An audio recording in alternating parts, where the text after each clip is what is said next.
Yo. Once again, we back. This with Just a Messengers podcast. I'm Mo. Mike. What's happening? It's Marcus.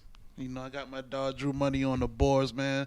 WJTM Sundays. How you doing, brother? How y'all feeling, man? I'm feeling great, man. How y'all niggas feeling, man? We in here, man. We just chilling, man. I feel good, man. Can't complain. Niggas staying cool. I hope that. Got to, bro. It's hot as fuck outside, but you know. Bro, I seen somebody walking in my neighborhood yesterday, matter of fact, right? This must have been a method for them to try to lose weight, but they had the plastic bag wrap. Yeah, the little trash bag shit. Word. The black trash bag shit. Yeah. Out there. And we talking at least peak heat time. So we talking like 2-3 o'clock afternoon. They're trying to get that good sweat in, man. But the thing is, a person don't even look that big. We're probably trying to cut some water off them real must quick. got a personal goal. They trying to hit it. Oh no, that shit was crazy though. I was like, I damn, always hey, think salute them to shit you. crazy. All black. Hat on too. Get that oof. Niggas be cooking in them shits. And that shit, I heard that's a fast way to lose weight though, but you won't catch me out there in that shit. And salute to y'all who be cutting y'all grass in the middle of the day too, cause that's a dub. I don't understand that. That's a I don't dub. understand that. Why would you cut your grass at 2 p.m. like when peak time? I never understood that, bro. I'm getting up at least 6-7 to do that. Easily. And I don't really be tripping off that noise early in the morning. Some people be like, I ain't really trying to hear my Well, neighbors fuck that. cut that grass that early, but I ain't really tripping off that shit. I don't be tripping off that neither. Cause niggas do be cutting grass that early. Yeah.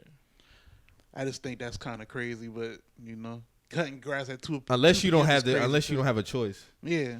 Unless you don't have a choice, but I mean, they got so much different shit now, man. One of my neighbors, he got the whole electric set.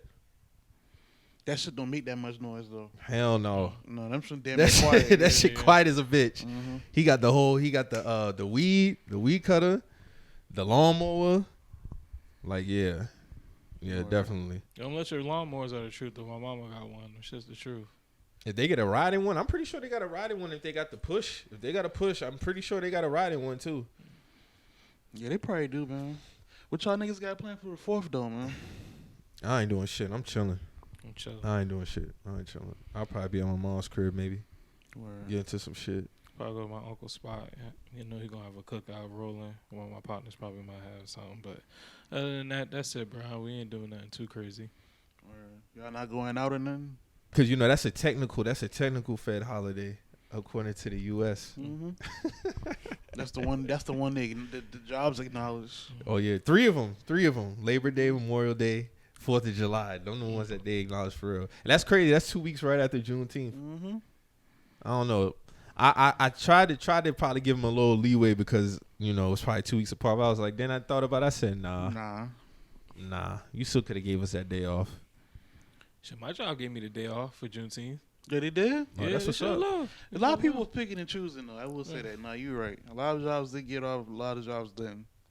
But I just think that shit crazy. I feel like that should be. Well, you know they don't recognize Across the board. You know they don't recognize the black days though. Let me just say that. We niggas still work MLK Day even though the banks are closed and all that shit closed. See, Niggas still work MLK Day. that shows the amount of respect that they have for our so-called, our things. You know what I'm saying? Like, how the fuck you ain't gonna give us MLK Day off, bro? But these niggas could wiggle Columbus Day off. Though. They recognize the most craziest shit. Oh, you know them people who died on that sub getting a day, right?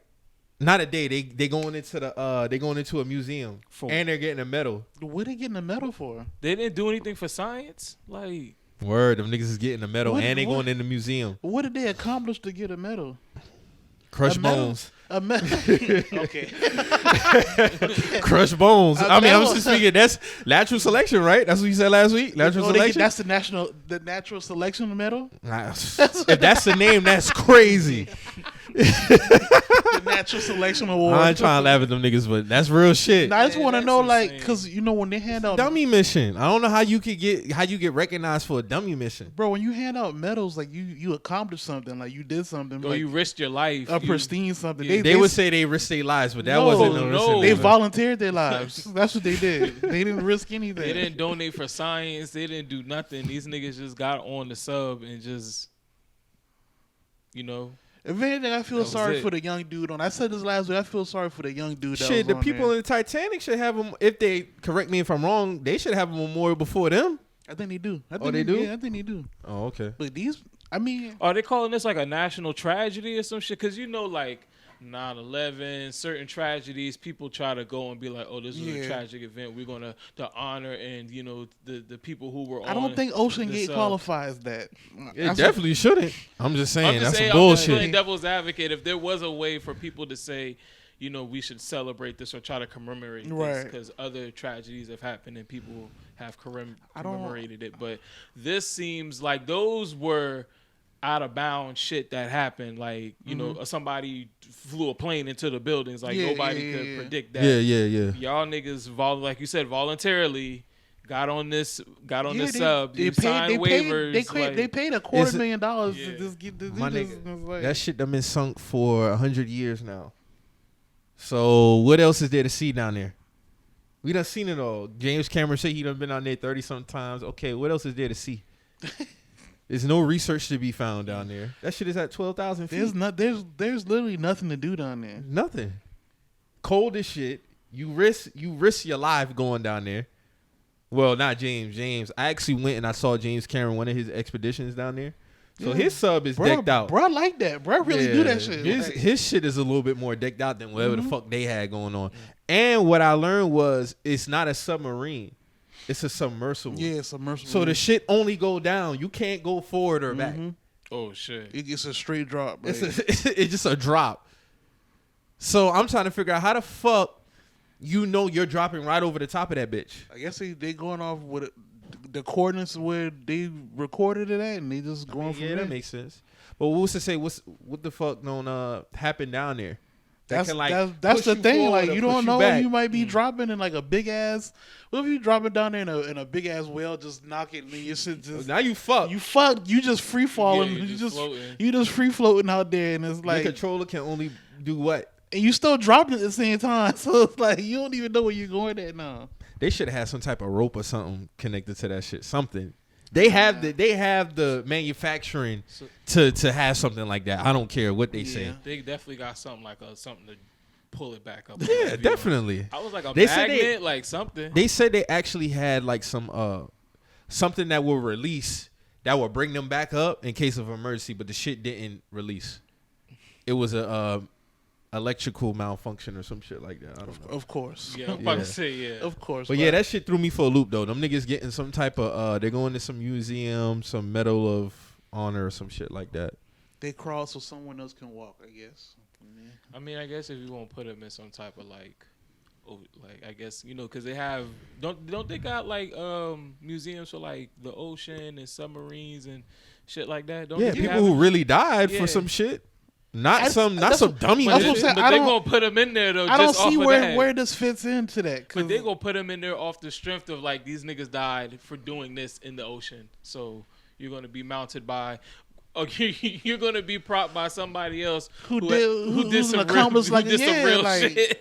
That shit's just crazy, bro. That's where we at in society these days, though. Funny, like, bro. that's kind of like a micronism for, like, a lot of shit these days, though. People can just... do all kind of shit and be placed with right beside people who really do shit. Like, and that's a white people thing. Though, you ain't gotta worry about no black people doing no shit. No, that's just real shit. They do the most wildest adventures. Like, remember I was saying about the dude who wanted to walk across Antarctica and he did that shit. Nigga said he thought about giving up, ran out of food, all type of shit. He pitched his tent. Nigga told himself, he's like, this is the last time I'm gonna pitch my tent. And he kept walking. I'm like, all right, bro. Nigga he made it, though. Nigga probably was seeing things out there and all. Man, listen, man. Ain't shit to do down there. Remember what I said before? Ain't no hoes down there, so. Ain't nothing down there. What is there to do? Ain't no way to go, relax, and nothing. Nah, we're meant to be on certain parts of the planet for a reason, dog. Leave that other shit for them, but yeah, man. I just found that interesting fact throughout the week. I'm like, man, these niggas is a trip, man. Niggas is a trip. So I wanted to pose y'all two a question because the timeline was making some claims and I saw y'all thoughts on it and it was a complete opposite. So V's is not the best nigga out Detroit. Hell no. No. That's not what the streets saying, man. No. I'm playing devil's advocate, by the way. The streets are saying that because they caught in a moment at the time. He finally dropped his album after about a two almost 3 year wait. So, the streets is finally rejoicing because, a guy who's supposed to be Rookie of the Year a year and a half ago. Finally dropped his album. That's basically what happened. So he's supposed to be Rookie of the Year last year. Yes, this album supposed to be out since what, Mark? Like at least 2021? At least 2021.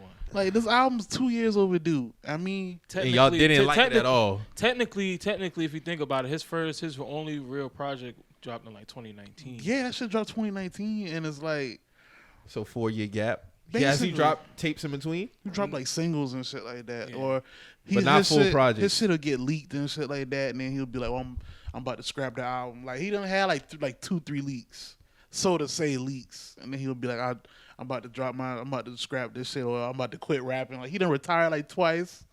Like the nigga, he's been afforded a lot of chances that a lot of people wouldn't get. You know what I'm saying? But shout out to V's though. I ain't trying Y'all to didn't like the album? bash him, dog, but you know, to say that I've been waiting since 2019, it ain't been like, oh, this is like, you know, I can't say this is the top nigga out of Detroit. Like, you know what I'm saying? For listening to that album, I just can't. Like, I mean, I was so disappointed in that album, bro. Like, Because it's some I was shit- a big it's- fan. Like I yeah, was a it's- big fan. like- And I compared Wavy Navy to this, and I'm just like, bro, there's no comparison. Even like the way he rapping on the last, it's uninspired, man. It's uninspired, man. It just sounds really uninspired. It sounds really lazy.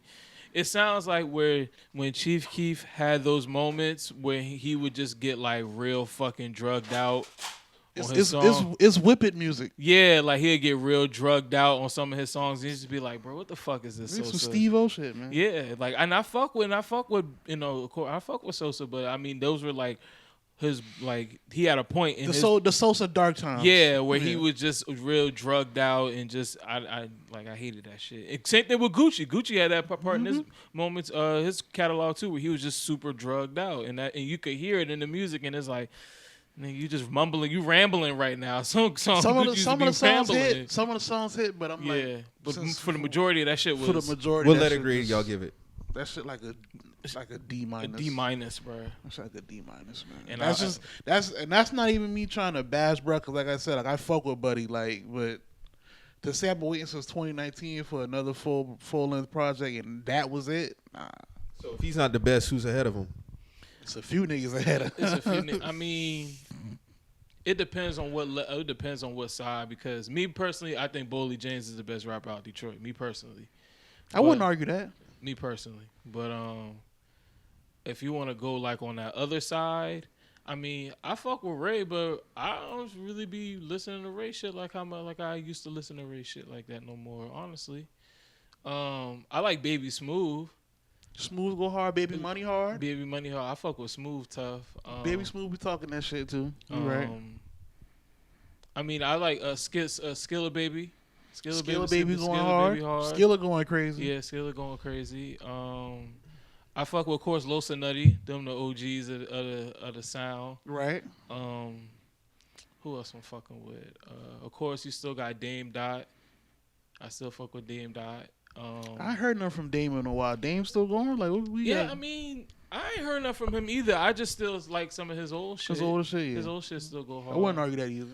But he's not. I won't put him in that top category. Yeah, right that's what I'm now. saying. Nah, Like nah. when we talk about the top, like I'm Oh. like, I gotta go Peasy.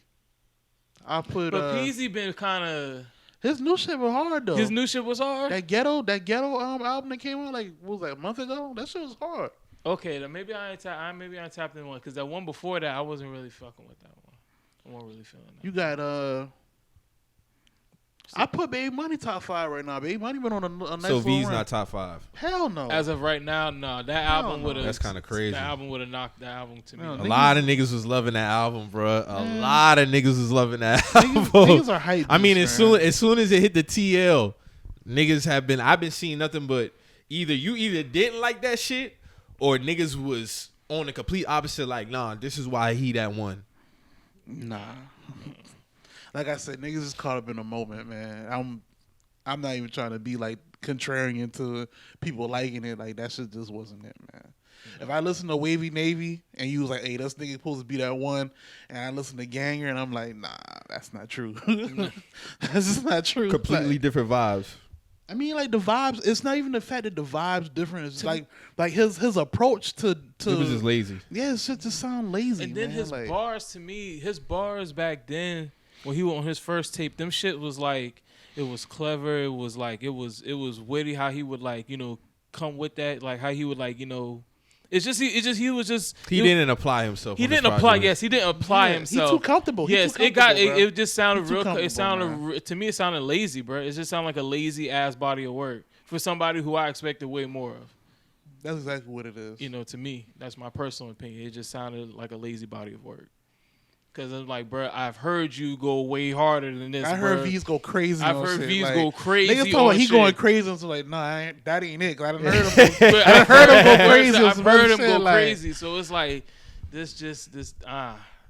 Like, and then the wait, like I said, the wait this long, and then for this shit to come out, I stayed up to wait for this shit. First off, when he like finally was, this shit about to come out, I was like, bro, I don't even know if I care about this shit now. Cause like I said, it's been 3 years, so I'm like, bro, do I even care? But then they drop him. I'm a peep it, bro, and I'm just like, I figure you would have gave him some grace if he came off of a good project. But that was 3 years ago. 4 years that was before the pandemic happened. Yeah, right before the pandemic. So I'm like, what we doing, bro? Like, it just to me, it just sounded lazy, bro. It's just lazy. Mm. And that was his first project, 2019. Mm-hmm. And that shit was hard. Taking bruh. a 4-year gap after your after your first after project. your first, that's what I'm saying. Like, that is kind of wild. You just been it dropping is. like singles here and there. Like that's my nigga. That ain't off the wall. That's what I'm exactly. And that's a good. That was a good tape to say it's your first tape. Like just coming off the streets and recording a tape to say Wavy Navy your first tape. I can't, I salute that, but then you take. Yeah, I wouldn't like that neither if I was a fan of an artist. If you give me a banger out the gate and then 4 years later I gotta wait for your next one, that's kind of crazy. And a lot of niggas not trying to say that because they don't want to look like they don't want to look like I said contrarian to the shit. But it's like, bro, like that ain't it, man. That ain't it. And then, cause he come off like he don't care and like like you said, wanting to rap, then not wanting to rap. It's just like, bro, if you gonna like do this shit, just do this shit, bro. Like if you gonna really do it, just do it. If you're not gonna do it, like that's cool. You could be famous, you could be popular, you could be in all these niggas' faces. That's fine, but if you're gonna really do this shit, nigga, do this shit. Apply yourself, cause this shit to me, it sound like you didn't apply yourself. So it's a lack of work and just like the quality wasn't there. I mean, niggas do get comfortable. Now when the quality there as far as production and shit, it's just like I said, like he just don't sound inspired at all. Like it's just like, hey man, I'm gonna get in the booth. Yeah, I know niggas gonna rock with this shit regardless. Yeah. It was that type of shit. Like so the production carried him basically. Yeah, of course. Because some of the beats are hard. It's like when he hop on, it's like, bro, what are you doing? Like that's exactly how I felt. Now some of them like they do hit, but it's like, bro, like you can't mix a couple fire songs in with a bunch of out of the whole project, and maybe I'm only probably feeling like maybe 3. Yeah, like maybe how many tracks? It's like 20 something. That shit like 20 something tracks, bro. That's a low percentage. The first 8 are duds. Like the first 8 are duds. And then once you get to like probably like 12, like once you get to like maybe like 12, 13, 14, like it starts to kind of even out a little bit, you know what I'm saying? But like the first 7 or 8 to me are fucking duds, bro. That's crazy though. Word, bro. That's crazy. That's madness. Yeah. For a 20-track something album, bro. Insanity, Mike. That's insanity, bro. like let's be real, man. Like, I mean, sorry, people can agree to disagree all they want. I don't care, you know what I'm saying? It's just my opinion. But that's how I feel. It's all love, man. Shout out to V's. Yeah, man. I fuck with bro. I'm just as a fan, I was very disappointed. Don't in that take project. another 3.5 years. That's trust me, this nigga's gonna take another 3 years off, bro, because people are. He's spoiled. He's spoiled at this point. People gonna gas that shit. How many people feel like y'all? I did see on my timeline more people feeling opposite of y'all. Yeah, no, I saw it too. Yeah, I me saw too. it too. I don't give a fuck though. It's like. I'm gonna let my shit when I first heard the Wavy Navy shit, West Coast niggas fuck with that nigga heavy. Yeah, because Detroit and the West fuck with each other. I seen a lot of West Coast niggas fuck with that nigga V's hard, dog. No, Detroit and West Coast got a little bond. It's all good. Man, shit. Matter of fact, I remember on Big Sean's album on one of the skits, he had Nipsey talking how he was supposed to connect with Detroit. A lot of niggas. He's supposed to connect with a lot of Nipsey was basically. It sounded like he was on a radio interview. You know, he's gonna tap in Nipsey, with Big Sean, Payroll. He was tapping in the Dope Boys Cash Out back then. Cause I think all them boys used to fuck with Jeezy. That would have been hard to see hear Nipsey and Payroll on some shit. I think they all on some shit. Remember when Dope Boys Cash Out first signed to CTE, they had that mixtape that came out. The world. Yeah. Nipsey on that? I think he is. He might be on one track. Yeah, I think he might be. I think he's on that shit. He's on that tape. I forgot which track it was. Because that's like a Jeezy and Dope Boys Cash Out. Yeah, type shit. Yeah. No, you're right. He might be on that shit. I think. Yeah, I definitely would have loved to hear some more of that though. So, I mean, shit. It's just so much. It's so much people. I mean, I think they got at least 20, 30 rappers that can like put out some work or get some shit done. Detroit. Oh hell yeah. The thing about their artists is, I mean, no matter how we feel about we feel a way about V's project, he is going to work that shit though. He's going to work that project. He already didn't he already drop like tour dates for it and all? Like he's going to work the project. Like, you know, they each have their own system of work and they do perform. So it's like, you know, regardless how you feel about the product, they're going to work that shit regardless. They're going to move around. They're going to move around. So, you know. That's one thing I will give them too. Like a lot of the artists do move around. Like a lot of Detroit artists just don't stay in Detroit. Like they're in Detroit, they make their music, but they do go other places. Like, cause like I said, Los Angeles was in Charleston. Yeah, you know what I'm saying. Ice Vezo came down here before. So a lot of niggas like Ice Vezo. You know what I'm saying? So them niggas move around. I will give them that. Them niggas, them boys really be on their state to state shit. So I mean, that's why a lot of people, you know, they still know the concept of like rap hustling, like going out there. That's exactly what it is. You know what I'm saying? I'm going to a city, tap in for features. Boom. They might get a little. Shit, you know, I got for 2,000. You get a verse and a video. You know what I'm saying? Yeah, like, and they tap in it. People are tapping in. Running it up. And they might do like 3 of those in a day. Can't beat that. That's a quick. If you do like, you know, let's say you do 3,200 for the verse and you might catch 2 of those in 5 verses. You know what I'm saying? And then straight. you might charge a nigga 1,000 for a verse. So you done came to this city. And in one day, you done covered made like 15 bands. You done covered your flight. You done covered your fucking. You done covered all that shit in one day. And then you still probably gonna go to maybe the neighboring city. Mm-hmm. Do that shit. That's another 15. So you doing 30 off. You doing 30 in 2 days. You know, they still got the concept of that. You know, a lot of people really don't do that type of shit no more. It's definitely all about putting in their work, and depending on what your label situation is like. I don't think too many rappers should put too much emphasis on a label deal though. As far as the bulk of their money, like, because you still have to work. That's what I'm talking about. Like, as far as where you getting your money from. Yeah, the label provides great opportunities. Will put money in your pocket, but I think if you were to see real money, you got to get out here and go to these cities. Yeah. You know, have some shows and shit like that. Because I mean, we 3 years removed from the pandemic.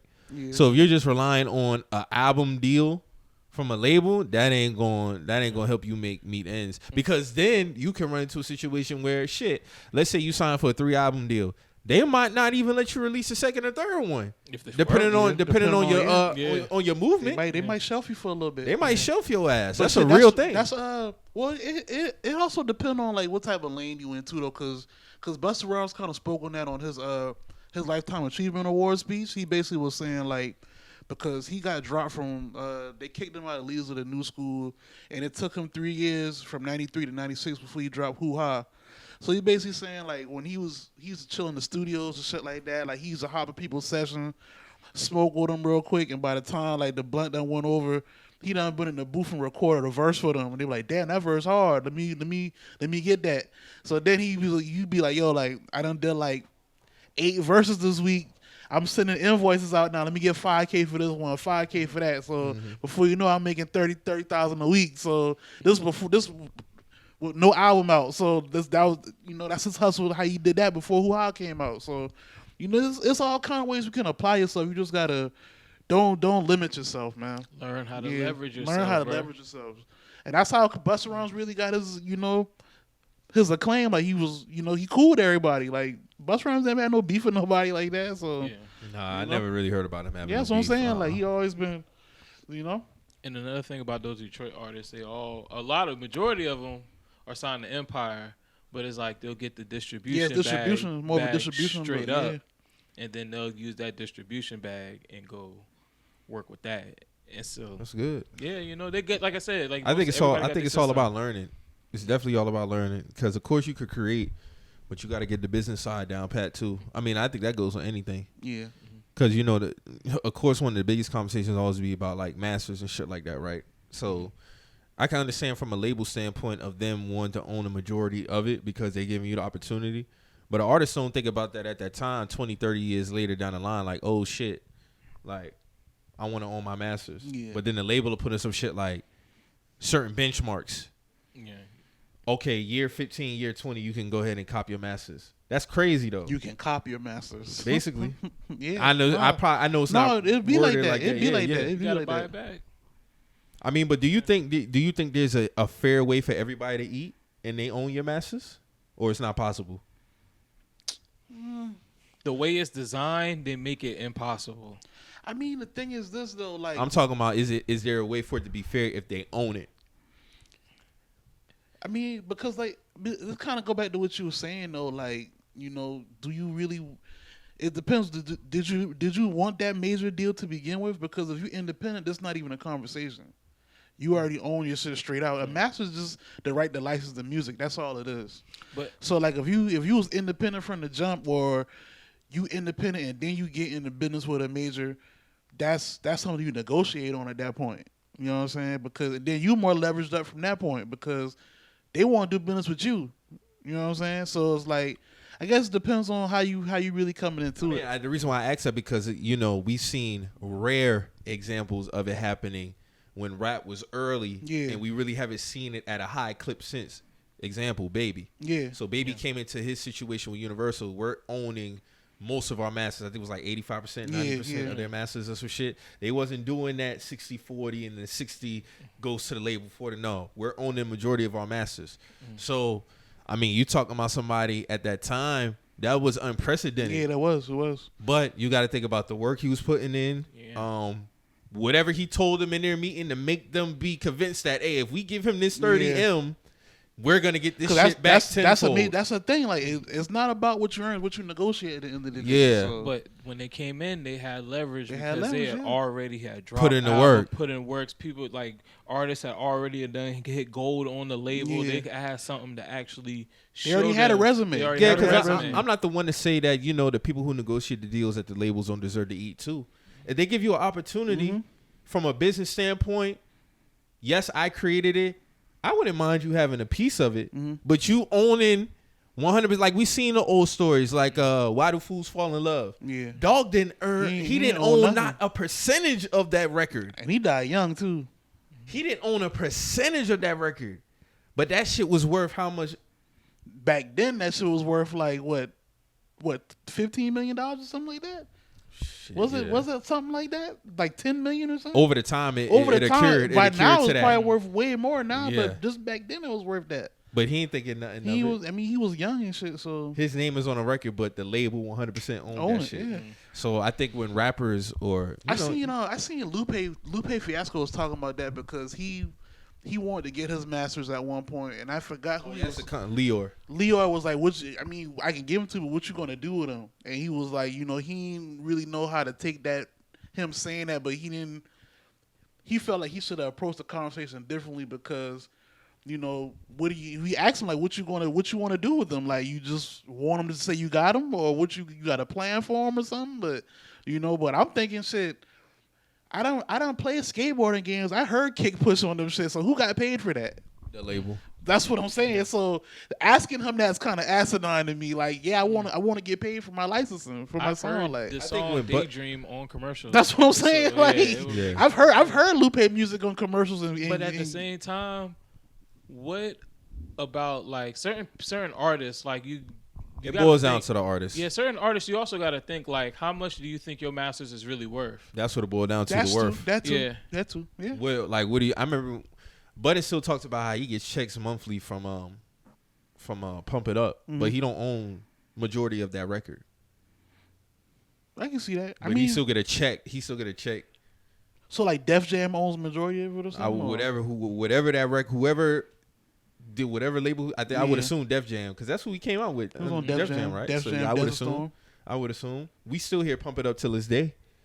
So I'm pretty sure whenever they play like You Got Served or something rerun, he gets something from that, like, cause that song is on there. So I don't know. Video games. Yeah, probably the video games. I don't know. Well, yeah, he should. He should. A stream is a stream. Like, But I want to see what the other side of the percentages look like, because that's what it boiled down to: negotiating percentages. Mm-hmm. But a lot of artists are not thinking about the long game, especially if they don't love it. If they looking in for a situation where they coming into, I'm just trying to get a quick grab, what the fuck I'm going to think about my masters 15, 20 years from now? Unless you truly believe in your shit. That also affect the quality of music too, though. Yeah. Because if you just coming into it like you're not really trying to make nothing that's long lasting. That it's gonna stand the test of time. So them be the niggas who hot one year, they flop the next year. I mean, a lot of people just want to keep their shit long enough to where they feel well, shit.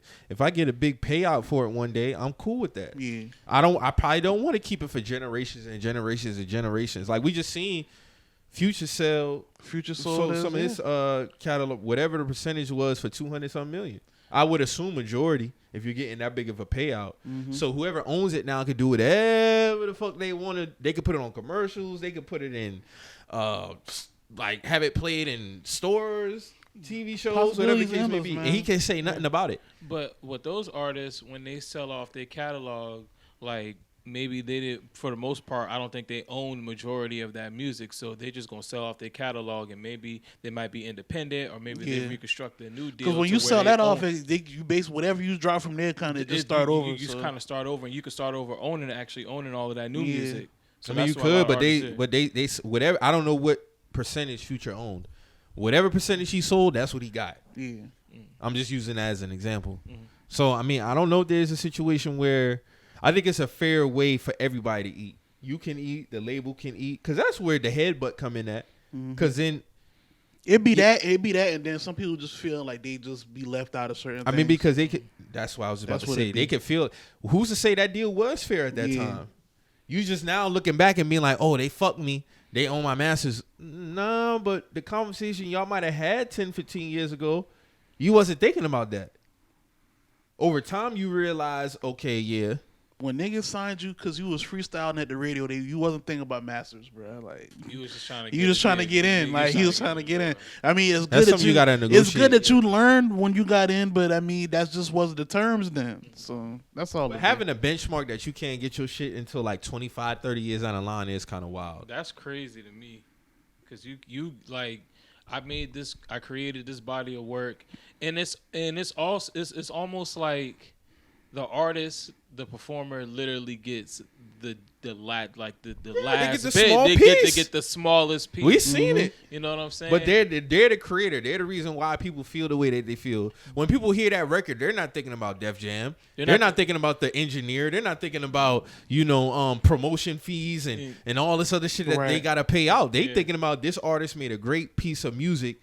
This is the reason why we bump it. We don't bump it because of all the little names that we saw on the back of the CDs when we got them as kids. Right. I know I damn sure didn't. I just thought it was just some good music. When I saw them names, I didn't pay attention to the names. Right. I paid attention to the quality of the music and the artists. That Mary J. Blige dropped "Share My World." Oh, okay. "Share My World" is ridiculous. I didn't think about all the names that was on "Share My World" on that. When I used to read the booklets back then, I was just looking for who had the dope pictures and shit. Man, I really started paying attention to like the names and shit until like. Bro, if you think about the booklets, maybe like ninth, 10th grade. Bro, if you think about the booklets, you have the title, and then under that is it's not even context of the song. It's just names. Just names. The names are taking up the bulk of the booklets. Like that shit crazy. Well, yeah, you're right. It'd be like it's just names. It'd be like 80 names. Especially on the R&B side, you got writer, composers, engineer. That shit is crazy. And I'm not saying they should be discounted, but I think it's still it should be a fair way for everybody to be fairly compensated. I mean, even when you talk about the producers, that's wild that Bangladesh had never got paid, or Scott Storch had never got paid for certain beats for X amount of years. Like, to me, that shit is just wild, and that's unacceptable in a sense. And my thing is, for most, I can understand why they don't get paid up front because you can still be getting paid over time. Because if you pay, let's say I'm just throwing a number out there, I don't know. Let's say, they paid Bangladesh, I don't know, $100K for a milli beat. That shit is worth way more now. Shit worth way more. So again, that's when you go into, how much are you? The way that shit be going too, though, like you might holler at a producer and be like, "Yo, I got $20K for this beat outright," just so nobody else can get the beat. He can still get his money off the back end, like off, streams and shit like that now, but nobody else can use that beat. That's what that be meaning too. I wonder if producers be having a deal. How they negotiate when they come to giving out beats? Is it an upfront fee or I still want to get a piece of this long term? Well, they lease beats. You can sell a beat. That's really how it be. Like you can lease a beat. So I can lease a beat from somebody and I'm working it until they be like, yo, you want to buy this shit straight out since you already you're starting to gain some traction, or I'm gonna have to sell it outright. So another artist might come and buy that shit. Yeah, that's situational. Let's say, for example, you're producing, you give Marcus a beat, and it becomes a #1 hit across the country. Mm-hmm. But you only got paid one time. You feeling some type of way long term, thinking that you should have had something right in that No, that come down to your paperwork. Yeah, because if you just, like I said, if you're looking at it as a one-time thing, you selling me the beat, I'm paying for the beat. No, we don't know off the rip that it's going to blow. It's going to blow. So it's a one-time thing. Now, there's some artists who, if you're established, I think they have it in writing that, I need to get paid off of this. No, that just go down with how shit going now with the streams. Like, you want to make sure you able to recoup your stream money too. That's just what it come down to. I remember when T.I. was talking about how when he was figuring out his budget and David Bannon wanted $10,000 for Rubber Band Man. He said he said he wanted 15, and I think he said he gave him it might have been 10. It might have been 10 because he said he ended up giving him he said he wanted 5. It might have been 5 or 10. He ended up giving him 5. He's like, but if you give me this beat, I promise you I'll make this shit one of the biggest hits. And that's what he did with it. Because at the time, he said, I couldn't give him, I can't remember what the exact dollar amount was. It was somewhere in between $2,500 and $5K, somewhere in between there. And he gave him that amount because David wanted something higher, but he gave him that, and then boom, that shit took off. And then they probably worked something out on the back end. They probably worked something out on the back end. I mean, he got an album credit and shit, so that means something. I mean, it must be nice to still get checks monthly anyway, so. That's how I look at it. You getting a check monthly at the months for multiple beats, not just one, multiple. Bruh, back then, them niggas used to be taxing, bruh. Pharrell would tax a nigga damn near $1 million a beat type shit. Like, the labels was paying that though. Yeah, labels was paying that shit, bro. Yeah, Just Blaze. So hold on, if Pharrell was charging $1 million, how much of the $1 million he get? How much of the $1 million that Pharrell get? If you saying the label paid for it, Pharrell get his $1 million. He get his $1 million. That's his fee for That's the beat. his fee. I was confused just now. So the label of the artist is paying him. Yeah. Okay. Yeah, like if you on Sony and I want to be from Kanye. He charged me $800,000. They'll pay the $800,000. Sony gonna pay that $800,000, and that's gonna eat up your budget. That's what you got. That go to what you got to recoup for you to start making money. That one right there. That's how that goes. So that one better make you go platinum. That shit better be the shit. That screenshot I seen of Beanie Siegel's A Truth album when he was breaking down what he owed. Man, this nigga had 2 Kanye beats for 16 racks. $16K. 8K a beat. That's not happening today. Nigga, you're not even getting him on the phone for $16,000. They was getting it in, bro. Nah, they was getting it in. I want to know how much. Who had the question mark? Was it just Blaze? Because he had produced most of the album. I want to know how much shit. He did like 8 tracks, so he had a question marks by his shit. Yeah. What y'all think that number was? Man, like I said, it should at least $60K. At least 60.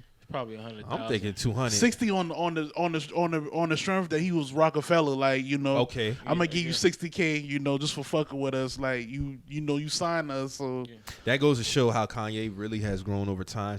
2 beats, so he was charging $8K. And you gotta think he was saying that Just Blaze was biting him back then, so Just Blaze was getting that's what he said. Higher at the time. That's what he said. Yeah, so you're right. He's also My dog. Even then, shit, they was trying to get over on Kanye. Remember on his doc when his intern came to him outside in the car? Yeah. And who was the artist? It was DMX. No, DMX. Yeah. So he was like, man, they trying to see if they could get him for free. He was like, nah, that definitely can't happen, bro. Like, nah, we're not doing that. I think at that time, no, Kanye had already crossed the path of opportunity-wise. Yeah. Now, if I'm fresh out the gate and DMX, he a signed by that. yeah, DMX wants my beat, fuck it, I'll take the loss. Give me the opportunity just to get my shit out there.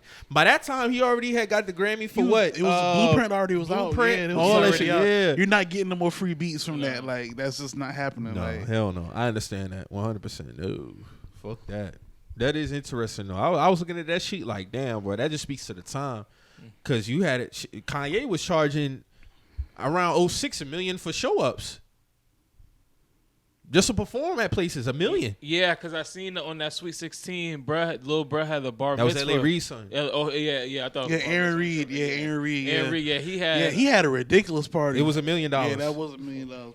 But I don't think he really paid that. He paid $1 million. yeah, L.A. Reid paid him $1 yeah. million. Hell yeah.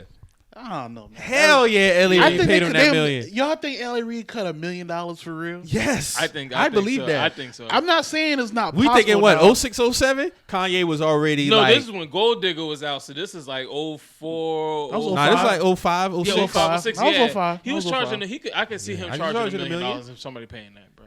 Because remember now, they dressed it up because he called. That's what I'm saying. They 'Cause remember he dressed called- it up for the show, so it's like He called dog like, hey man, I don't know if I'll be able to make your party and shit like that. You know, due to my schedule and so dog been shitting. But then when he came out, it was like, oh shit. yeah. But I think that was, man, your daddy ain't want to pick me that bread. Nigga won't pay the fee. I think L.A. Reid paid him the $1 million though. That's crazy though. I think he paid him $1 hey million. man. I mean, you calling Kanye to perform at a birthday party, my nigga? He's gonna charge you. Yeah. He's gonna charge you, bro. I don't see how not. $1 million, and then you in the record industry, you a That's you what a I'm head saying. of a Like label. y'all think he really paid $1 million? It gotta be some type of like AI. Hold on. Wasn't L.A. Reid the head of Def Jam around that time? I'm not sure. Nah, he was still at LaFace. So face. I You think. sure? Because Hell, had he to be, yeah. transitioned over to Def Jam at one point. L.A. Reid ran Nah. Def Jam at one point? Yeah, bro. I think. I think L.A. Hove was head of Def Jam by then. You think was he? That was Had to been. Hove did 'Cause they take over split. Def Jam around 04, 05. Okay, then. All right. No, L.A. Reid wasn't. Because he was president. Yeah, he's president. No, he was after that. I think he was after that because it wasn't L.A. Reid the one who signed Big Crit. Wasn't he there when Big Crit was there? I don't know. You might be right, but I don't ever remember L.A. Reid working at Def Jam, L.A. bro. Reid was ahead of. I know Def he Jam was one at point, bro. I know he was at LaFace Arista. Yeah, Then he was at he was at Def Jam, bro. He was. might have been. I just don't remember that. I just don't remember that. Yeah. Oh, matter of fact, he was because Jeezy, Jeezy. remember Jeezy? Yeah, that's what I'm saying. He was so it had to have been L.A. Reid 05, signed 06. Jeezy. 05, 06, yeah. L.A. Reid definitely So signed yeah, it wasn't Jeezy. Big Crit. I'm tripping. Yeah, it was around that time. Yeah, Right here, man. yeah, Like, what's going on, man? yeah. I'm pretty sure he's on there, bro. L.A. Reid right there. Yeah, see, I told you, yeah. That nigga Nah, y'all, was you Def right. Jam. Yup, Yeah, L.A. yeah. Reid right there. Yeah, I'm tripping. Yeah, I'm tripping. He ain't signed Big Crit. I'm tripping, but yeah, I knew he was either before or after that shit. But yeah, Classic. Shout out to L.A. Reid for Trap or we Die. got the artifacts right here. So Yeah. my bad. Damn, L.A. Reid. So L.A. Reid was there 05. so that was just he just paid that nigga like Yeah, he paid him. He paid him that shit. He paid him. He wasn't tripping off that. I mean, shit, when you had somebody like that, As your artist, nigga, $1 million ain't shit to give to him. That's probably like a quarter. I want to know what Yeah. his budget was for that album because they got their money back tenfold. Well, you got to think the budget. He probably pocketed most of his budget from Let's Get It because Let's half Get It this- did crazy numbers. Majority of his album was was already already out, done. yeah. It was already done. Like he just had to fine tune that shit. All he had to do was really get the Jay-Z feature. Was Jay-Z probably did that off the strength. And the single was, what was the first single off that? And Then What? And then what? And then what was the one Trap after or that? Die was the street single. My Hood was a single. Yeah, My Hood was a single. I can tell you what all the videos they had off this shit. Trap Star. Trap Star was a video. My Hood, Bottom of the Map. No, there wasn't a video for Bottom of the They didn't have a video for Bottom of the Map. No, they It was My Hood. yeah, My Hood. Soul My Hood Survivor had had it. a video. Yeah, so. Soul Survivor. And Trap or Die. And then what had a video? And Go Crazy No, had a video too? Air Forces had a video. But it was like a street. That was kind of like a street That type. was the end of Trap or Die. Oh, Trap or Okay. Yeah, Okay. there was like 2 videos on one. All right. Okay. Yeah. Shout out to L.A. Reid, man. But Soul Survivor had his own video. Yeah. Yeah, man. Damn, that shit crazy. Man, that was a good nugget, Marcus. I did not know L.A. Reid was there 05, bro. Yeah, man. So he definitely gave him that $1 million, bro. Yeah, that $1 million was nothing. Right. Hey, I told y'all before, I don't know if y'all remember, my uncle wanted Anthony Hamilton to sing at the wedding. He charged $15. That is, I mean, it kind of makes sense. Anthony is moving around a lot, so he got to get off his route to come to a one wedding. song though. Yeah, he rap. 15 for one song, not even a set. I think 1 or 2 songs my uncle told me. He said I would have gave him the 7. I would have gave him $7K. 15 is crazy for one song. 15, I need like. I think he has made that his staple at this point in his career though, singing at weddings. Yeah, because of course everybody gonna love Anthony, bro. He has an amazing voice, and you got to think like singing at a wedding. He one of the ones you might call, bro. Nah, for real. Who would y'all have to sing at y'all weddings? That's a good question. Today in 2023, shit. I don't know. I'll probably go. I might go Maxwell at my wedding. Oh, Maxwell. I know he charged crazy. Yeah. Maxwell might charge. Man. Maxwell, he gonna spank me now. He gonna spank me. I'm thinking 50. He gonna spank me. Anthony Hamilton want 15. That cheese. He gonna Maxwell spank me. want 25, 30. Yeah, he gonna spank me. But you know, if it's at my wedding, then yeah, if I had it, then I mean, yeah. no expenses, no expenses. I might call Maxwell a usher or something like that. Usher, Genuine. Genuine, you might get Genuine for around. Yeah, 15. you probably get Genuine. Genuine, Usher charging at least 50. Yeah, at least Usher want 50K off top, and you got to send him half up front. Oh, he need half off top. He need half. None of that. Oh, pay me when I get there, shit. Because Usher probably gonna do about 3 songs and slide out. Yeah, he gonna do about 3. And he might give you 4 off the strength. You paying the whole 50. He might do that. Man, I heard this one story where Deshaun Stevenson said that he had a birthday party and Lil Wayne was performing. He had paid Lil Wayne to come out there and perform. He said he thought the nigga was just gonna do like 1 or 2 songs. He said this nigga performed the whole Carter 1 album at this nigga birthday party, bro. That's love. That's crazy. That nigga performed the whole. He said after that, that was like. He said he been a fan of Wayne, but he was like after that he was like. No, that's love for life. Well, that's he probably love. Feeling good that night, right? Yeah. Like, man, look, this shit right. Them boys said he performed the whole Carter 1 at his shit, bro. Yeah, that's crazy. That's love. Crazy. A lot of artists don't do shit like that. They keep that shit to the books. Hey, I said 3 songs, nigga. I'm doing 3 songs, and I'm out. So yeah, so Elon Musk, man, a buster. Jack a hoe too, but I'm gonna get on him later. Elon Muskie. That's what his name is. Hey Mo, I remember the episode we had back in November, and we talking about his Black Twitter coming to an end, and I didn't want to believe that shit, but you called that shit, bro. Like this shit. I don't know if it's temporary, permanent, but y'all Twitter still acting up. Oh yeah, that rate limit. He increased it, but it's gonna die down at a certain point. Mine, I don't got that shit no more on mine. Cause he upped the limit. He upped the limit. He said he upped the limit to 10. It was like here, damn type shit. But I don't know how this shit even like work, like, cause like base it off of how many tweets you see. But if I'm just scrolling, that's counting. That's counting. They counting it. That's it, nigga. That's it. You scroll by what was it, 300 tweets? That's why somebody said yesterday, hey, I don't think you know how this Twitter shit work, nigga. I refresh my TL, it's 1,000 tweets. Yeah, nigga, you out of here. You gotta wait now. That's what he's telling you. You know what I started? That shit petty as hell, man. Because they count the retweets as what you see too.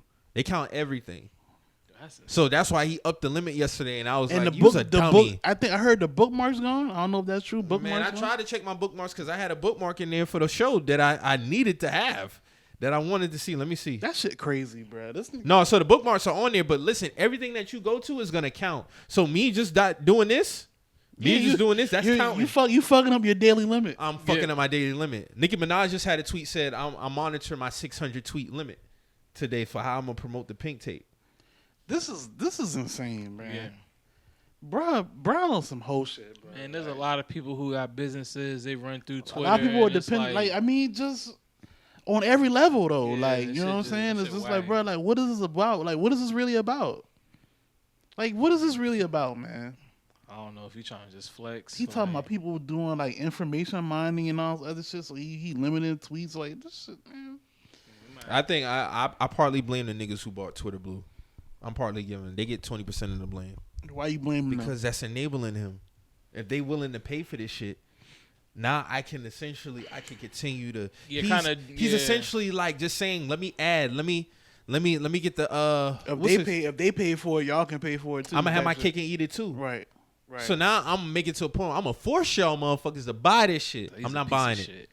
He's a piece of shit. I'm not buying Twitter, man. I'm not buying Twitter. Then Jack, he gonna post a picture with some grass with no caption. We all know what's that saying. No, nigga, don't do that. You shouldn't, because you created this app for niggas to be on here doing this shit. You shouldn't have sold this shit, pussy. That's what it's about, Jack. Fucking clowns. Then he gonna put out something to you. Oh yeah, I'm pretty sure that nigga, you have a blue check.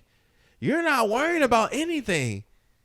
And then even the blue check niggas, I mean, I think it just fucks up the news feed. It fucks up the news feed like crazy because I was trying to watch Free Agency and I couldn't even read. Shout out my dog. Shit, bro. Shout out my dog Reek. He put me in a list type thing so I can see all the updates for the free agency. But I'm not trying to go to the ESPN app is not the same as getting the updates on Twitter. It's live. It's live. Yeah. It's live. You get what I'm saying? And I mean, when I just kept refreshing. Rate limit exceeded. I'm like, what the fuck is this? I had to go on like my NBA pages on Instagram to see the trade updates and shit. Because I started, it happened Saturday morning, so I started to hit the chat like, yo, Twitter. But I figured if it was happening to me, it had to be happening to everybody. That's happening to everybody. Yeah. So I'm looking at this shit. I'm like, it's a damn shame. Because I hadn't been on Twitter yesterday for at least 8-9 hours. So my man's texting. He's like, yo, if you want to get the updates, I added you to this list on Twitter. It don't got the rate shit on there. Yeah. So he put me in this little list shit. So then I was able to see the shit from Shams, the shit from Woj. But if I was on my main timeline, cooked. It was cooked. And you're not getting an update for anything. Yeah, that's just nasty. I mean, so where do we go from here? I mean, dog, there has to be something in place to vote this motherfucker out or something, man. It depends on if he got a board of trustees and how many of them. Is he majority owner? Hell yeah, he paid 40-something billion. So I'm thinking that he got it. It got to be like a 49-51 type of situation. Yeah. Mm-hmm. I mean, he could possibly be voted out. Like it depends on if the board on they got to be on the same page. It's kind of like Succession. Did y'all ever seen Succession? I have not finished. I heard about it, but so like when the show first started, when the show first started, like the dad he old, so he started getting sick and shit like that, and that ain't the oldest son, he the middle son. He tried to devise a plan to to vote him off because he wasn't running the company right. They own media conglomerates basically, and he devised a plan to get people the board to vote him off. But bruh couldn't get to the top floor in time to get to the meeting, so they started doing the meeting. He was on the phone like, yo, I love you, Dad, but we need to vote you off so I can take over. Like, you're not running this shit right. You don't got a right mind. This nigga Dad on the phone like, you son of a bitch. He's like, you know what? Who all voted yay? You're fired. Y'all get the fuck out right now. Like, he was like, fuck off, all y'all. Like he basically was like, nah, y'all, I'm not letting y'all vote me off. He being stubborn, basically. Basically, yeah. So Elon. I caught that from just watching that shit. Like I just started that shit, so I was like, yeah, that's how that shit be going down. Like, yeah, I got peeped that. Yeah, that shit hard, brother. The apostles like, nah, y'all not voting me. Matter of fact, y'all fired. How about that? Black Twitter still was holding it down though. I see some funny ass tweets amongst all this shit though. I will say that. I didn't see no tweets, bro. It's only because I was in that list shit. Yeah. But I haven't seen. Like I said, your timeline probably not gonna be affected today because he upped the rate. Yeah. But this shit needs to die because it's fucking up too much shit. Like this app, you should even have to pay for Twitter. The app, you shouldn't have to pay for it. The app, so like it's such a layup. All you gotta do is just let the shit rock. Like, let the shit rock. Just do like minor improvements and shit like that. I thought when they put spaces on Twitter, like that's all you really need to add on here. When they added the blue checks, Mo, that's what I'm telling you. To pay for it, yeah. Yes, that's what enabled him to do more shit. I'm not against Twitter Spaces. That's fine. Yeah. But the moment that they implemented that blue check shit, they gave people a sense of importance, a status, false exclusivity.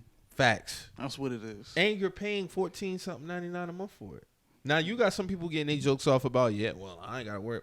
It's still stupid. Y'all still got a cap on y'all tweets too. And you still paying. And you still paying for it. So I'm free and I'm still got a cap and you paying and you still getting whacked across the head.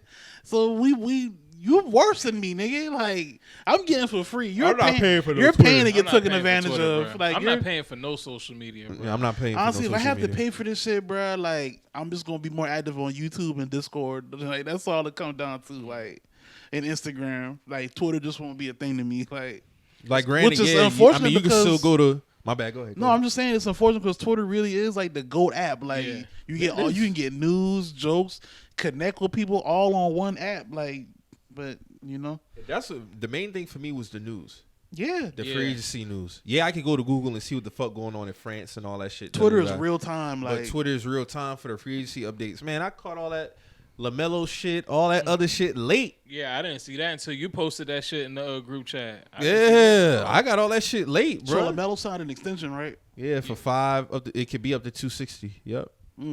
Okay. Halliburton, same shit. Yeah, Halliburton. No, that's the only tweet I saw from free agent Halliburton. That nigga he posted the Ted DiBiase clip. Ted DiBiase.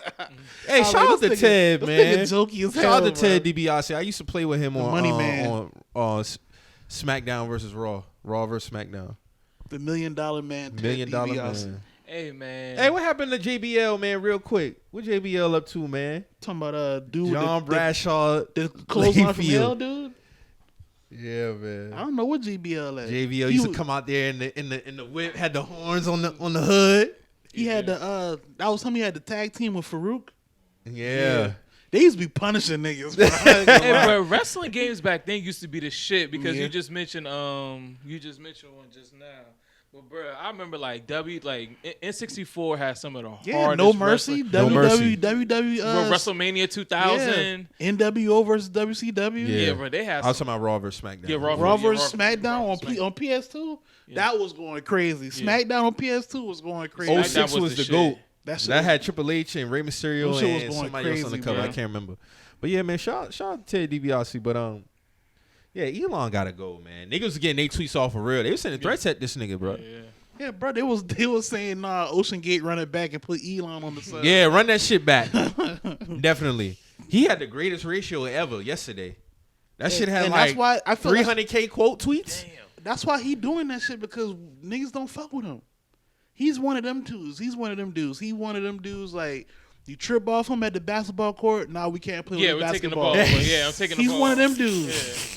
He's one of them, bro. Oh, y'all tripped off my shoes. We not playing 21 with my ball. Give me my ball. He one of them. One punk ass. I hate dudes like him, bro. Like he's such a clown, we just cracking jokes out here, bro. Like why shoot the ball, bro? Like, you can make your money in silence. Twitter's gonna make money for you. Why are you touching the app? Stop touching shit. You don't have to bother this app at all. Like you got money flowing in on top of what you got going on. You don't need to bother the fucking app. Let the shit be. He trying to press us for money so he can put into them Teslas. That's what he trying to do. So he pressed more extra money funneling in. He pressing us to fund his other scientific endeavors. That's what he's doing. He be bored. And I tell y'all, he be bored. Real life syndrome from The Incredibles, bro. Just bored. Ain't got shit to do. Man, fuck that nigga, man. I shouldn't have to pay for somebody else being bored, bro. Like, fuck on somewhere, bro. I don't know as far as like if it comes to the point where we don't have to. Well, I mean, if it comes to the point where we gotta get off Twitter, what app do we go to? Like, is somebody IG gonna be way too slow for news? Yeah, way too slow. That's way too slow for news. Niggas going on Trump social media, man. But did y'all see that shit that Instagram trying to implement? What? It's gonna be like a Twitter timeline type shit. Man, fuck no, man. I seen that shit yesterday. I said that shit is ass. That shit is whack. Let me see if I can pull it up. That shit sound whack, bro. That shit sound whack. Let me see if I can Nah, find man. Man. All right, so first look. Oh, here it is. I want to hear first about it. look at Instagram's new competitor platform to Twitter, Threads. Okay. Yeah, find your followers, and connect over conversation. Mm-hmm. So that's let me see. So this is what buddy name that own Meta and Facebook? Mark. This Mark Zuckerberg response to Elon, because you know them boys supposed to fight. Y'all heard about that? I didn't hear about it. What the They fuck? supposed to have like a. I don't think Mark is. I don't think Mark agreed to that shit though. Mark said he won't fight him though. And then Elon was like, "Yeah, let's do it then." Set it up then. Celebrity death match. They supposed to have like an octagon match. Yeah, Dana White's in the process of. So trying to yeah, set that up. Dana White in it. Yeah, that's about to go down. Bro, Yeah. That's insane. I hope Mark beat his ass. But the only thing is just a weight difference and height difference. So they're trying to figure out how the fuck they gonna figure out. Mark bigger than Elon. Yeah, he bigger. Yeah, he tall. No, I think Elon's bigger than He is? Mark. Yes. I thought Mark Zuckerberg looked Mark tall. like he tall as hell. Might be small though. Yeah, the weight might be different. Yeah. The weight might be different. Somebody need to. Hey beat man, his fucking ass, around. Elon might be a savage. Elon might be one of them. Might be. Yeah. One of them grappler type niggas. Might put that nigga in a fucking. I know somebody. crossbody. I know somebody who can go up against him though. Me too. Andrew Tate. I want him to fight Andrew Tate. Nah, he really do this shit though. Andrew Tate is in a foreign death row jail or some shit like that. Right Bro, now. he's an elite fighter for like he do that fighting shit. He do MMA. Hell Yeah, yeah. he do. Yeah. Yeah, Andrew Tate do MMA. He ain't no little dude neither. No, he big. Yeah, a he big got some dude. size on Yeah. him. But damn, Andrew Put him Tate in the ring versus with Elon. Musk. That's- Fuck it. I'll get in the ring with Elon off the strength. I'll hold it down for y'all niggas, man. Mike, don't let Elon About to sneak say, you, about bro. to say, you gotta hold the door. Don't let You Elon. about to say, bro. Nah. Don't go out like Nate Robinson, dog. Don't go out like Nate Robinson, dog. No. No Don't way. go out like Hey, Nate Robinson. Drew Hell, look at Don't Hell Don't no. let that nigga sneak you. No, I'm with you. I'm just I'll be saying. rooting for you. I'm not dog. underestimating him. I'm coming out victorious. Yeah. Just off the strength. Just off the No, strength. black man gotta get that Yeah. dub. I that gotta night, get that dub, bro. Hell no. Elon Just not know- doing nothing. Just know, Twitter is going to melt. But you gotta figure though. If Elon get a hit, that's already a dub for me on Twitter. If he catch me if slipping. he just catch you slipping on time, like. But if I win, then I win. yeah, but, if you win, yeah. but the running theme gonna be me getting the one off. He pieced you. If he pieced me one time, yeah. They gonna clip that shit. They like, this what happened. Even though you won. Look at Elon clipping piece of Mike. Hey, that shit'll be crazy, dog. As long as you don't fall, Mike. As Yeah, long as you don't fall, bro. As long as you Don't don't fall, bro. bro. Somebody gotta beat his ass though. Somebody do gotta beat that nigga ass. That's what I'm saying. Like it just depends how many rounds would you fight Elon Musk? Let's go around the room. I'm going one. I'm gonna beat that Yeah, nigga one ass. off? One round. I'm You trying to just just go get it around? all out in one Get round. it out in one I'm round. trying to just get this shit all Yeah. through in one round. Drew, how many rounds you gonna give Elon? Pause. Pause. Pause. Yo, hey, yo, I'm not giving them rounds. yo. That was a wild soundbite. My We're gonna bad. spar. We're gonna spar. My bad. How many sparring rounds you gonna give Drew? Jesus Christ. Madness. Wow. You sign a deal for 3? For 3 rounds? Like, yeah. I'll do That's a UFC fight though. Yeah, I mean, That's a UFC fight. the only thing is it boxing or is it UFC? Because this nigga, I think one of them niggas do like jiu-jitsu One of them and do shit. that shit, And though, I think it's the nigga, the pasty one. Which one is That's that? Zuckerberg. He's the Yeah. nigga that do like jiu-jitsu and all He that do shit. grappling. So, He do yeah, grappling so shit, like. like- Oh yeah, then he should. He win gotta rounds. stay arm distance, bro. I'm going for the knockout. I'm not letting this nigga try to rap. I got a torn ACL. He gonna use that against me. You know what I'm saying? Yeah, Like, but that leg is over yeah, now. so if he grabbed my leg, bro, so I gotta go for the kill, me 2-piece, uppercuts, He got to be body sworn. shots. You know what I'm saying? So yeah, I'm keeping him a distance. You know what I mean? nah, Like I he get on that ground, I'm stumping this nigga, bro. You know what I'm saying? He trying to twist some shit up. Nah, for real. But I think I don't know. I don't see them boxing. I see them going like more of an MMA style. Yeah. Because I mean, with that, it doesn't really matter the size. Then it's more of your technique, how you grab. Technique better. Yeah, That's what yeah. it comes down to. I saw Elon already dropped the picture like I'm training. What's up? Oh no, we doing MMA. I gotta jump on him ASAP. You know, real time. I gotta beat jump Brian. him. I can't afford any niggas to grab me and try to twist my arm up and nothing like that. I'm Like, getting on him. like nah. Yeah, I'm coming out the gate with a rock bottom. You know what I'm saying? And I gotta get the leverage under him. Yeah. Cause I don't know if me and Elon the same height. I don't know who's taller. But if he's Elon shorter than me, short, I gotta get more. I gotta get the leverage. Let's pull up the tail of the tape. I'm gonna keep it fucking with you, bro. he gonna try to charge at me or something, I'm gonna just put him in a chokehold.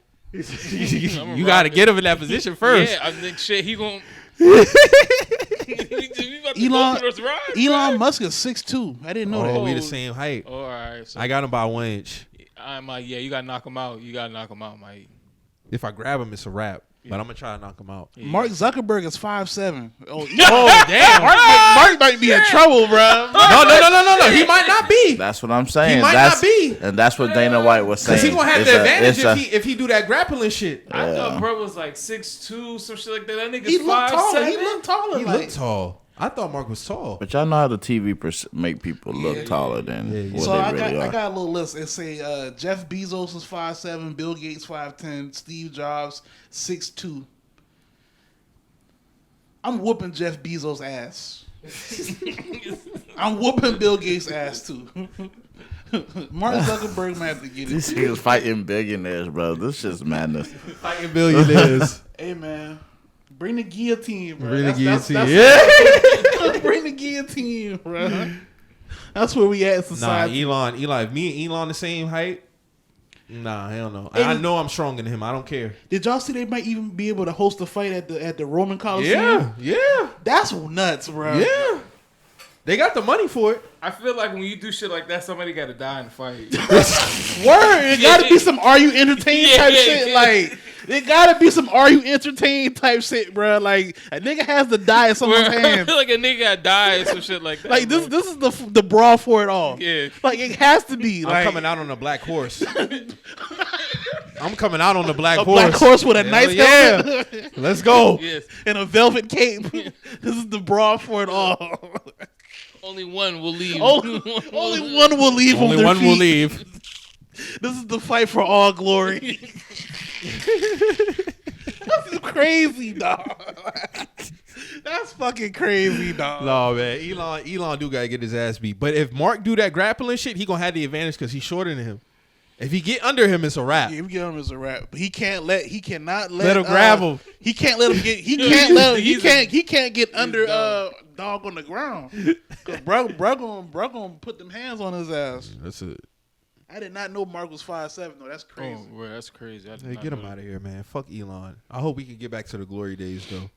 But see, Jack had the shit rolling. Remember when Jack first let us start putting GIFs and videos over quote tweets? Mm-hmm. Y'all remember that? That was like 2019. Mm-hmm. That made the app even more elite. Yeah, more elite. We went into elite chat room status with that. Oh hell yeah! When we start able to put videos over tweets, that made the app even more better. You saw more funnier tweets, viral moments, shit like that. But Jack, if you ain't trying to stay out of it, bro.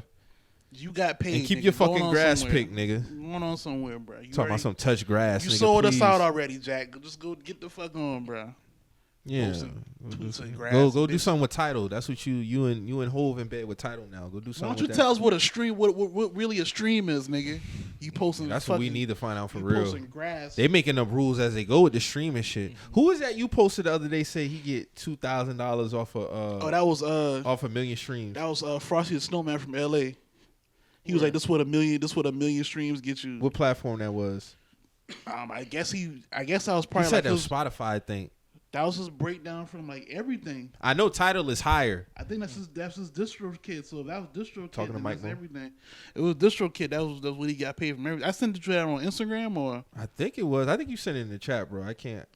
Let me look it up. So he gets off. It was like $2,700 off a million streams. I think it was Spotify though. I could be wrong. Okay. I don't know. That shit was wild. They do be making up the rules as they go with that shit though. Yeah, because damn, a million streams only get you 2 bands, bro. 2 bands. Dog, that's That's not even a penny. Yeah, that's not. Yeah, that's less. I mean, that's like a. 0.0000 fractions of a penny, dog. At that point, bro, you better off, man. You better off selling that shit as a fucking CD or some shit at this point, I think bro. you make more on some Nipsey shit. Bro, you might as well, cause this he made $100K off that shit doing that shit, didn't he? $100 a CD. You better off all yours. Yeah, you better off setting up a platform where you just get that shit direct to consumer at this point. If that's what's going on, then you better off doing that shit direct to consumer. You know what, bro? If I fuck with you as I'm a fan of a lot of artists out here. I'm not even gonna hold you. If y'all put up a link in your bio and your CD $100, depending on who you are, I might cop that shit. I'm not even gonna hold you. Okay. Depending on the artist. $50, if 50, 100, I might. If I really fuck with you. If I really fuck with you. I mean, I'll kick out 40. I'll kick out 40 to 50. I'll kick out if I really fuck with you. It's gonna take a big artist for that to be a movement, though. Man, Drake could have been that artist, but he resigned. I think if Kendrick or Cole did it first, though, it would have set the wave. Yeah. Because Drake, he loves his label situation. Yeah, I mean, and that goes back to understand. what we was talking about earlier about depending on if your label will shelve you. Drake don't gotta worry about getting shelved. No. Kendrick don't gotta worry about getting shelved. Cole don't gotta worry about it. Them niggas can walk into the label and be like, yo, I need X amount of dollars for my next album. All right, go ahead. Talk to such and such. We got you. Yeah. Or they probably cut them a check right then and there, whatever the case may be. All right, we'll open whatever the case. Because, you know, when Kanye was talking about his first album, at one point, they didn't want to open up the budget for his shit. Yeah, they was suppressing his budget. Yeah. They were suppressing his fucking budget for College Dropout. And that's why he had to shoot through the wire the video before he paid what, $30K? Yeah, he paid 30 bands out of his own pocket. They had to reshoot that shit. Mm-hmm. That's crazy, bro. So, I mean, it just depends on the artist and their situation. But depending on who you are, bro, if you drop a link in your bio and, you know, they got a price on it, I'll pay that shit. Damn, I wish I could find that shit, bro. Yeah, you can't find it. It's all good. Damn, because I think that was his distro kid. He was basically saying, like, this what 1 million streams get you. Yeah, it was like 2 bands. It was not even, I don't even think it was $2,600.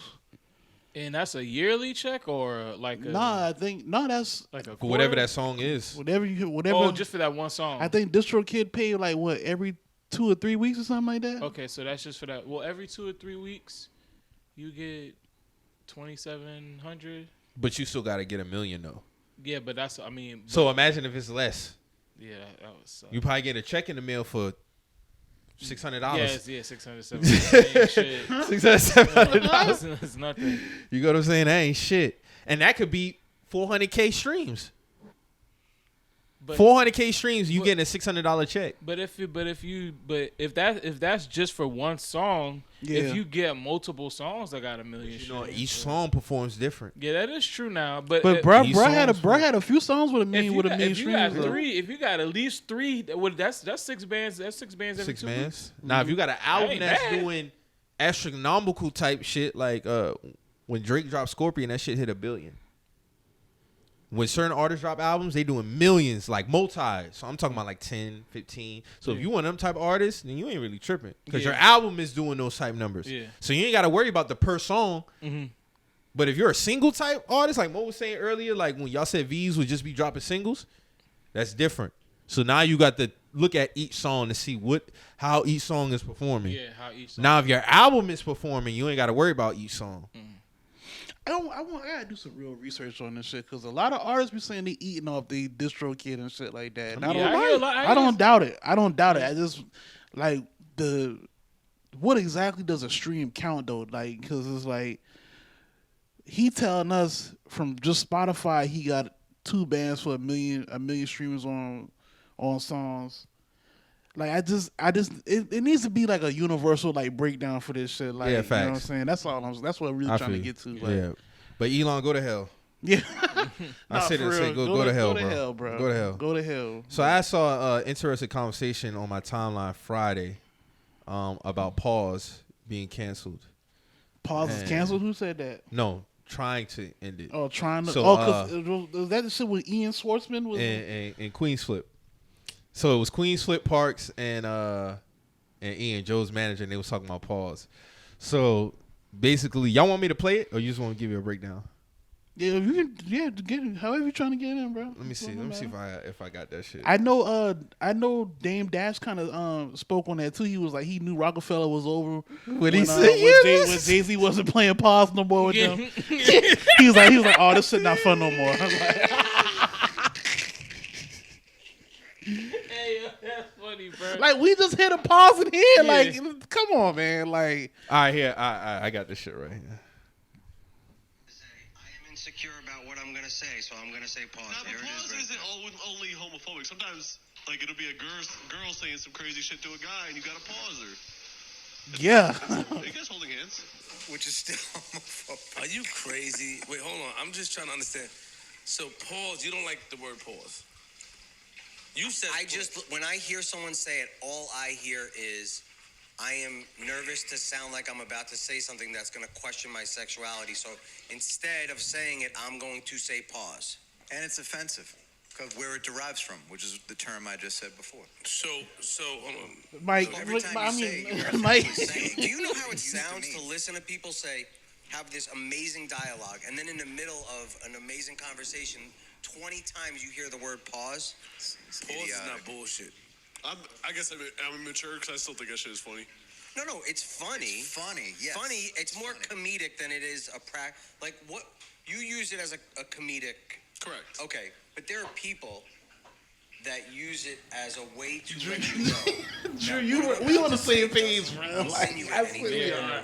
I swear we are. Like, Exactly. I think that's ridiculous. And Parks, not to mention, you're funny, but not everyone is funny all the time. And now it's like, oh, I gotta say it. I gotta say it. I heard you guys say pause 100 times already in 2 hours. Well, pause. Like, first of all, pause is something that we in our community we came up with. It's not for you guys to understand. Thank you. Okay? So Thank you.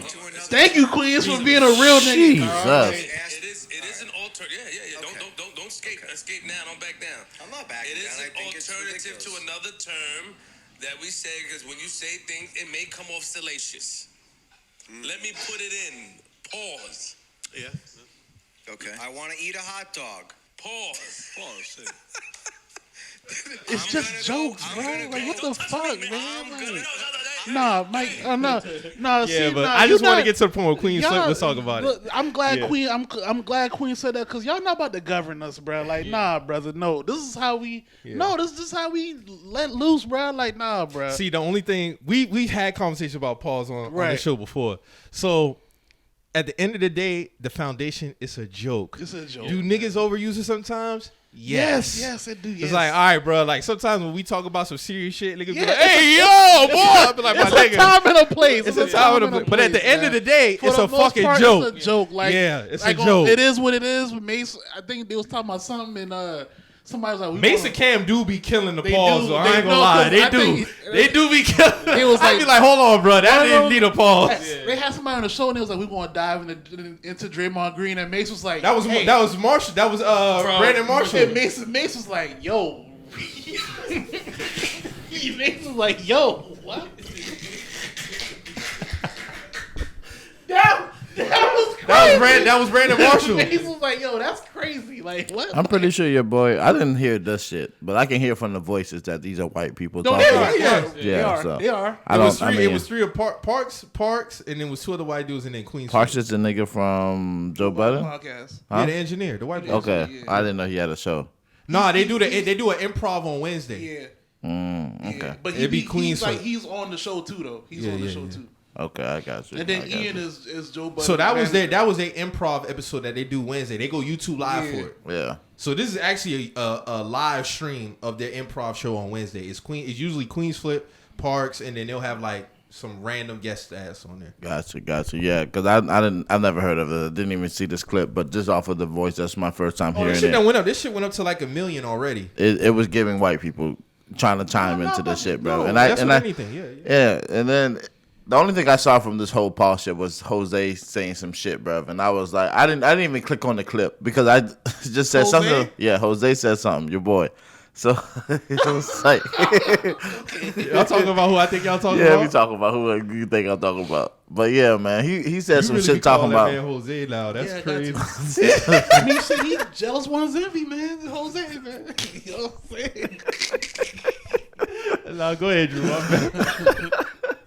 But yeah, he said something about canceling pause and shit. I didn't even click on the shit though. But I'm like, all right. Jose said that? Yes, bro. If he said something like it's enough of this shit or You know something what? like I that. have seen a couple of black people say niggas gotta I want to say cancel. Niggas gotta chill out on the pause shit. I get it to a degree, but we cannot cancel pause. It's funny. We just had it happen earlier, and I was like, "Yo, Drew, how many rounds you gonna give Elon?" Hey, yo.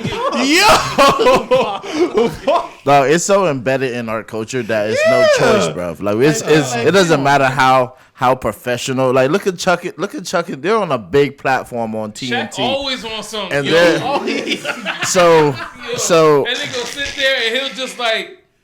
But Chuck be on some shit like that too, and Ernie and all them niggas. So like honestly, like sometimes they prep it up like that just so it can come out. 100%. So it's cool at certain. Y'all just showing it. It's cool at certain moments. That's all it is. Oh no, it's about your money of who can. You see what I'm saying? Because you're not gonna check Shaq to be like, nigga, you need to stop doing this shit. Because even this dude was like, I mean, I get it. It's a joke, but it's like well, no, that's it. Not for you. It's not for you to govern. It's not for you to govern at all. I mean, like, bro, white dudes always do like these as jokes, and we don't sit there and say, "Hey, y'all." But see, they have free range to get off their gay jokes. In certain stand-up comedian, we've all watched Jackass, bro. They be naked on that shit all the damn time. They do all type of fucking. And then they act like nothing happened. But see, you know what's so crazy though? I seen gay people even in the thread saying that we use it.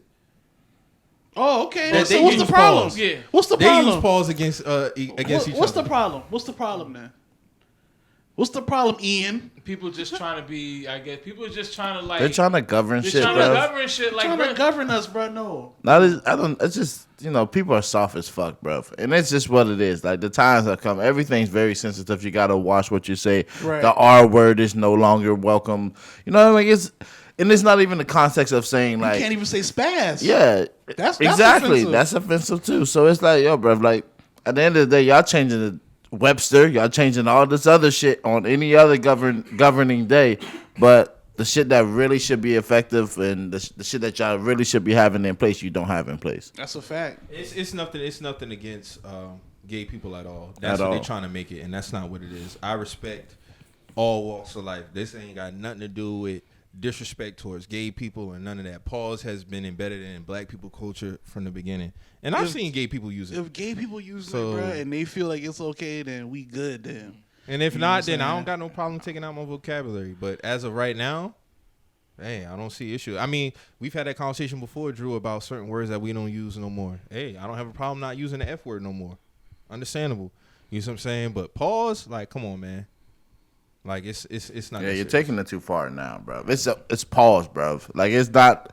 It's not even an offensive word. It's just. Let's pause. just take a chance, take a moment to realize what you just said and how crazy it sounds. That's all. That's all we're saying. I remember one time I was on my boy Twan's on his YouTube show for the he's a Carolina Panthers fan, and he said some wild shit, and the dude was like, "Hey, yo, pause." He was like, "Come on, bro. You're not comfortable in your sexuality." He's like, "Bro, that didn't work." Yeah, because that's what make it more funny when somebody go against pause. Like, you know what I'm saying? Like, don't do that. Don't do that, bro. You know why I said that. You're serious, huh? Okay. All right. You serious now, bro. Oh, my goodness. You knew what you said. You knew what you said. And when you said that shit, you knew that was pause worthy, and you still said that shit. You knew the ramifications behind what you said, bro. We good? Yeah. All right. Yeah, like you knew that. And so now you want to be serious. Nah, nigga, you knew what you said when you first said it, nigga. You knew what you said. Crazy. Nigga trying to cancel pause, bro. This is madness. Just hearing those voices, I already knew what type of time Oh, for sure. Like, nah. I didn't know they even had a show though, but big up them. Yeah, they Queens be killing on Joe Network, man. I can't even big up. Can't even front. So to get to some more serious shit, affirmative action is done, man. Supreme Court ruled against it. It is it's out of here, man. So let me see, because I do have some information as regards to it. Let me see. So for people who don't know what affirmative action is, affirmative action in simple terms refers to a policy aimed at increasing workplace and educational opportunities for people who are unrepresented in various areas of our society.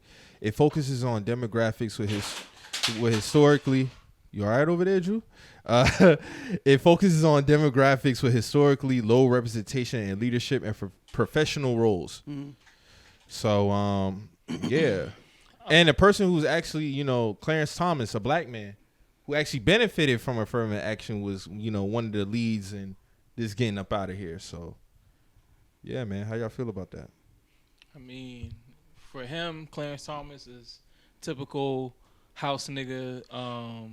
Typical house nigga behavior. Then the shorty who just got the black lady, she voted against it too. Yeah. It's typical house nigga behavior. You get in there. Once you get in there, you're going to do what you got to do to benefit yourself. Affirmative action helped him. Instead of being a real nigga and passing the rope along to get other people in, what does he do? He gets in and he shuts the door. I mean, but Clarence kind of showed what he's like a long time Yeah, ago. he's been on that type of time. My thing is this, like, I don't want to sound ignorant, but like, y'all, what y'all think about it, like, as in totality? Do y'all think we never benefited from affirmative That's action what I'm saying. in Like, the first place, bro? Did it like? I think it matters. It does. It do matter. But at the end of the day, bro, I feel like these companies got to do that on their own. Like, if they wasn't doing. So it you kind of look at it like the Rooney Rule in the NFL. You can compare it to that because it's like even like when the riots was going on and then everybody was talking about we're gonna be more inclusive and shit like that. But if affirmative action was along the whole time, why you gotta panic to us now and say that y'all gonna start including more black people on executive boards and all this other shit? Wouldn't y'all have been doing it before shit started getting torn up? Well, when we talk about affirmative action in this context, this is for the colleges. Oh, so colleges are no longer taking race into factor when for admission to students. So it's no longer okay, this black student. We got to make a quota, basically. We gotta make it needs to be fair across the board. So they can basically, if this black student has the same grades as this white student, they're gonna pick the white student over the black student. Before it wasn't like that. So basically, you would have to consider that black person for this spot. And Clarence Thomas is somebody who's benefited from that situation. That's why he's a Superior Court, judge now. We gotta look at who was really pushing for this though. Who was really pushing for the whole affirmative action shit? Like, who brought it to like we need to end this shit? Like, was it like a specific group? Like, who was lobbying for this shit? Well, I just know it was a Supreme Court rule. Yeah, because this is something that it had to come up to you know what I'm saying? Yeah, it like, had to come up to the Supreme Court. Somebody had to put it in play. It was a group who did this shit. Put that shit in motion first. I mean, bruh, I just look at it like, I think companies, however they're gonna play it, they're gonna play it. Like, if they was gonna hire you, they would hire you. If they're not, they're not. And if they wanted to, get around it from hiring a black person, I feel like companies was already doing that anyway. They was already finding ways to get around not hiring, black people.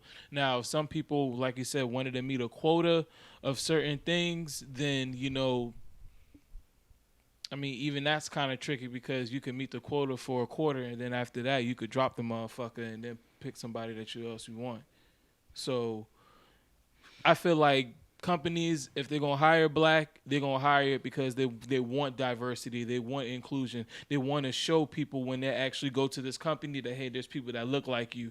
Companies that don't give a fuck about that, I think they're just not going to hire black people. And I don't think in the grand scheme, that's all. And I don't think there is going to be like no quota because you got big companies, but you also got a lot of medium-sized companies that a lot of people work at, a lot of small companies people work at, a lot of locally owned companies. So it's like, if they was going to hire you, they was going to hire you. If they're not, they're not. They don't got to worry about affirmative action because they own this shit. They're not sponsored by, like a company like a T-Mobile or some shit like that. Yeah, they might have to meet that. And honestly, I feel like companies like that, they're going to want diversity anyway. But when you go down to, your mid-level places, like let's say you're somebody who's who's trying to work for like a plant or some shit like that. If they want to, they can, but if not, they don't have to. Or if you work for like this tie into like anti-discrimination like type shit too, or like that's basically what it is. So they weren't giving black people fair opportunities to get into these universities, right. Even though they had the same scores as the white kids. Yeah. Or any other race. That's what affirmative action was, why it was put into place. So now people saying it's a bad thing because, it can affect the black students getting into certain universities and they're qualified. Right. That's true. Kind of similar to a job, which I say it does somewhat need a place because we talk about in jobs all the time. Like, bruh, you're giving these white boys these opportunities, and they might even be less than me as far as qualifications. It happens. So if we have the same, you still ain't gonna give me the opportunity. But that's why certain companies have to have. I've had these conversations off camera about certain conversations I've had with certain managers of different jobs, and they come to me and they told me that shit. My boss come to me and be like, yeah, you know, it's a little bit better, but you know, okay, yeah, y'all have more women in these positions, but where's the black women at? Or on the flip side, where's the white women at? It goes across the board. Or where's the black men in these leadership positions? Right. I walk into this office, it's nothing but middle-aged white men. Mm-hmm. Where's the diversity at? Mm-hmm. And it boils down to the type of company too. So if you're the type of company that deals with different backgrounds of people, I would want my shit a little bit more diverse so I can relate when we come across different problems. It would only make sense. Why do I have a company that caters to all walks of life and different people, but when I walk into my board of directors room, it's nothing but white people. It don't make sense. Right. So if you're a company that caters to different walks of life on an everyday basis, like ones that I've known in the past and ones that I know now, why when I walk into your board of directors or your managers meeting and it's nothing but white people? You know what I'm saying? That don't make sense. You need to have some type of diversity. Now, when you talk about college, yeah, it's a little bit different. But essentially, college is a stepping stone for these people to be in these positions. Mm-hmm. So why wouldn't you want to have your students of different? I mean, it could go both ways. I can understand some people who ain't really tripping off of it, but I can understand the other side. Like, yeah, that matters. Yeah, but some people are like, you know what, bruh? If it's like that, I'll just go to HBCU. I'd rather just go where I'm accepted. You know what I'm saying? Where I don't got to worry about that other shit. Yeah, I mean, but then they could play that card over the HBCUs too, though, because wouldn't that like be a universal thing? Like, so say like you had a white student try to go to yeah, they can basically say, well, y'all being discrimination towards me. Y'all a white student can say that. I'm just saying, is that possible? Like, probably. Bro, I went to an HBCU and we had one white student on campus. Yeah, I went to state. It was a couple. Matter of fact, white people maybe two white people on campus. Bro, you know them boy get extra cheese for that shit, right? Yeah. For being a white person. That. Yeah, for being white on the HBCU, you get extra cheese for that. Why? I have no clue. I had to look into that, but I know that white people get extra money. They get like I don't know why. I don't know how why. It was like some foreign exchange type shit or something. Foreign exchange students or some shit like this was a white person, like a country white person who went to Morris College and they got extra. I thought you were talking about like some Russian nigga. Nah, nigga, this is a fucking somebody from like Harleyville, some shit like that, bro. You know what I'm saying? Like one of the good old boys. Yeah, one of the good. Yeah, them boys is there. You know what I'm saying? And I think they got extra money to go to an HBCU. You know how like black people might get extra grants because they're going to, I guess a high university, PWI, some shit like that. I guess I never heard of that. Yeah, I never heard of that. That's wild. I mean, you do. If you look into it, the thing about it, man, like when it comes to like them grants and scholarships, bro, like I feel like black people, we get done so wrong when it comes to that type of shit because like a lot of the counselors and shit like that, they be soldier hating on you. They'll wait till like the very last moment to tell you, hey, apply for this scholarship, apply for this for these grants and shit like that. And it's like, bro, like you could have told me this shit 2 weeks ago. Now you telling me I gotta write 8 essays in 3 days, and I don't even know if I'm gonna get this shit done to try to get these grants. You know what I'm saying? It's like it'd be a lot of red tape that with that shit too, and it's like I don't know, man. I think it could be done better. It could be done way better when it comes to that type of shit.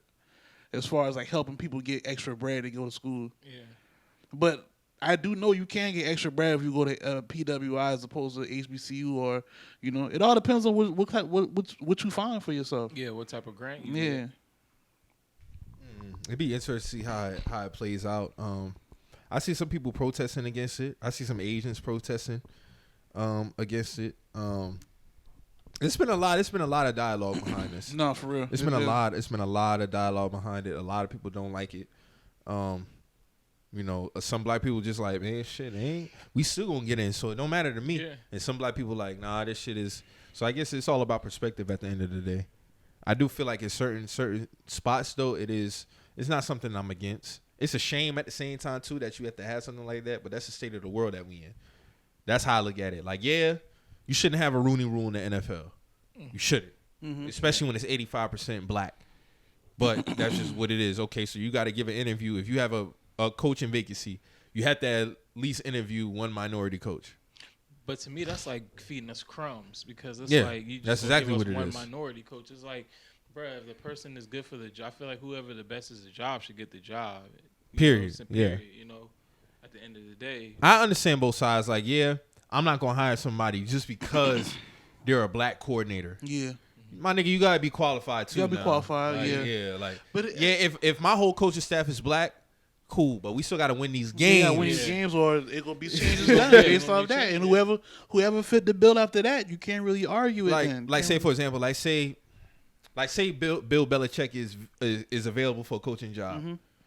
Are you gonna say I didn't do my due diligence because I gave Bill Belichick the job, even though I did interview a black head coach? I mean, yeah, I interviewed a black coach, but it's Bill Belichick. I don't give. I'm gonna still go I'm after. going with Bill Belichick. I'm gonna go with Bill Belichick. I'm You trying get what to I'm saying? win. Hey, I'm trying to win at the end of the day. So yeah, I get it. You got to balance between who's really qualified to get my team these wins, and then because I'm telling you right now, if I interview Bill Belichick, my nigga, I'm just doing this. I ain't even gonna hold you.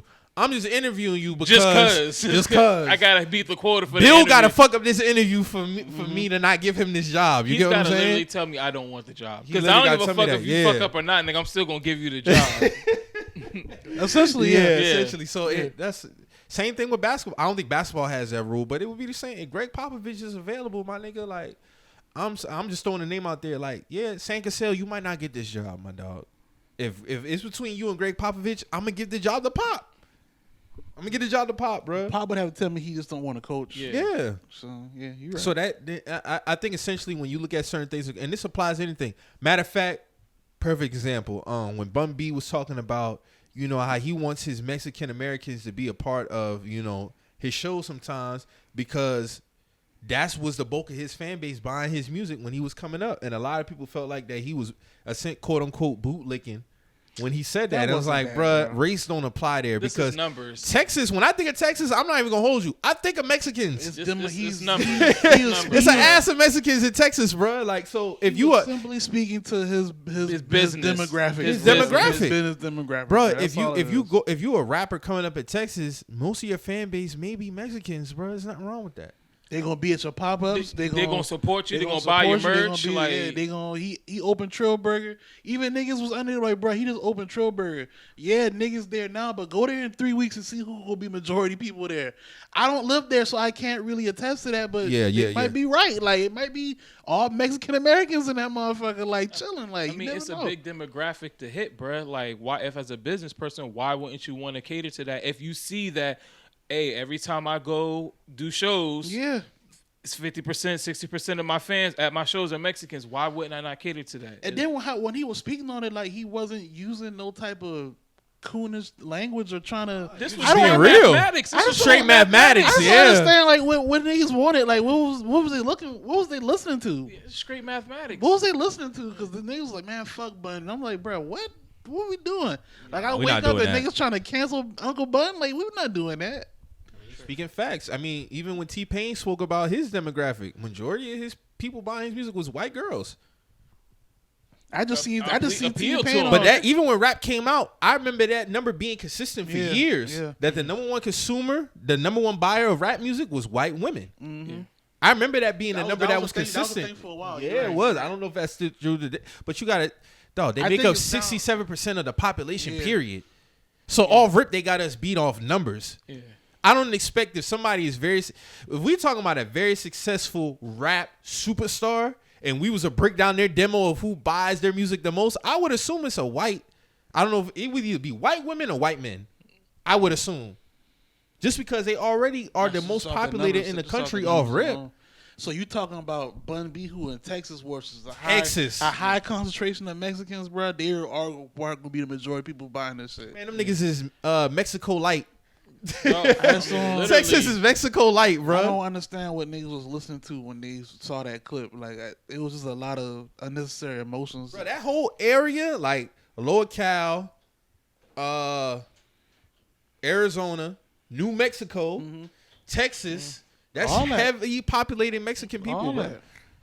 I mean, it only makes sense, bro. It only makes sense. It's like, I ain't canceling Uncle Bun, man. man, Y'all niggas, fans like it's funny when artists kind of view of fans in like certain ways, because we're speaking on fans. I remember I was watching this interview Pusha T had, Yeah. and he was talking about his fan base, how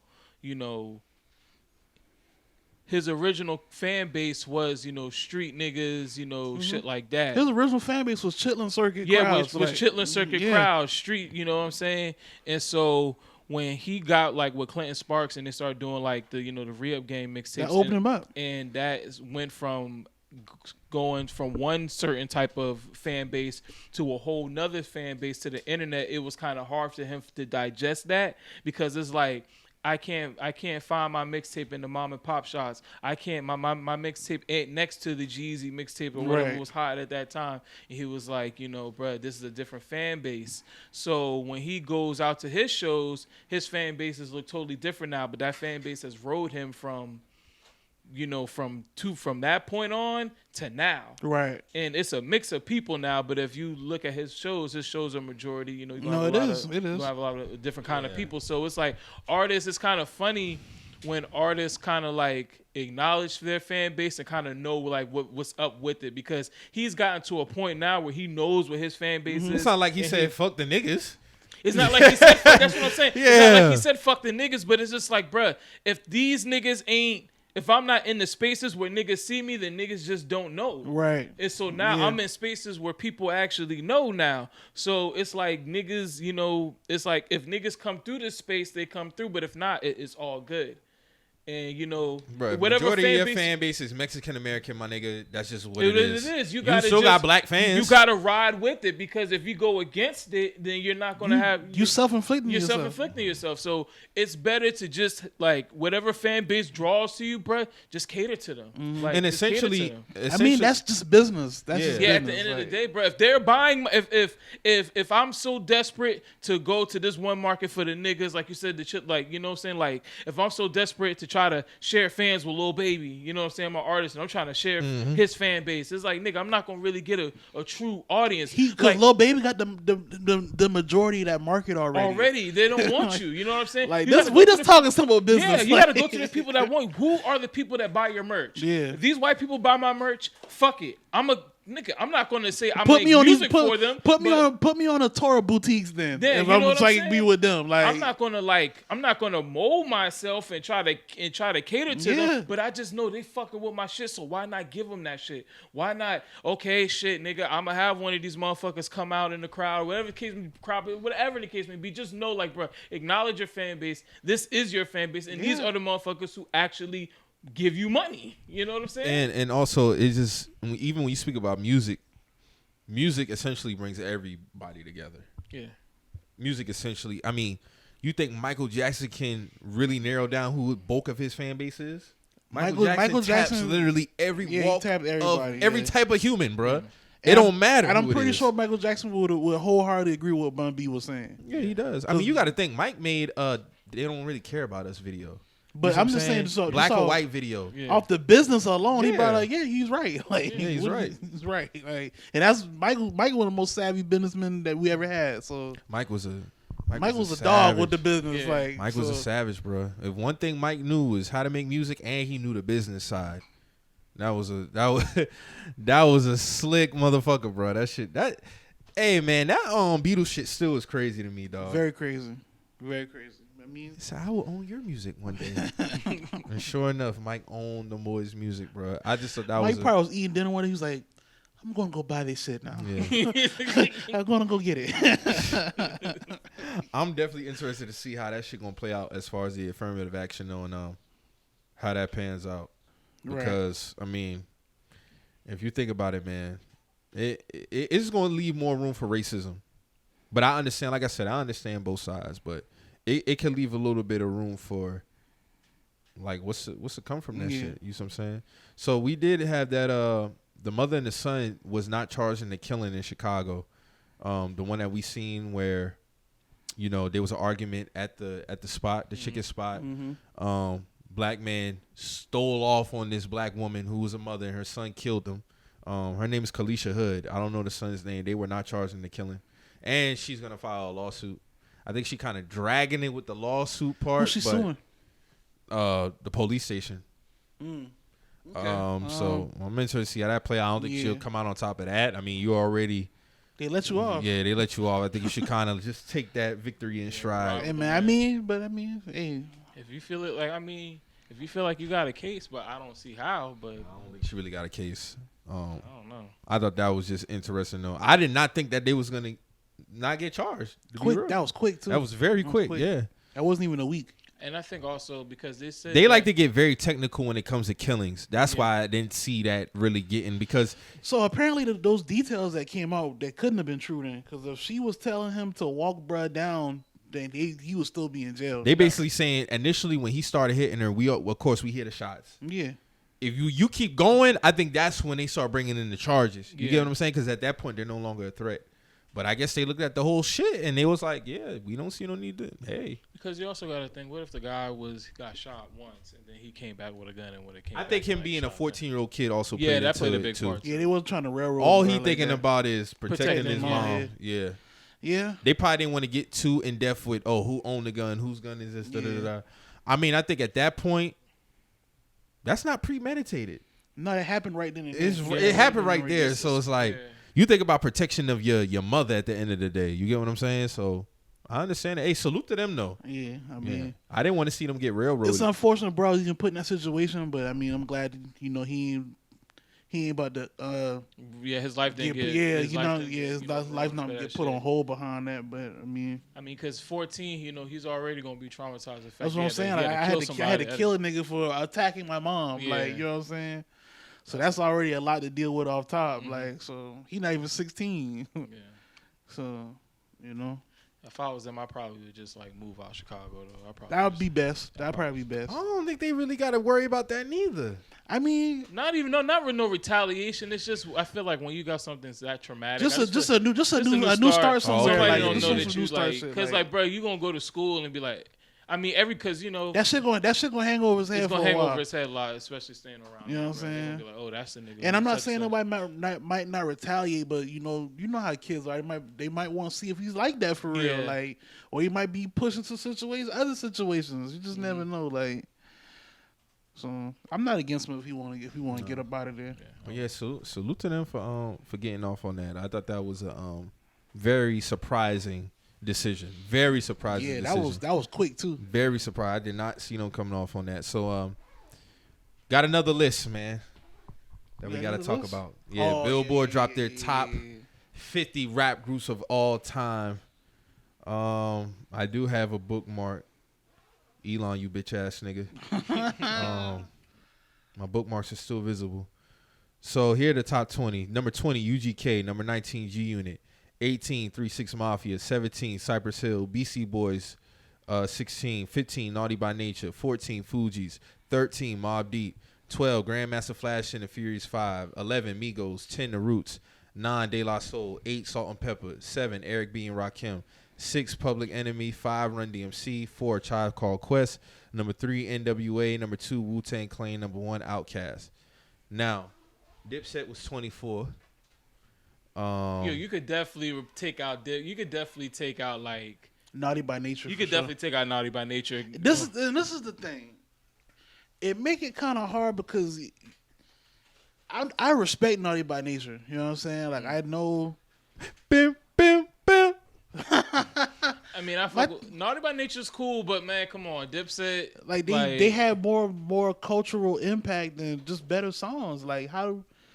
I don't get it. I'm pretty sure they outperform them commercially too. UGK as well. Why are they? Yeah, why is UGK at 20, bro? That's it. And why is 3-6 Mafia so low? 3-6 Mafia is top 5 all They're time. top 5 easily. Y'all put them top 5? They gotta be I probably top got 5. them 15, 10. What? Top 5? 3 6 Mafia is top 5. They gotta be top 5, top They're 10, probably top 3 the most influential rap groups of Exact- all time. They are. I don't. As far as influence, bro, it's 3 6. It'd be like 3 6 NWA. NWA, yeah. NWA. All right, so let me get to some of the ones that, because this is a 50 list, so just some notables. So Bone Thugs was 21. Deluxe was 22. Sugar Hill Gang was 23. Dipset was 24. I find that egregious. Dipset should be higher. They're top 10. Yeah, Dipset should be top 10 to 15 at least. Hot Boys was 25. Forget about them too, but they should be higher. But I can understand that because Hot Boys only really had 2 albums. Yeah, but they should at least be like. But their cultural impact is top 10. So Ghetto Boys was 28. That's egregious. Clips 30. I can see because they really only had 2 albums. Two Live Crew 32. I can understand that. Goody Mob 33. 2 Live Crew 32, the group that beat the court system for parental advisory. That's easily one of the most important probably rap groups of all time. 8 Ball MJG 37. That's kind of crazy. Big Time is 38. So even Big Thomas be on that list, that's love. Even for Big Thomas be on that list. Onyx 40, Lil Brother 41. Lil Brother should be higher, but that's just my opinion. Kid and Play 43. Criss Cross 44. Some other note. Yang Yang 46. Yin Yang Twins. Ray Sherman 47. City Girls 48. Yeah, Yin Yang Twins over Ray Sherman. Black Star 49. Black Star only had they had 2 albums. MOP 50. Trying to think, what's you just said the City Girls? City Girls is 48. Damn, they a top group all time already? No, not for me. Hell no. Not at Harlem. Wait. Who's on that list? Who's not Onyx on that is list? 40. Who's not on that list that should be on that list? They pretty I much think covered everybody. Slum Village yeah. is 39. Pretty much got everybody. Yeah, okay.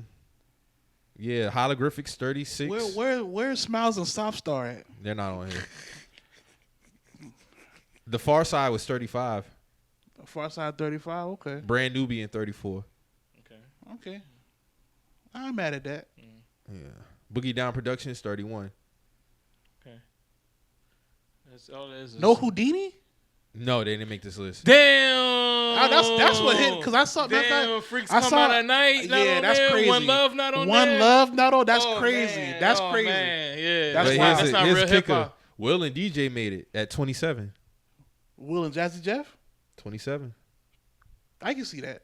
EPMD Houdini- 26. Yeah, Houdini supposed to be in that list. Yeah, though. Houdini's supposed to be on. Houdini, City Girls supposed to be out. Houdini's supposed to be Houdini- in. I have a Yeah, big gripe with Diplomats being 24 though. I That's agree with my that. one I agree with that. for sure. That's top 10 group. Houdini needs to be on that Yeah, list though. Houdini needs. They need to be on that. Did you say De La Soul? Yeah, they're on Yeah, there. they're top 5. It's top 5. Okay. I think they top 5. There's where Tribe Called Quest at? They're like 4. Yeah, 4. I can Okay. dig that. I can dig that. I can dig that. Okay. De La Soul was 9. Salt and Pepper 8. The Roots is 10. Roots is too high in my opinion. They're too high. That's not a top 10. Roots can be 15. Top I put 15. Migos ahead of them. I ain't even gonna hold you. I wouldn't argue that. Migos came in at 11. I fuck with the Roots now, but the Roots can be top 10. They can be top 15. They can be Yeah, top Roots 15. Oh yeah, Mobb Deep was 13. I'm not mad at that. I'm not mad at that. I'm not mad at that. Yeah. And G Unit was what? 19. 19. I mean, So they got Them G niggas Unit over behind- Dipset. So they got G Unit over Dipset. Yeah, they got Cypress Hill at 17. I'm not jacking that. I ain't lying. Cypher Hill's at 17. Cypress Hill at 17. Cypress Hill's hit hard now. They did hit hard, but I wouldn't put. I don't know, man. I don't got them boy at 17. They top 25, but like not 17. They over Dipset and G Unit. Nah, I ain't jacking that. Yeah, I'm not jacking that. I mean, G Unit, nah. Outkast number I one. really ain't ain't got mad no- at the top 3. Top 3 was NWA, Wu-Tang, and Outkast. I'm Okay, mad at cool. that. That's basically what it is, honestly. Yeah, that's what it is. But everything after that, it's kind of, it could be debatable. Yeah. But that's what they do for these lists anyway. City Girls is top 50 all time. Do they even have an album? They got an album. But dog, them boy over Houdini is crazy, bro. How That is Houdini, cr- that's- Houdini not make the list, Here we dog. go. Bruh, One Love outweighs everything that City Girls ever did. Like, we're being honest here. Like, Yeah. fuck all of The other the political shit. Yeah. Freaks come out at Freaks night. come out like those were hip hop moments. Yeah, like, bruh. we're not gonna do that. We're not gonna do that, Hey, Billboard. man. We're not gonna do that. I'm glad they showed EPMD some love though. Yeah, EPMD deserved that. EPMD is tough, bro. Yo, y'all see Dog get packed up for his Rakim take, right? Of course, as he should. Yeah, he should have. As he should. He deleted the tweet too. He Oh, folded. He folded. He was folded. He couldn't stand on that shit, huh? I thought. And he said he muted the conversation. I don't know why he deleted it. Niggas be with this whole I'm muting this. Y'all can argue with yourselves, and then this tweet has been deleted. You niggas don't be able to stand on y'all words, and y'all be getting fried. What happened was he posted them shitty ass song links under that tweet, and niggas was going crazy. I on seen them nothing shits. but quote tweets. Yeah. Them shits was ass. Them songs was ass. Them shits was I don't ass, know who bro. Dog. I did like one of the songs. No, them shits was ass. One song, but the rest of them shits was ass. And maybe because I like the beat on one of them. Maybe. Them shits was on Nathaniel. Word. Nada.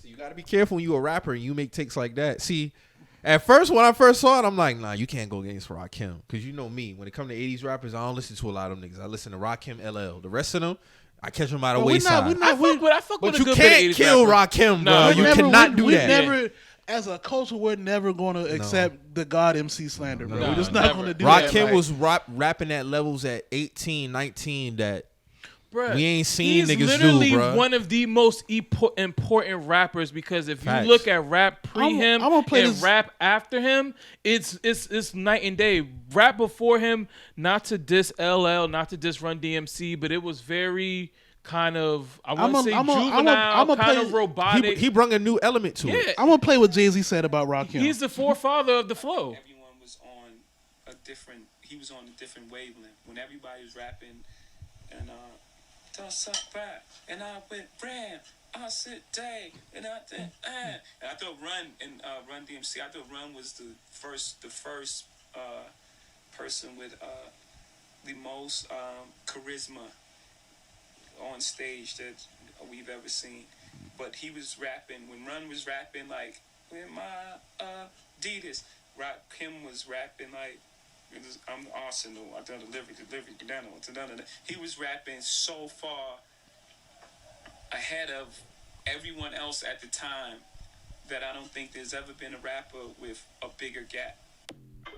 Facts. That's just a fact. Bruh, like, He was rapping way different from the norm. And you gotta think, when Rakim was out, you still had Kane out. He was rapping LL, far Run, ahead. all He of them was still he out. was so ahead of those guys. But I would say him. I would say for the 80s, when I feel like, as far as the four founders of like the flows that we have now, I feel like there's a couple artists that are like the basis of that. So I got like Rakim, Kane, G-Rap, KRS-One, Ice Cube. I feel like those five, and maybe Slick. If I'll go Slick Rick, I'd say like those six to me are like that's the foundation. That's the like, foundation of everything we have right now. Right. To me personally, I feel like that's You and can't everything go grows against, off of you that. can't go against that, bro. I feel like in those six, I feel like everything grows off of that. He's one of the checkpoints as far as what we heard different. And Yeah. then I think after him, the next checkpoint, where honestly, I'm talking about just big checkpoint as far as rap style.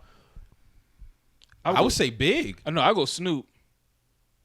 I'll go Snoop. Let's hear that. Why you say Snoop? Because I feel like when Snoop's flow and delivery came out, it was so different and it was so different. The accent the though. twang had the twang. I feel like the twang was different. I feel like when he came out, because like, bro, no offense, the Brat basically like based her whole. The Brat was like the female Snoop. You know what I'm saying? I like, wouldn't argue that. I wouldn't argue that. His impact in the culture, as far as his that. rapping, as far as like he was one of like. He had like one of the best flows of all time. Like when he came out, his flow was very different. Because back, that was like early '90s, so people was trying to still rap. '93. People were still rapping hard. He came like just real smooth on the mic. Yeah, I wouldn't be against it, but I think Big was the next checkpoint. I can see Big. Big I had can a see different Big. word. First of all, wordplay off rip. Yeah, Big Nobody had wordplay like Biggie before then. Big was the next step in elevation. Yeah, Big was the Hell next yeah. elevation. Okay, I'll give you that. I can see that. Yeah, I wouldn't argue Wordplay, that. flow, and for his size, he was able to play with multiple flows. Mm-hmm. And then his storytelling ability. It was all easy too. Yeah. It was easy. He made it look so. He easy. made it look so easy, He made bro. it look very easy, Yeah. man. That's another thing that people gotta take into account. Like big, the amount of flows that man had, and just the wordplay. Like it was, and the fact that he didn't write. That's another thing. Like it's truly just like didn't right. Truly didn't. it's like that shit just it don't make no sense, bro. It just don't make no sense. When you compare it to artists today who don't write, and it's like, bro, you should write. You know what I'm saying? And this is back when like he's not punching in. He's not punching in. He's not punching in. A lot of them shits is like off the dome, no punches. Yeah, it's just flowing straight through. That's nothing but one weed. take, Jake. That's weed in one take. Yeah. We on to the next record. Yeah, I would say because Biggie, to me personally, Biggie's probably the most gifted rapper of all time. Like He might talented, the most talented, the most gifted He might rapper be. of all time. Yeah. Man. I wouldn't argue that at all. Because he's able to play with so much, like you said, the flows, his wordplay, And it was breath just, control. It was just so easy. Bro. It was just so easy. Could bro. flow like, off any beat, anything. Like him rock. Yeah, he's like the next checkpoint. You right. He's like he's the evolution. Hey, bro, listen, I got a quick hot take. It might not be a hot take though, but dog, that nigga Sci-Hi's freestyle might be the best freestyle all on time? LA Leakers. On LA Leakers? Oh, on LA Leakers, yeah, for sure. When he was rapping on over that 4-2 platform, Doug yeah. and Go Crazy. Yeah. I might put it period though. I'm gonna tell you why though, because like at the end of it, when they joking and they tripping, they talking about, and the dude was like, "How many bars you think we missing there?" He's like, "Man, that's why we have this YouTube and shit, so you could go back and study." And bro, listen, Dawg was going crazy. He was I going literally off. had watched that freestyle probably more than any other freestyle. Right. Just by watching and I did not pick up on that. I didn't pick up on that. I didn't pick up on Right. that. That nigga Sci-Hi really is a student of like the art of rap, bro. The way that nigga be putting words and flows together, and they even said it like, bro, the breath control you had on that was ridiculous, bro. Because like even when you try to mimic that shit, you catch yourself running out of breath, bro. That shit is not easy. So that's good that you brought that up, because when I was watching the BET Awards, bro, and I'm comparing like the newer artists. First off, a lot of the new artists they was using back vocals on their songs, and I'm comparing it to like the OGs who's performing that night. Yeah.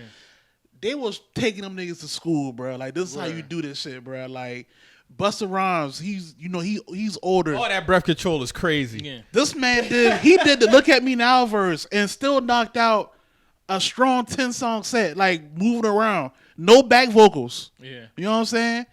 I can't remember. It was a few OGs who performed that night. No back vocals, bro.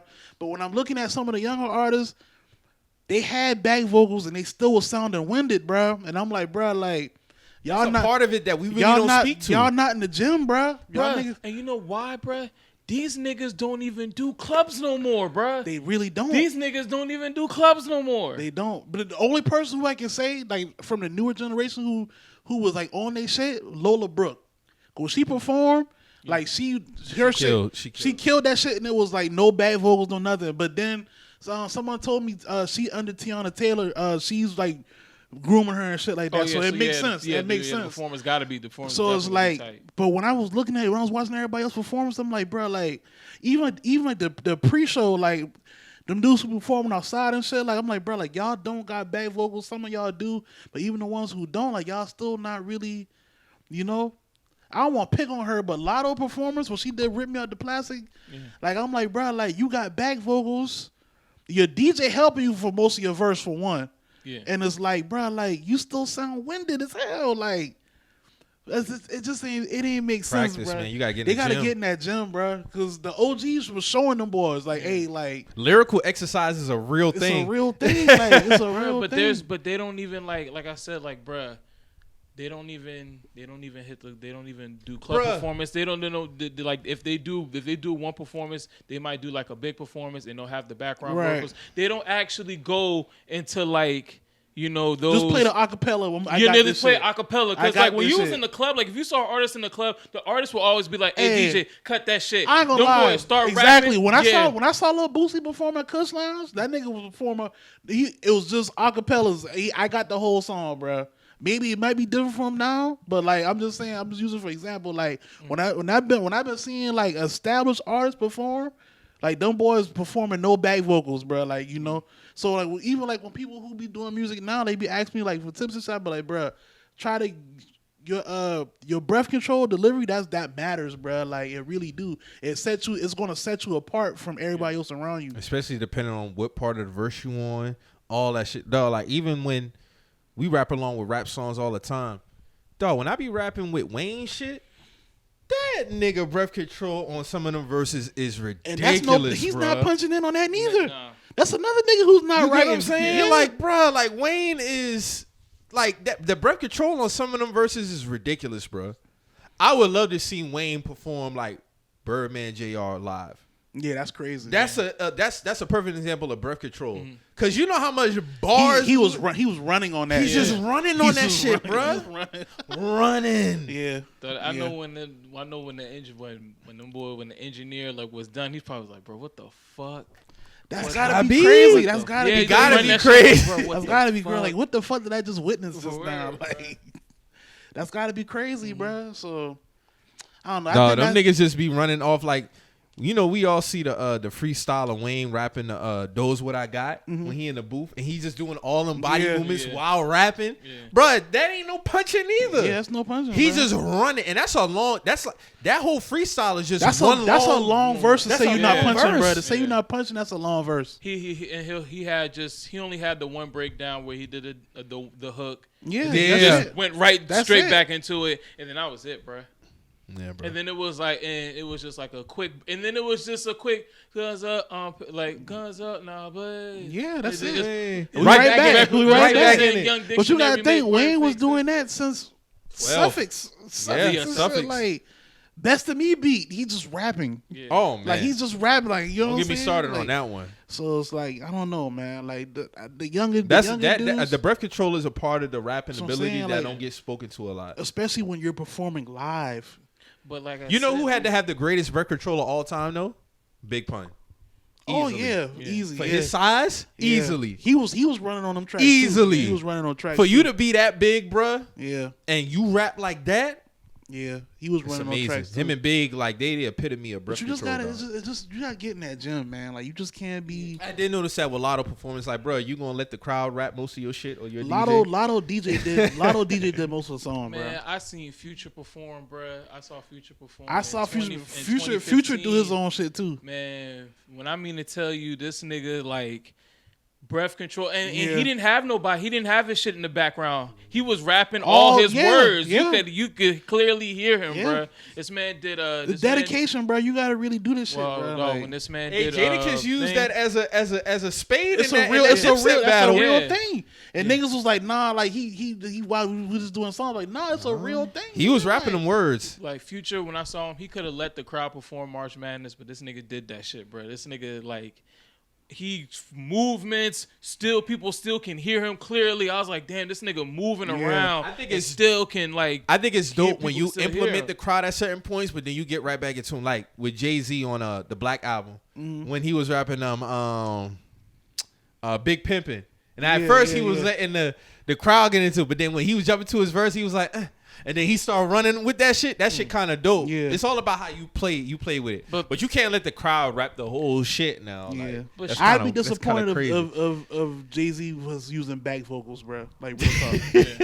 Like let's be real here. Like you're you know right. what I'm saying? Like 50 Cent, he don't use like the people who do this shit, bro, like it's a reason why they you know. Because I feel like there's no more training grounds no more for these niggas, bro. A lot of these niggas, they coddled. They won't be coddled, and second, these niggas they'll have a little bit of motion, and then these niggas will just be like, all right, I'm doing an amphitheater now. I'm doing this. These niggas you're not even amphitheater these ready. Niggas don't get in the trenches of just going to the club and just like being in a 15. In a small ass club. Control that room first. With 1,200 people, and you rapping your shit, and it's like niggas can feel the energy, and you rapping along, and there's no background vocals, and then you feel like you could put the mic to the crowd, niggas are sing that shit. Like you don't get your training. You don't get your training. I feel like people don't get their training now. They just go as soon as they have one hit, then boom, these niggas on Rolling Loud. No, you know what it is? It's the hit. It's the hit, and then it's the video you in the studio dropping the snippet, rapping with the snippet. Then it's Rolling Loud. Thank you. Like you're not getting nigga like dog. Go to that's practice. In a sense. You gotta go. You gotta like you said. You gotta get in the gym, bro. The gym used to be the club. The Chitlin Circuit used to be the gym, bro. And you're going straight from a hit to Summer Jam, just simple rehearsal, Rolling Loud. You like that's a big jump. From literally just you making You haven't a song. even done a club yet. You haven't even done a club yet. You go straight from the booth to Rolling Loud. That's a big jump, bro. And then you're That's not a gonna big feel fucking comfortable jump. to even rap without using it. So you're gonna use it because because if you fuck up the verse, that's gonna save you. But you ain't never had no training anyway. Yeah, you so gotta it's get like, the training matters. That It shit does. matters, bro. Like when T.I. came out and did 24s, I'm like, there's no back vocals on this. So like, this is what it is. Like this professionalism at the end of the day. Like, But shout out to all them boys, man. Andre 3000, another one, crazy breath control. Oh, for sure. Yeah. For sure. I see why them niggas got #1 on the bill on the billboard. Big Boy, for crazy sure. breath control. Crazy Boy breath got control. flows, Yeah. too. Yeah, he be running too. But shout out, I mean, I ain't really too mad at that top 3. Like I said, Dipset definitely should be top 10. Yeah. For sure. That's the only one I really had a gripe with. I can move Salt Pepper down and put Yeah, Dipset I don't up think that's there. a knock move. It's not a Salt knock Pepper, though. nah. No. Naughty It's by not a Nature knock. too. That's not a knock at them too. That Naughty by Nature one was kind of crazy. That's crazy high. That was kind of That's high. kinda I fuck crazy. with Naughty though. No, I fuck with Naughty like for sure. Like, but it's like that's kind of high. Like that's kind of high. Cause Tretch is another one who can just Yeah, he be Yeah. running on flows Yeah. too. Yeah, when he was rapping on Feel Me Flow. Bruh, I remember when I first tried to rap with that song, I ran out of breath. He be flowing I ran for out of breath, bruh. He do flow. His rapping on that song is elite. Shit, bruh. OPP, he flowing on that shit. Yeah. He flowing on that shit. Dog is flowing on You that ever had shit. he flowing on that shit, bro. Heavy D, another one. Heavy D. Heavy D, R.I.P. to the another GOAT. one. Heavy D's one of them dudes too. For Facts, real, he's bro. one of them ones, man. Yeah, Salute man. to them. So how did y'all think about the BET Awards, being that there was no host due to the writers' strike? I think they knocked it out the park. That to be format real, was fire. That format was Yeah, fire. I wouldn't be They mad didn't at let it that stay format like going that, yeah. forward. Let it. I think y'all should just let a DJ curate that shit every year. Like let a DJ curate that shit And every then just year. passing it on to Just other pass it on to DJs. other. That shit was fire. That shit was fire, bro. Because we all know the hosts, the writers write their jokes Yeah. and shit like that. So, of course, they had the writer's strike. But, dog, that format is fire. That format fire. Hell, bro, watching this, I was like, maybe this shit don't need a host. It might not need a host. Because, like, essentially, they was just letting everybody get their shit off. Yeah. That's what it's really be about. They didn't feel like it was that shit ran from 8 to 11:30, bro. They didn't feel like that. Like, celebrate everybody, bro. Yeah. You handing out awards, but in the meantime, celebrate everybody, bro. And I think they it kind of worked in their favor because this was the 50th year. Yeah. So you really do have Yeah. to highlight a lot of people within that 3-hour time frame. But I wouldn't be against going against that shit next year, No, bro. that shit was a fire format, bro. Even when they did the little dance hall segment when they had Mad Lion and Patrick, I was like, bro, if they find Little Vicious, bro, I'm gonna cry, bro. Like real talk. You think it's find Little Vicious, bro? That would be crazy. Yeah. But he ain't come out. But They I'm like, did a damn, great job that with shit that was fire. format, Kid Capri bro. did his thing. He did his thing. He did his thing that show. They recognize, the ones Shit. we lost. Keep MC Light and just switch out the DJs, bro. Like Her voice is so prominent with award shows. I can't see nobody else not being the voice. it gotta be MC Light. It gotta be her, man. For 'cause BET, it gotta be MC she Light. has one of the most unique voices, period. Yeah. When it comes to just like she could be a voice for anything. She Radio. could be Siri. Yeah. Yeah, she could be Siri. She could be Siri, bro. She has a unique ass voice, bruh. Shout out to MC Light, man, because I don't know, like, protect her, man. That's all I'm gonna say. Protect her at all costs, because just hearing her come on, you just know what time it is, yeah, bruh. it's the BET Awards, nigga. Like we locked in. What do y'all think is the most memorable BET Awards for you? I already know one for me, for sure. Probably 2001 BET Oh, Awards. 04. The one when Michael Jackson came out, that was the one I remember. Which one was that? I was, forgot. That, I was, just- that I had know to what been year that 01, was. right? I don't know what year that was. For me, the most memorable was 04 when Monique hosted. That was the That first was time a she hosted. great show. That was 04, I think. Which one was it where The first annual was 01, for sure. that was the though. first one? Because that was when Jay-Z was on a tear that year. Monique one was 04. I remember because she did a Beyonce set. Okay, When she yeah, did- that was when she fire. I remember that danced one, in yeah, I the- The remember Dangerously in Love. Dangerously Yeah, in that Love. was fire. That was fire. But the That was fire. overall show was fire. Yeah, that was back in the G. Was that the one when Rick James came out? I think He so, was like, too, He yup. was like, regardless of what they say, I'm Rick James, bitch. It's Rick James, bitch. That was back in the G when the BET Awards would come on. Your people would actually like come over to the crib and go. Yeah, watch yeah. it. It was a family Yeah, thing. Yeah, it was a Yeah. family thing, yeah, bro. My Everybody in mom, the I remember living room that watching when that that was shit. one of the years. Me, my mom, my uncle, we all watched the BET Awards.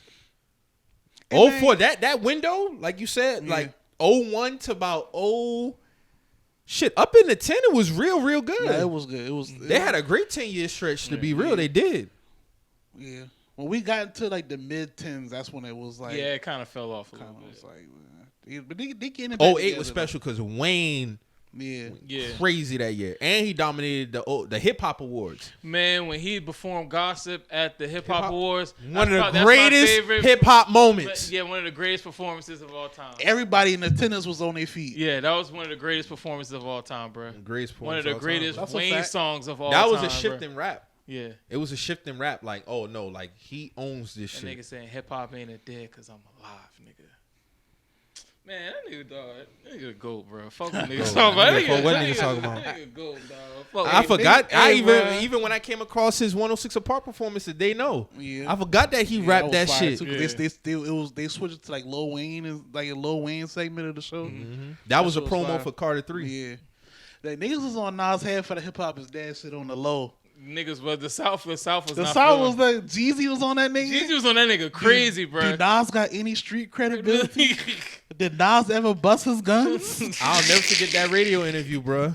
Hey, Jeezy was tight behind. But he was hating though. 06 was a great fucking year for rap, and he talking about that shit was dead. Hip hop is dead, nigga. Nah, bro, y'all mad the South was taking over. You want some death to auto tune shit too, nigga? Yeah. Facts. And y'all know that was his death to auto tune. That's his death to auto tune. His hating moment. Y'all know I love Nas, so like that was his hating moment. But I don't understand how you could say that at the time when we had Kanye killing, Jeezy killing, Wayne killing, T.I. was killing, Ross, the arrival of Ross. King was 06. What is Nas talking about?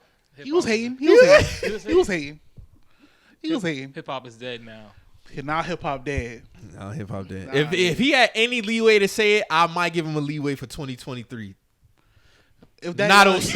Not 06. Not 06, nigga. Not 06. We're not doing that at 06. Nas hating, bro. It's all good. And that album was type mid.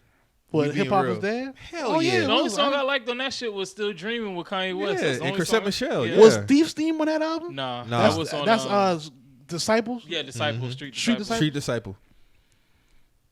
Yeah, Nas. He had a nasty run now. Nas was hating 06. Because you got to think, what came after that? Nigger. All right. The Nigger album. Remember the promo for that shit? Yeah, it was nasty. Yeah, he had a Nigger New Era fitted. That was crazy. This man had who made that? No, he had on his back in and whip lashes. He had that in chain though. That in chain was kind of gas. Nas did that, so hopefully we don't gotta go through that. Nas was wilding right there. Yeah, that's a bar right there. He pulled during that phase. He pulled up to the Grammys with the in chain, with the in. Yeah, Khalees. She had the thing on the Nas. jacket. Yeah, Nas was wilding. Yeah, I don't know what he was trying to do with that one. I don't know what type of. I don't even know if that shit was even revolutionary. Like. I don't know. That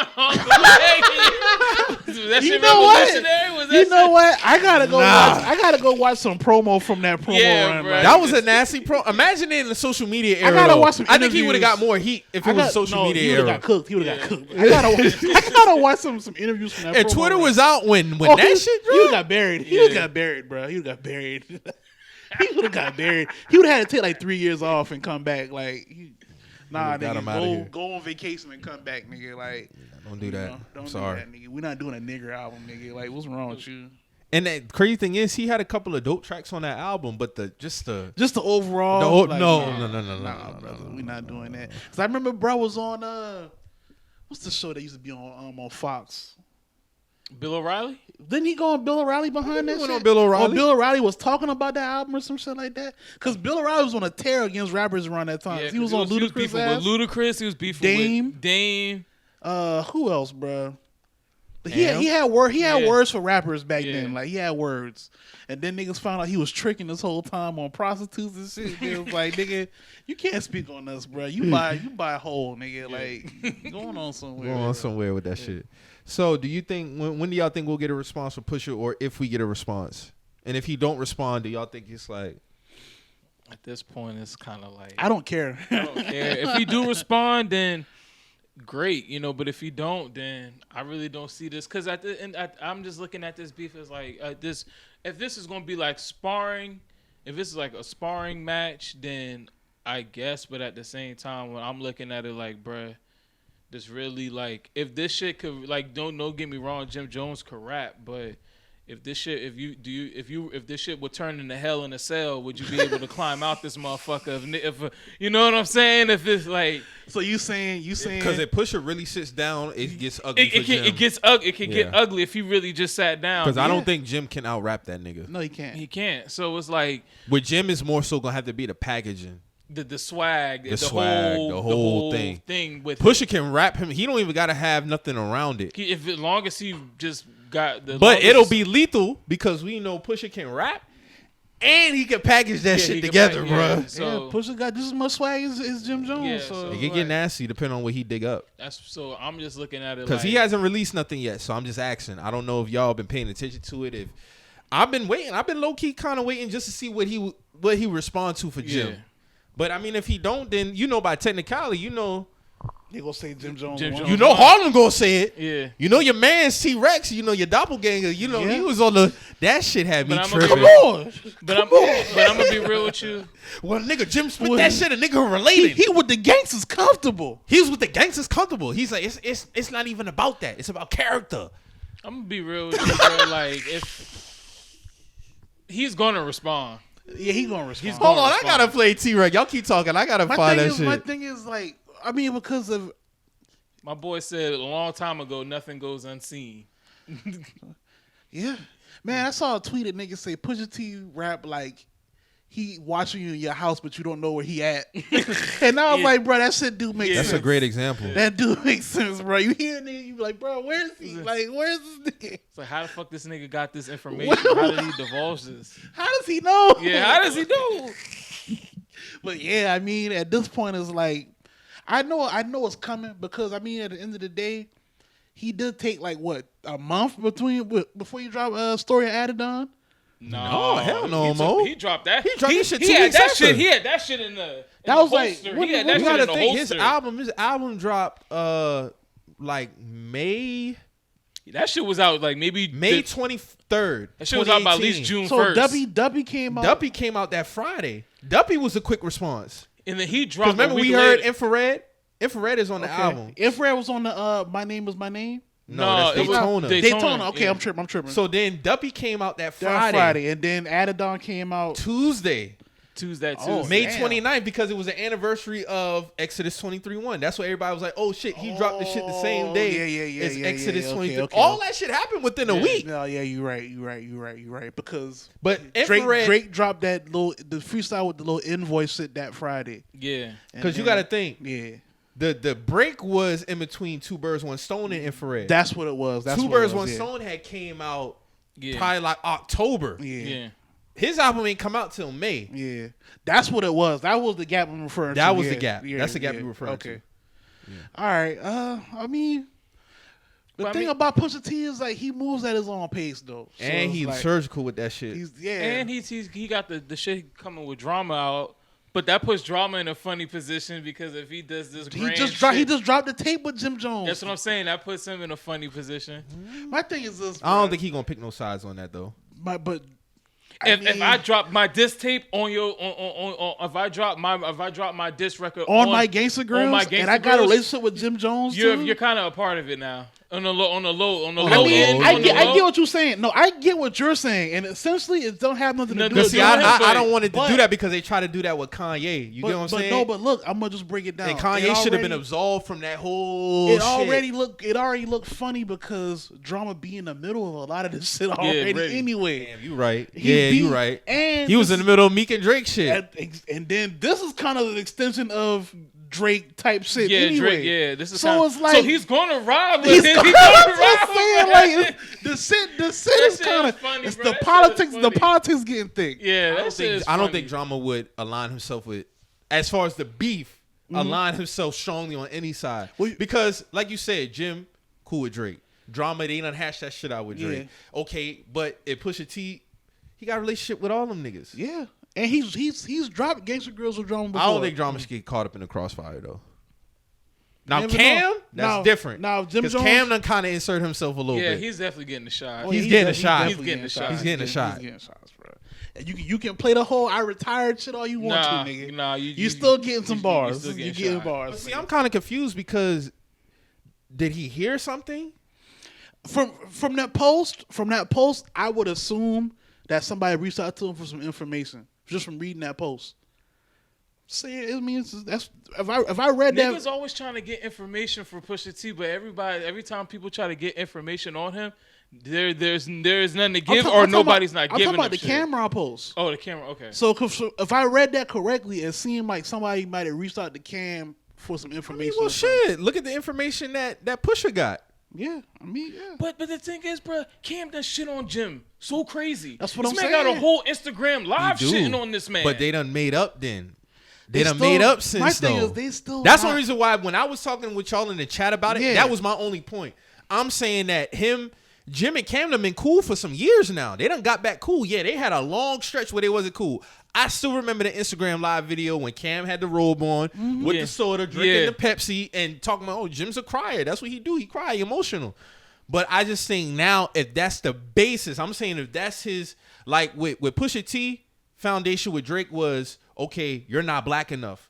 That was a fire ass concept. He dissed his mom. It He dissed does. his dad. He dissed everybody. Like even when we look at battle rap, when you going up against somebody, you got to have a concept. Yeah. Unless you just barn somebody.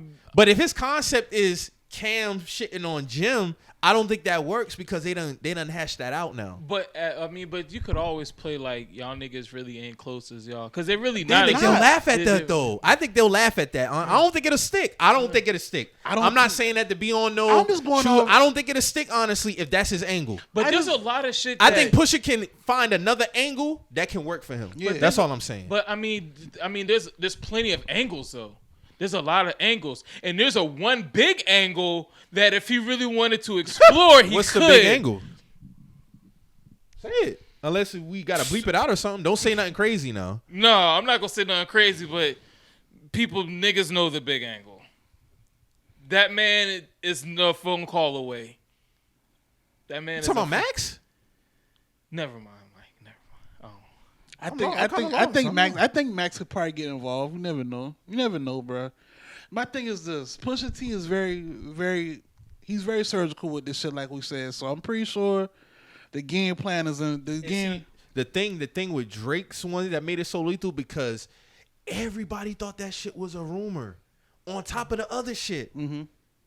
Everybody thought the kid shit was a rumor. I thought it was a rumor because, man, we heard about that. That was 2018. So, remember, it was like a rumor around October 2017 about Drake having a baby. I ain't never heard about that shit. No, bro, that was a thing. And it went away. Remember, Mo? And it went away. Yeah. It went away, bro, and everybody was went away quick. It was like little rumblings, and then that shit just boop. That shit went away. So then when the shit came out, then you got the blackface art. Okay, then on top of that, you know, your dad, you parade your dad around. It was just very... Your mom never got married and all type of shit. Your nigga about to die and all kind of shit. Like, but Pusha T got a lot of angles he could hit Jimmy. That's what I'm saying. Because you got to think, this nigga was on a reality. A lot of his shit is on Front Street, It's on bro. Front Street, yeah, you had to sell your house, but you bought an Audi instead on Love and Hip Hop. Like, it's all kind of shit that he can go at. Like, all kind He of can make it witty. Yeah. I mean, you know, like... It's a lot of things, especially how he talk. Like I'm gonna be honest with you, a lot of shit that Pusha T talks down on, a lot of niggas do. So bro, it's why gonna you be think, really bro, fucking. Why you think Exodus like Drake. 20, why you think Exodus 23:1 is so lethal? It's not nothing we haven't heard before, but he made it sound even more bad. Like, damn, bro, I'm disappointed. Then Wayne, the way he was talking about Wayne on Exodus 23:1 was kind of crazy. Cause like, yeah, we heard it, but for him to bar it up like that, that was crazy. When you say you signed to another nigga that signed to another nigga that signed that, that's bad luck. That's bad luck. That's witty wordplay. Oh yeah, that's crazy. I'm always say you cannot fly without your wings, nigga. Like,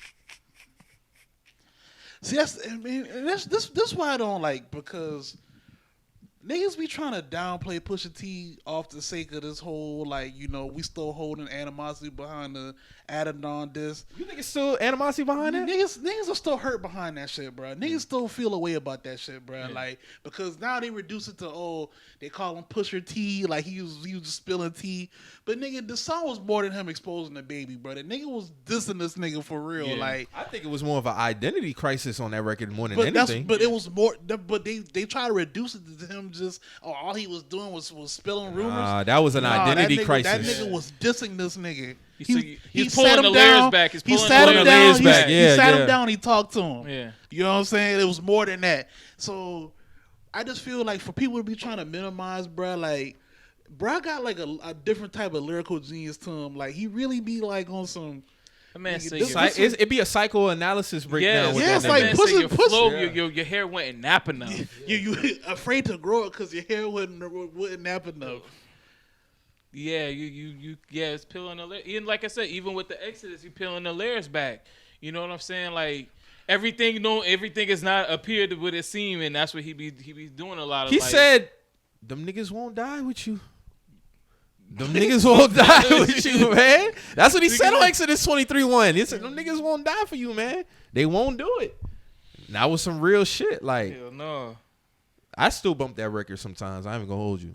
That video was crazy. That video was hard, but that song is just so lethal. Trenches. Yeah, in the trenches. Somebody smoking crack in that shit. Like, I think I might like that. I think I might like that more than Story of Adidon. But I think for the timing and what was surrounding it, because Story of Adidon was more lethal. We talked about that shit. I was like, bruh, I'm a Pusha T fan. But Mike, I remember Mike was asking me, he was like, bro, what do you think? I was like, bro, I think just off popularity, Pusha gonna lose. I remember saying this to this Mo said he can't use the ghostwriting angle no more. That's what we both were saying. He was like, bro, what can he use? But that's the beauty of rap battle. It's to catch niggas off guard. He definitely caught this nigga like Brother Muzan and Omar. Like he definitely caught that nigga at the hotel. Caught that nigga at the hotel. Yeah. He definitely did. And I remember me and Mike had a conversation like when that shit dropped, and I was like, I honestly was taken back. I was like, bro, this is like one of the. What's major? This is like one of the perfect diss songs, like diss songs, bro. Like I remember listening to it, like, cause Mike sent me the SoundCloud link. I listened to this shit, and I was like, bro, what the fuck did I just listen to? That was a Tuesday. I remember because I was at work. I was like, what that the was fuck just did a I just listen Tuesday. to? I said, bro, I have to play. I ran this shit back like 5 times. I was like, this nigga really went crazy on talking to this nigga, man. I remember like, bro, like, well, he definitely surprised me because I was like, bro, like, what is he gonna say? When we heard Duppy, it was like, I know, Pusha got to come with something, bro. My main thing was you.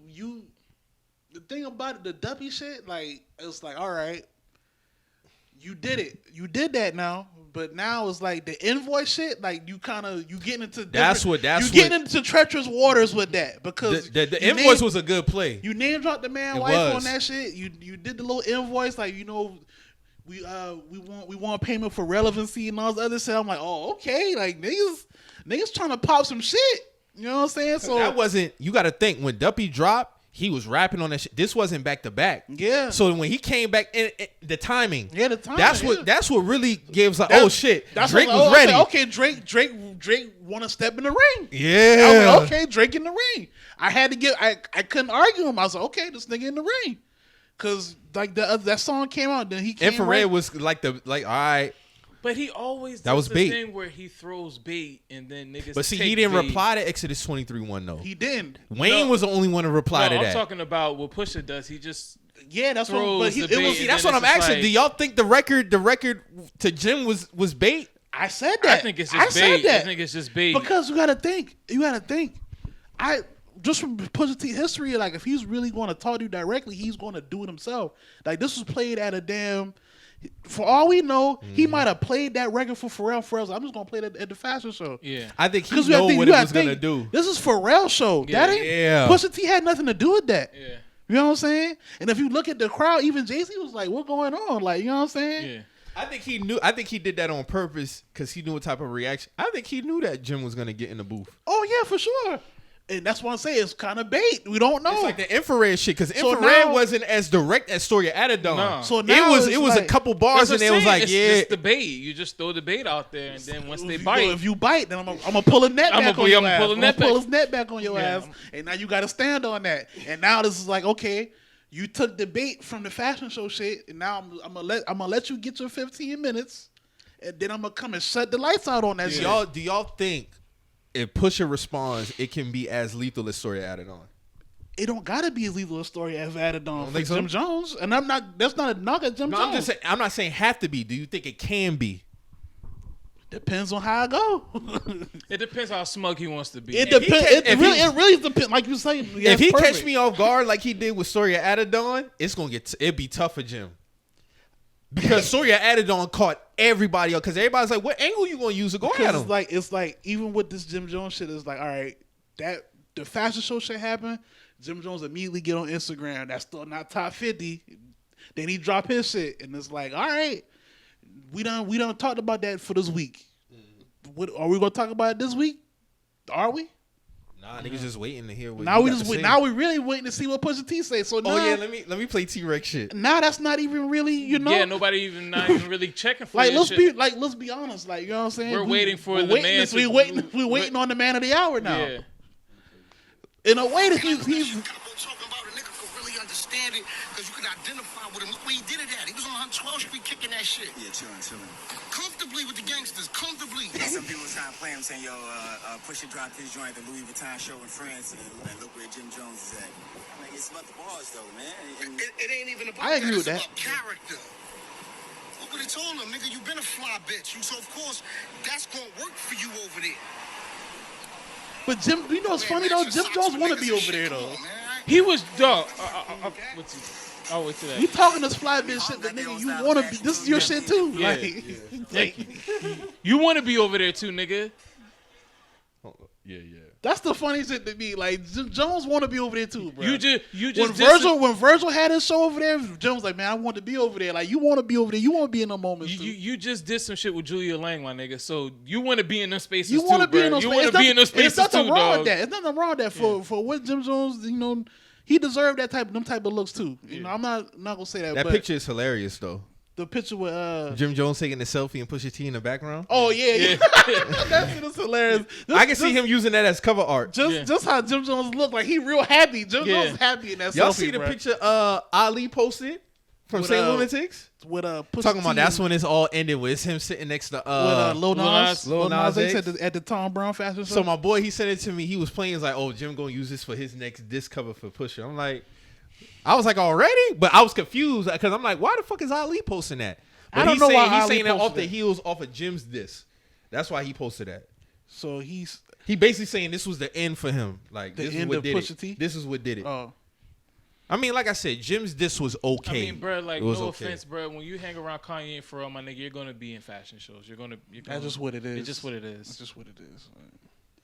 Yeah, but overall, man, I don't know, man. We might be watching another masterclass of that chessboard again, man. We never know. Like, that's what's kind of look like. It's kind of lining up like that to me because, like I just said, bro. Like we talked about Jim Jones shit this week, and it's like, you know, did that have enough steam to carry over into this week right here? Like we just waiting on Pusha T shit. You know what I'm saying? Like so, it's like, and if Pusha shit don't come, it is. yeah, if it don't come, it don't. This come. ain't like Drake and Pusha where niggas had to respond. Niggas had to respond right away. Niggas had to respond. It was like a real, I'm like once Drake took that bait off of infrared, Pusha T was like, okay. Hey, because you gotta think niggas was talking crazy because Duppy dropped Friday, Saturday, Sunday, Monday. By Monday, when Monday came, niggas was like, "Hey, bro, like, what's up?" That's why when we talked about that shit, I was like, because I'm looking at social media, I'm like, bro, like, yeah, because niggas might try to hold their nuts on Pusha T if he drops something, bro, like just. Because niggas was waiting. Niggas was waiting, but I was seeing a lot of the conversation. They was like, bro, Pusha T, he, you know the talk, you know how to talk, beat. I'm just like, even if this shit fire, I might see just our popularity alone. I just don't know, like. But it was just so the shit when it came out was just first of all the out like you said the packaging, bro. Yeah, the packaging. And then along with the. So when I saw the album cover, I was like, oh, this nigga, he know Nike talkers. He know because I swear to God, I'm not even making this up. I saw this whole photo shoot in 2008, 2007. I believe you, Mo. I believe you. On Nike I believe Talk. you. It was in the. Because I'm like, bro, this cannot be the first time people have seen this shit, no, bro. I saw these pictures before years ago, and I was like, bro. Even when I saw the because niggas in the thread was like confused, like it was like, bro, what's? Because first of all, Drake was lying. That shit was not for no fucking project. It was for a clothing line because he had a shirt on with a Jim Crow like type streetwear type shirt too. And I'm like, bro, like I remember looking at this shit. I'm like, bro, what is this? Like, what? I felt like I was watching Bamboozled again. Like, what is this shit, bro? But I'm like. It is what it is. We on the dark. We like on the safe side of the dark web. Like so it's like this like 08, right? Yeah, it's like 08. Yeah. So I'm like, bro, like what is this shit? Like what's going on? Like I remember the thread. The thread was like 10 pages and then it died off because niggas was like, bro, what?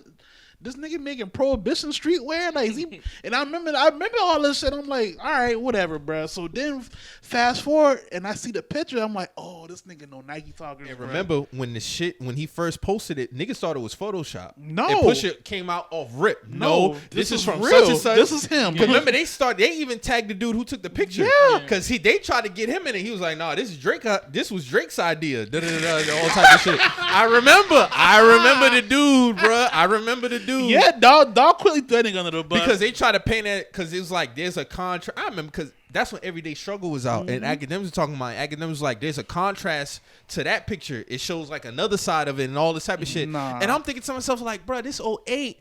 I'm like, bro, how the fuck niggas ain't seen this shit since 08? I remember that shit. I remember that. Cause I'm like, bro, what is this shit, bro? The whole packaging makes sense though. Think the beat. He used a story of OJ beat. It was just a lethal ass diss. And then in the OJ video, it's like the little bird, same like shit, the little crow shit. Same I'm like, shit, this is same this shit. nigga's a layerful nigga. Like, I wonder what the second diss was gonna be. That's what I always think about till this day sometimes. Now, when I was listening to Rory and Maul, because Rory was talking about that shit, he was saying like the basis behind Pusha T saying Surgical Summer, he was going to expose Drake supposedly getting like fake abs or shit like that, body work done. Like he had actual receipts for that shit. Like this, not even no. I mean, but you could look at that shit and tell.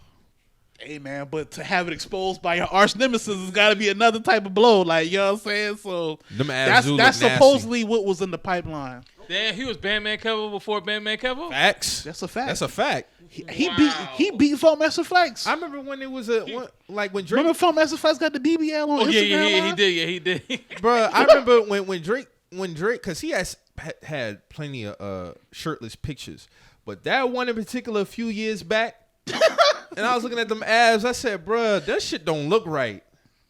Hey man, them shit don't look right. Hey man, but if Pusha T would have exposed that in the line with the Surgical Summer, that would have been crazy. What? Imagine the artwork for that. It'd probably been like actual like him on a table. That's wild. I don't think he come back from that. Like you actually like induced and you like that's crazy. You can't come back from that. Imagine that, bro. Jay Prince probably saw that photo. He was like, "Oh no, I gotta call this nigga right now." But I'm gonna make it look tough on Instagram though. But I'm gonna call this nigga. But please, I'm interested to see what Push. I just want to see for the laughs though, because if he got some shit on Jim, I want to laugh. I'm sorry. Yeah, I mean, this is a rap battle. It is what it is. I'm here to laugh. That's the rules. Them the rules of rap battles. So. I watch niggas get cooked on battle rap and I be laughing at their ass. That's the rules. Niggas got cooked for working at Walmart, but he made that shit lethal though. That's what make it crazy. Yeah. Shout out to T Top for that Walmart scheme though, because that shit was crazy. In a grand scheme, like you gonna kill a nigga for working at Walmart in a rap battle? Yeah, nigga. Yeah, in a rap battle, that's prime rib steak, nigga. You're getting cooked, nigga. Like you're getting. I'm sorry. Cooked. In a rap battle, yes, I'm gonna kill you. Gonna get these bars. You worked at Walmart, Sorry. nigga. Like the fuck. So yeah, man. Let's get into some sports shit, man. So Steph had a trailer come out for Underdog that had niggas having a discussion about is he an underdog? Mm-hmm.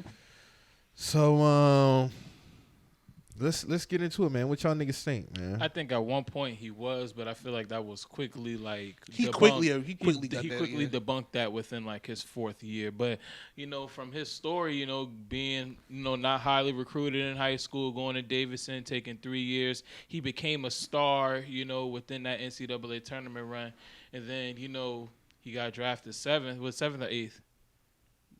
Seventh. So he got drafted seventh. I mean, you looking at somebody getting drafted seventh, you're thinking, oh, how is this person an underdog? But I mean, he still had a lot of concerns going into college. I mean, going into the NBA because he was undersized. He was very slight of build. The nigga had bad ankles. So it was a lot, for him to, to kind of prove why he's worth the 7th pick. And then, ultimately he did that and then, exceeded further than that. So I'd say in his 4th year, that's when he kind of broke all expectations. We're gonna get on this nigga, but yeah, I feel like in his 4th year, he had already broke that mold of being like, we're not gonna, I'm not an underdog anymore. Like I'm actually, I'm actually like that. No, I agree with that. I feel like dropping that now is kind of like a reach at it because like why we, like you say, Marcus, like that underdog shit was put to bed a long time ago. Like we talking about what. His fourth year was 2012. Probably like maybe 2012, 2013. Yeah. So now we 10 years past that. He dropped 50 in the Garden in 2012-2013 season. Yeah. So I mean, by that point, by that point in time, you're not an underdog no more. You're a big dog. I don't think he had it even coming out. That's the part I 100% disagree on. I think he had it. I think he's not the first player to have knocks against him. That's a very high pick. We've had number 1 picks have knocks against him. I think they're kind of over-glossing the height thing. Did he change the game? Yes. But Steph had people coming to his games of notable character. I mean, bro, I made it a thing to go see that nigga when he came to College of Charleston. Like, when I've been hearing about him, like, I was like, oh, the night Davidson coming here, I got to go see him. Bro, like, listen, them pictures that I posted when we was at the Citadel that night. Bro, listen, that shit was packed. I never seen Citadel packed out like that. You're not going to tell me they went there to go see Citadel and Davidson. They went there to see fucking Steph Curry. I remember that shit. But that was the junior year. That's when the year that's a fact, yeah. He became something. Here's my thing. He was a leading scorer at Davidson, and you went 7 from Davidson. That don't say underdog to me. Underdog is more late first round, second round pick, Donovan Mitchell type shit. I don't think Steph is an underdog. I don't think you could be 7th overall and be an underdog. I think they're confusing underdog with exceeding expectations. Because essentially, I can say that for number 1 overall picks. Number 1 overall picks have had knocks. John Wall had knocks. Blake Griffin had knocks. Ben Simmons had knocks. Are they underdogs? I wouldn't say that they're underdogs. I mean, I don't believe you can be an All-American, a 7th overall pick, and be an underdog. That's my honest opinion. I mean, but we've had a lot of guys that were like college player of the years, and they get drafted in the late first round. So they would be an underdog. But coming through, if Steph, they're not an underdog. If Steph went bottom of the first, if they slide it, them more. Yes, if the underdog applies, the underdog tag applies to Steph. If they knocked him for the school he went to, right, and his he's too small and he only shoot threes. No, you make sense with that. I wouldn't really because I can apply that for plenty of people like the ones that name. Like they say James Harden's ceiling was gonna be Manu. He passed that, but I'm not gonna say he an underdog. He just exceeded expectations. But Manu's a pretty high ceiling, so. But like, Manu is not. He never reached James Harden elevations as far as a player. He never became a superstar. He never became a leader of franchise. Yeah. Like John Wall, he had knocks. Well, he just athletic ability, It's not going. Blake Griffin, he can't shoot. Yeah. You know what I'm saying? Ben Simmons, same shit, except his is kind of like panning out to be what they was talking about. Yeah. You could be the number 1 overall pick and have knocks. I don't think that make you an underdog.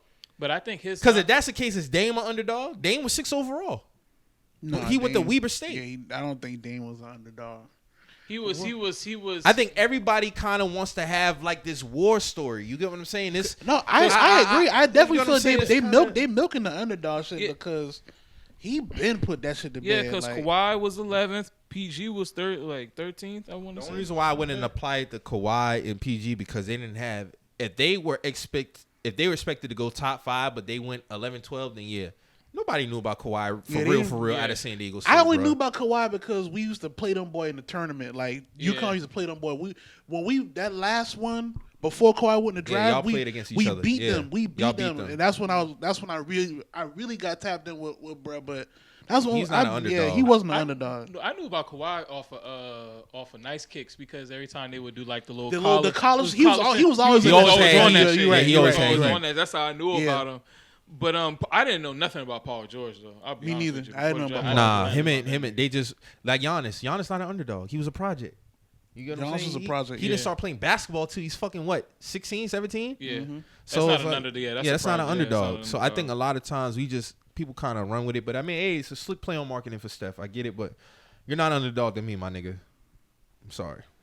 I'm gonna still watch it though. That shit probably gonna be fine. I'll check it out. It's definitely gonna be. Steph definitely brought a new element to it. I'm not even gonna hold you like that. I'm not even lying when I say this. Niggas used to get on you if you didn't come in the paint. When you used to play playing them. Oh, you come in the paint. Come in the paint. All you want to do is shoot. All you want to do is shoot. So when you have somebody like Steph who does that, and he became the greatest shooter of all time, that needs to be spoken to. Hands I'm not down. gonna say that. Like there's not even an argument. Like he was the greatest Niggas used to shooter get of all on me time, about like, that. Oh, you won't come in the paint, Mike. You won't come in. You mad because I'm shooting the basketball? Like, no. Like, I don't have to come in the paint. Now it's like if you shooting the ball, that gives you a long career. You just shooting the ball, nigga. Yeah. Like, They want you to be able to shoot now. That used to be a thing for Derrick Rose. Derrick Rose, could get to any spot. If he develops, they always say this: develop a consistent jumper. Develop a consistent jumper. Develop a consistent jumper.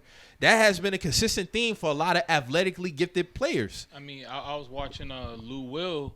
I was watching this Knuckleheads. I just rewatched it, and he was talking about how, you know, when he came in, he was real athletic and things like that, and that's how he'd mostly score. But when he tore his ACL, he basically had to learn a floor game. Yeah. He had to, and that's what he said when he tore his ACL and went to Toronto. That basically, you know, he had to change his game, and with him doing that basically and what we know, Lou extended his career. He got a sweet mid range game. Yeah, and that's what he had to work on that because he wasn't fast enough to just blow by people like that. And shout out to Lou, man. He just retired. Congratulations to him for having a long career. Great career. 05, right? Mm-hmm. 05. Him and Monte came out the same draft. Great fucking career, bro. Lou was a monster in high school, boy. Oh my god. What pick did he go? Like 45th. Out of high school, right? Yeah, out of high school. Him and Monte Ellis were like, bro, high school. He was AI's pup. Yeah, he was. Yeah, that was his boy. I'm gonna just be real. Like high school basketball now. Like no offense, I fuck with high school basketball because I'm a hoop person. But high school basketball back then, bruh, was like unreal. Yeah, it was. Like this shit was unreal. Monte Ellis scored 72 fucking points, and this is like. High school when niggas you could hand check and all kind of shit. Sebastian scored 66. That's still a record. You know what I'm saying? Like back then, cause like I'll see it now, but like nowadays niggas don't play defense like that. Back then niggas play defense. You gotta think high school basketball, bro. Defense. They played a real zone defense. That was the zone era. And them niggas was dropping 50, 60, 70. Like niggas was still splitting zones. Niggas was splitting zones. Like them guards, like if you was an elite guard back then, you was really like that. You was really like that, bro. Really like that, you, bro. Like, it was no bullshitting with you, bro. Like back then, I mean, like I said, like you would play against like it was zone all day, and it was then if you could shoot, they would extend the zone. It was just like back then, bro. Niggas like there used to be whole game plans in high school on just guarding you, and you would and niggas like that, like bro, niggas like that would still have 60. Dog, listen, Eric Gordon and Derrick Rose used to wreck high school. Yeah, AAU it is. It was on the like same AAU I team know it's together, cool to get jokes off on Eric Gordon now, but he really Eric was a Gordon fucking was that problem guy. in high school, Eric bro. Gordon was that guy. He was a problem in high school, Gordon bro. was that guy in high school. He killed Jordan's sons in high school. Definitely. Bro, Drop 55 on them niggas. That was a real era, bro, between like 02 and 06, 07. Like, bro, you gotta think like OJ Mayo Mayo in high school was like a god. He was a god. He was the nigga. A god. He was a god. They was comparing this nigga to LeBron, bro. He was a god. Yeah, they really was. Yeah. Talking about man. Then he wore 32. You know, LeBron high school number was 32. Like, yeah, it was a problem. This man was playing varsity in 7th grade, bro. This nigga was averaging like 21 in 7th grade. Yeah, he was playing varsity. Like, that's just unheard of. Like they don't got stories like that because you know all these kids go to these certain prep schools and shit. Man, this nigga like you got to think 7th grade. You're 12 years old. Yeah, 12. So playing with varsity niggas. Basically, you're damn near a man. In 7th grade, this man was like 6'3" in 7th grade. I ain't gonna lie though, I kind of got some hope for Scoot Henderson though, because I've been looking at Scoot. My bad. It kind of had me going back and looking at Scoot old shit. Just his frame in middle school. Y'all ever see how he was built in middle school? Yeah. Scoot different. Like that dude different. He was ahead of it. He remind me of you know John, right? John Gatson. John was like that too. Yeah, John. John was always ahead of everybody, bro. Even 8th grade, he had built on him. John could dunk in like 6th grade. Facts. Bro. That nigga could dunk in 6th grade. That's that crazy. nigga's like 5'3". That's crazy. He was like 5'3", bro. John tapped out at like 5'11", 5'11", maybe. I don't think John's 6 foot. I think John 5'11". Probably like 5'10", 5'11". Matter of fact, yeah, because he ended up playing football at Newberry. His height was 5'11", like 190, 200. Dog, because I played ball with this nigga when we was in 6th grade in rec. Athletic freak. This nigga was 5'3" and could dunk. I'm talking about this nigga because jumping off 2 feet. That's wild. Yeah, John Crazy, had it. bro. Crazy. So Dame finally requested a trade. The end of an era. What you giving up for him, Drew? Let's get it. Let me hear the package. Nigga, he's not coming to us. Nigga, y'all the front runner. What you talking about? No, we're not. Yes, he is. Y'all are the front runner, bro. What are you talking about? Y'all all the front runners. So you don't want him now? No, I'm not saying that. I'm just saying they're asking for a lot. They're asking for what? Tyler Hero. From what I saw, Tyler Hero, Duncan Robinson, Kyle Lowry, Jokic, and like 2-3 other picks and shit. That's a lot. You can get That's that like- up. That's like a lot. Kyle Lowry don't even count in that. That's like a lot. 5 players. That's a lot. Drew, 2 of those players don't count. That's a lot. Yeah, Kyle Lowry. But don't they count. said Lowry that don't count. it wasn't set in stone that it's a destination for him. They're exploring other options because he doesn't have a no trade That's clause. smoke though.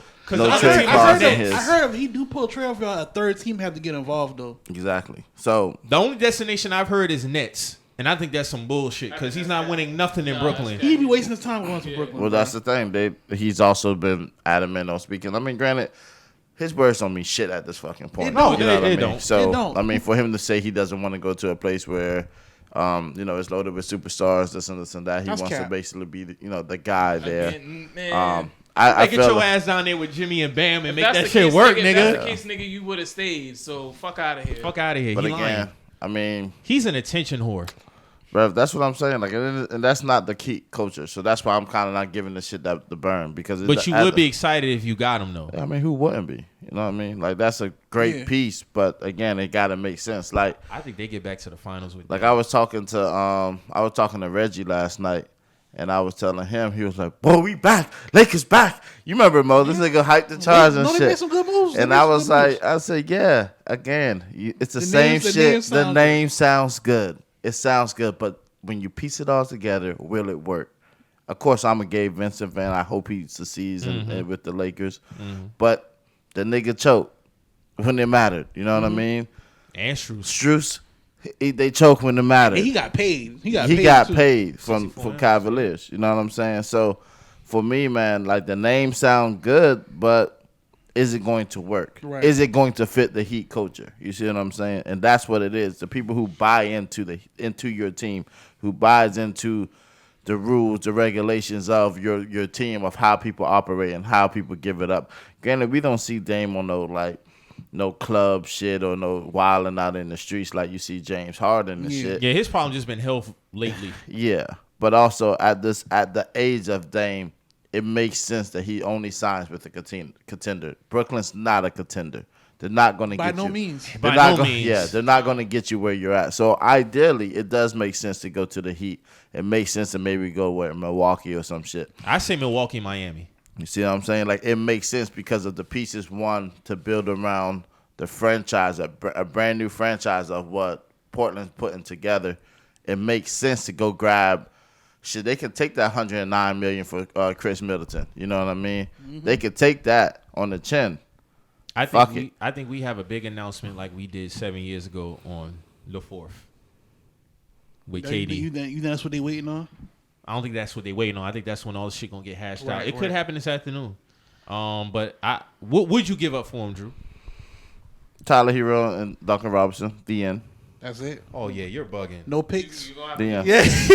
No, but I did ask you what you would give picks, up. No picks, just them two straight up. If they're asking for, they want a younger core, they want to build a team. There you go. What the fuck else y'all need? I would get Kyle Lowry out of here just cause, bro. I mean, I feel that, but we still gotta have somebody. We lost Gabe. You know what I'm saying? We gotta have somebody to push the fucking. I feel you on that. The second string. That's what I'm saying. Like Get Mike I feel Conley. like them two, and a couple picks should do it. That's what I'm saying. Like, it shouldn't be all the Jokic's a young player in development. Like, no, he shouldn't be gone. I mean, granted, again, I like our. Yeah, I like, y'all did lose Strus and Gabe. see what I'm saying? Yeah, So it doesn't really make sense for us to give up a lot when we've already lost two big pieces of the core. Yeah. So, and again, it might not work with Dame. It might not. He might get hurt. It's possible. He's up there in age now. So again, just realistically of thinking what you have in front of you. Yeah, you said that's risk management too. That's just really where it is, man. And I mean, it's so much. And I'm so heavy on energy, bro. But Dame has been so back and forth and wishy washy of what he really wants. I honestly feel though. Let's call it what it is. Facts. Just call it what it is. He's an attention whore. That's what he is, and he just loves the attention. That's what he loves. That doesn't match. Excuse me. That doesn't match our culture. None of what he's talking about, like all this. He's been trying to smooth out what he believes he'll get in backlash. When essentially, my nigga, that shit been said 4 or 5 years now. It shouldn't even matter at this point. We don't even care about that shit no more. That loyalty shit, nigga. So like Paul George said, he said this on his podcast. From y'all running from the grind to I'll only play for a team that just made the NBA Finals. What a time to be alive. I kind of give PG some leeway on that because he shitted on that man a couple years ago for that same shit. I ain't gonna lie. But at the same time, with Dame has pretty much maxed out his time. He's been maxed out his time. Yeah, but just say what it is, though. That's my issue with Dame, bro. Like, I mean, I agree with that. Just say what it is. Say what it is, you want to bro. win, bro, and everybody wants you to win because if you're on the biggest stage, that does nothing but just catapult the NBA even more. So they want their biggest, they want their best and the best and brightest it benefits on the the biggest stage. It benefits the league. And I think a team that we might be sleeping on is maybe Philly because I see that they're trying to they might not re-sign Maxey, so that could be a play. Yeah, they're not trying to re-sign him. They're not trying to re-sign. That's him. why I said when Zach LaVine trades was going around on the TL. I said if he go to Philly, Maxey better be in that fucking deal. I better get Maxey in return if we trade Zach to Philly. But Maxey not re-signing to Philly? They're not trying to. They're not trying to extend him. They're not trying to give him the extension. The max. Why? I don't know. That just so they don't believe in him. I guess I don't know. I'll take him in Chicago if we. That's trade LaVine, crazy. Damon and Embiid though could work. But does that get you? They need something else too though. They need Maxey. No, they need wing. They need production. A wing. They need somebody. And I know Tobias won't go on that trade if it's a 3-team trade. But if it's a 3-team trade, the assets might be lower. Okay. So if it's a 3, you got to think. Each team might be getting 2 pieces at that. Yeah. So, but Tobias definitely need to go. He's not. I think Damon and B would be lethal, but it's the things around him. What's around him? That would be crazy if they did do a 3-way trade and. I like Dame and Giannis together more though, and then Jimmy and Dame, and then Philly and Dame. But you never Embiid. know, bro. The shit might swing where Dame go to Portland. Dame go to Philly, and y'all might swing Zach LaVine. So Zach LaVine might get swung to Philly. Who do we get? I still don't see. You might get something. Them boy might hit you with the Tobias. No, I need Tyrese. Maxey. Tobias Harris and Maxey. I'll take Tobias. But I still don't see. Who the fuck is stopping Joker? Like that's my thing. You're not stopping him. It's the team. Them losing Bruce Brown. That was big. I get it. Big. What I'm saying is, in general. Oh yeah, Bruce Brown. That's a loss. MPJ has to now. Yeah, he has no choice but to elevate. Yes, but and I like MPJ. I mean, if you're looking at, Bam can't stop this nigga, dog. We saw this shit. I mean, granted, he got busy, he got boards, he got points. I'm looking at my team as a whole as who's the champs. We was in the position to win a championship, but not only that, we got cooked in a manner of essentially one big figure, and that was Jokic. Yeah. See, when y'all went on runs, they kept their composure. When the Nuggets went on runs, y'all fell apart. Right. When y'all had leads, y'all let them come back, and y'all missed a lot of open threes. I do believe though, if y'all get Dame and y'all fill out the rest of the roster. With Dame, Jimmy, and Bam as the core, I don't see how y'all don't go back. Yeah, and I mean, granted, Like, if y'all was able to go with what y'all had already. Yeah, and I mean, not to take away anything from Tyler Hero for the seasons that he's had. I mean, I just saw an hour ago. Of course, you know these fucking people are so heavy onto the social media, but he removed the Miami Heat point guard out of his bio and shit like that. So you know, niggas be quick on to noticing little things like that. And granted, like, bruv, if that is the case, cool, whatever. Yeah. But you know, we made it this far in the playoffs without you. You know, thank you for getting, you know, you were a key part to getting us there. Not going to take that away from you. But to go as far as we did, yeah, it would have been a difference if you was there. Yeah, for sure. But you wasn't available. Dame's availability is my only thing. But also, again, giving up to, because you're still going to have to build around, still losing Strus and losing Vincent. So regardless if we don't get Dame, who the fuck we about to go get?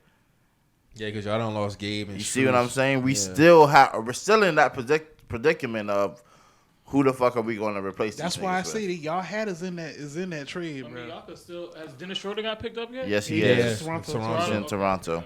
Because Fred went to Houston. And I said, yo, that dude, your former coach, he's cooking in fucking Houston right now. He put together a squad. Yeah. He put it together. I fuck with the Van Fleet pickup, but damn, 133 mil, bro. Fuck him. They gonna keep paying that nigga. That's what it just shows me. Because Toronto market value, in my opinion. Yeah. I didn't think he's worth 40. I don't think it either. But Toronto gave this nigga a big check too. Did they not? He wasn't getting 43 a season. He wasn't. It was like 4 years, 90 million, I think. But then they gone to get Dylan Brooks. And they giving him, what, 80 million? 80. They gave him 4 years, 80, 20 a season. John Wall. That's his market, though. Yeah, John Wall still there, correct? Nah, I don't think so. I think they got him for cash. Okay, he might be a dump. Might be a dump. Okay. So, all right. So, the Rockets, they're putting together something good then. Because you still got, I don't know what the fuck they got doing with the young core. I know they just traded Josh Christopher. Yeah, they just traded him to Memphis. Memphis shaping up nice as far as getting some good veterans over there with Marcus Smart and Derrick Rose. You still got Steven Adams. You still got, Brandon Clark, who came back, who's about to come back from injury. So, they got a good team. Yeah, they got a good team. Desmond Bane. He got an extension for 205. Yeah. Some boy said he making the same amount as Luka, or around the same amount. That's crazy. They're paid. That's crazy. I mean, but Luka's extension is kind of, he signed his extension a couple years ago. So when he gets another one, he'll still be young. He'll be getting upwards 50 a season. Yeah, something like that. Because y'all got to think, these numbers that they're getting now, they're not going to matter in about 3-4 years. Yeah. That's why when I be talking about like these numbers that, Harrison Barnes' agent is, Grant, I wouldn't pay him 18 a season, but that's what the market say he can get. Man, I feel like with that one right there, bro. That was crazy. I feel like with that one, the Kings should have really moved on from him. Facts. Especially from that playoff performance. Facts. They should have moved. They should have tried to upgrade that But he's position, notorious bro. for that, though. That's what I'm saying. Like when I saw he got paid, I was like, dog, they gave him that 18 a year. After this playoffs, they gave him that bread. And this was the dude that they was trying to put in Joker class, and these supposed to be an elite center, and I don't know, man. Hey, man, your boy Lonzo leg look very, very small, bro. Let me see. This nigga Zoe. I'm about to send this shit to y'all, boy. LaMelo got his extension. Salute to him. That's good. Tyrese Hollenberg just got cashed out. That's good. Yeah, Kyrie re-signed for 3 years, 120. Yeah, I knew they was going to do that. He wasn't leaving, man. And but see, when his 3 years is over, that's when Luka is, up for the Supermax. So yeah, because he just signed his rookie extension, a couple years ago? Yeah, so it's going to be really telling for this next 3 years going to say a lot. With he's going to be in the 50s because Booker, Joker, all of them is getting 50-something this season.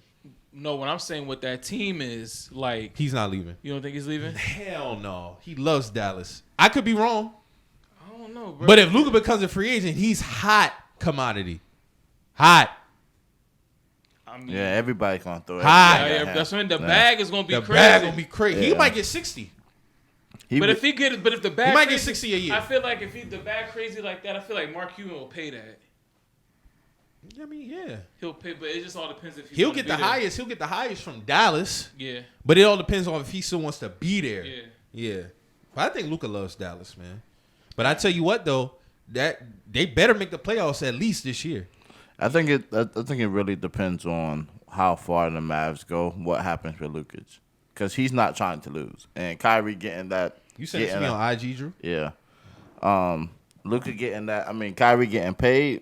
It's, it's a telltale that the nigga's going to be there. So, you know what I'm saying? Like, if the nigga's not, if he's not going to produce, if they're not producing, I can see him leaving.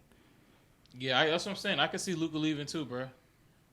And there's going to be a lot of teams, especially the big markets. Dallas is a big market, but New York, LA, those are, that's huge. You know what I'm saying? I would hate to see him in New York. I ain't gonna lie. Who, Luka? Yeah.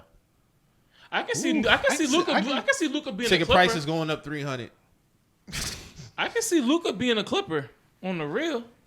I can see Luka as a Clipper. Especially that would make sense with that new arena. That too. new arena next 3 years, bro. I can see that. But you see when he does that little skip, Mo and Mike. Man, that picture with him in the blue shorts he's done. Yeah, like that. You can tell it looked like his right leg looks hella skinny, Yeah, bro. that's the leg that they've been. That's the leg that they've been Okay. fucking around with. Yeah. Like, he does that little skip at the end, and that shit just looks like a twig damn near, bro. You can see the size difference in the nigga leg. Pause. But. Yeah, that's pause. But yeah, man. Damn, I don't know, man.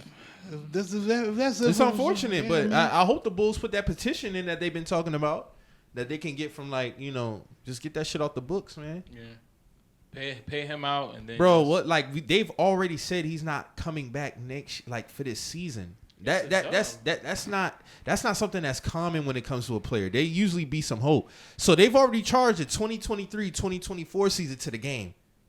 That's it. He had to muster up into that little skip, Drew. Yeah, you see that, right? He had to muster up into that one. He had that's like the OG when you try to, move that hip bone. Damn, man, I see you gonna get him a new little wash piece he got on him right there. We paying him some good money. Yeah, I ain't seen this shorty. I thought he still with his baby mama, the white lady. Nah, he got a black girl now. Okay, she don't look too black. Yeah, he been with her for a minute. A little exotic little thing. Big up. Okay. Never mind. Good to see Zo happy, man. Y'all know what y'all doing. I kind of get it though, because that shit will have you down though. But I mean, listen, the only thing I want for Lonzo is to be healthy. Yeah, I've already charged the basketball shit to the game. I just want him to be healthy. He's made good money. Yeah. Hopefully, he has great people around him. Yeah, his brother just signed for extension, so he can't be broke. Oh yeah, the family's never going broke. Yeah, their family been having money. They've made their bread off the Facebook deal. I think we signed them to 4 years, 80. Yeah, 4 years, 80 million, 200 and 60 total, something like that. No, that's what LaMelo got. Yeah, LaMelo. Okay, yeah. We gave him 480. So dog, he could put his money into a plethora of things and be fine.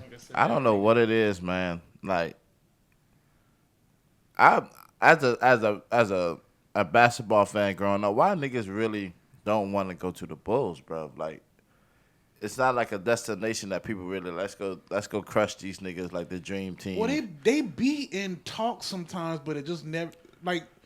What you mean as far as free agency? No, yeah, like a landing destination. Niggas be like, yo, let's go team up in Chicago. Yeah. And I mean, I don't think it's not necessary. I think we kind of been like. We've been in talks. Yeah, be in talks. We be in talks, but it just never came to fruition. I think most of it had to come from us having a draft in order to get that prestige back. Mm-hmm. When we drafted Derrick Rose, we made the playoffs as a rookie. Then the next year we missed the playoffs. That offseason we ran it up. Mm-hmm. We went. They wasn't big names, but we had a great fucking team that year. We went and got Boozer. Yeah. Then we got Brewer. We got Korver. Yeah. So we had a great fucking team. And then after that same offseason. Yeah. The Boozer thing was in the air until we had to wait for LeBron's decision. He was one of the destinations. Yeah, and I get it. And see, that's my only thing, and not to cut you off. Wade had told them, I remember Wade said Chicago was a destination until Miami came, and they had a plan for us, Boston. That's what it was. Mm-hmm. So I think with us, it's like, and then we had the little thing with Rondo and Wade. Mm-hmm. That I'm not saying that was a big splash, but I mean, free agency, I'm not saying people that they frown upon us or anything like that. Y'all supposed to get Melo at one point, too. Yeah. He didn't want to pick us. Yeah. See, like, I look at it like a lot of these guys ain't going to amount to getting a championship ring. So to make your career worthwhile, play for prestigious, and break records there. You see what I'm saying? Yeah. And that's how you make your mark. 100%. Yeah. So I get what you're saying. So in order to do that, I feel like the Bulls is the place. Bulls, Lakers, Knicks. It's just a history of that's just it. To I go think down with there. us and the Knicks, that prestige is that shit is not what it used to be, bro. And we all know where it came from. It came from Jordan. With us, the Knicks, that shit been cooked. Oh, for sure. Been. For sure. But I mean, you're talking what happens in Madison Square Garden. about to is say, what, New York you know what is I mean? still New York. It's still got an aura. It's still got an aura. It's a Aura. Niggas are known to go crazy in the Madison Square Garden. I think with us, we could have got it had we still had the success match what we did in that previous offseason. Because we had a good thing going until Lonzo went down. Yeah. We had a real good And I see y'all signed back Drummond. I like that. Yeah. You got Javon Carter from the Bucks mid. No, he's a good defensive point. He's a good defensive player. We re-signed Kobe White. Y'all shouldn't have did that. I don't know what the fuck y'all was doing with that. So we just waiting on this. I don't think it's if you're gonna trade anybody, trade DeRozan. Trade DeRozan, bro. Like he's the older piece here. I mean, you're gonna get more. You're gonna get a bang for your buck with DeRozan. You can rebuild with whatever you get from DeRozan. I'm not saying we get nothing significant, but we could get some pieces back. But trading Zach, I better get something back. Don't be like these other teams and trade fucking Beal for what they get for Beal, Chris Paul and some second round. Some second round picks. No, we not doing that. Damn, Kyle Kuzma signed back with Washington. I thought he was going to Phoenix. Yeah, $100 million, right? Yeah. Yeah, that check talk. Yeah. So him and Jordan Poole. He also said he's willing to turn things around in DC with him and Poole. So Okay.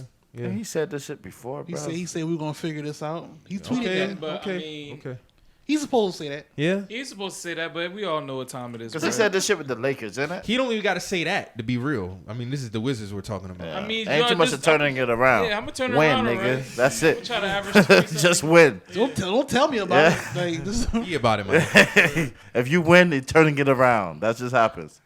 I mean, but you know, but Jordan Poole gonna go off though. Yeah, Jordan Poole go crazy. He got the green light. Every got the green light for sure now. Like So it's like, and I can see him coming out like Harden. Harden came out with the Rockets. Yeah, when he had that triple-double he his was first game, dropping like 50, 40. He dropped the triple-double his first game with Houston? I think so. Because he played against the Pistons. I think he had like a triple. He had like 37, Nigga went 12, crazy. 11, something I know it was like the first month or he 2 was on months. a tear. Y'all saying he bring back them Gilbert Arenas vibes to Washington? He might. Maybe.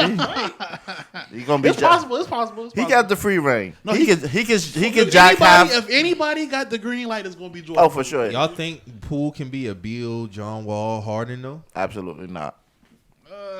He's got the potential. That's some big shoes to fill. But he's got the potential because of his scoring. Yeah. But it's just all about consistency. Consistency. Can you do that each night? Them niggas prove that they could do that shit each night. Let me ask y'all something.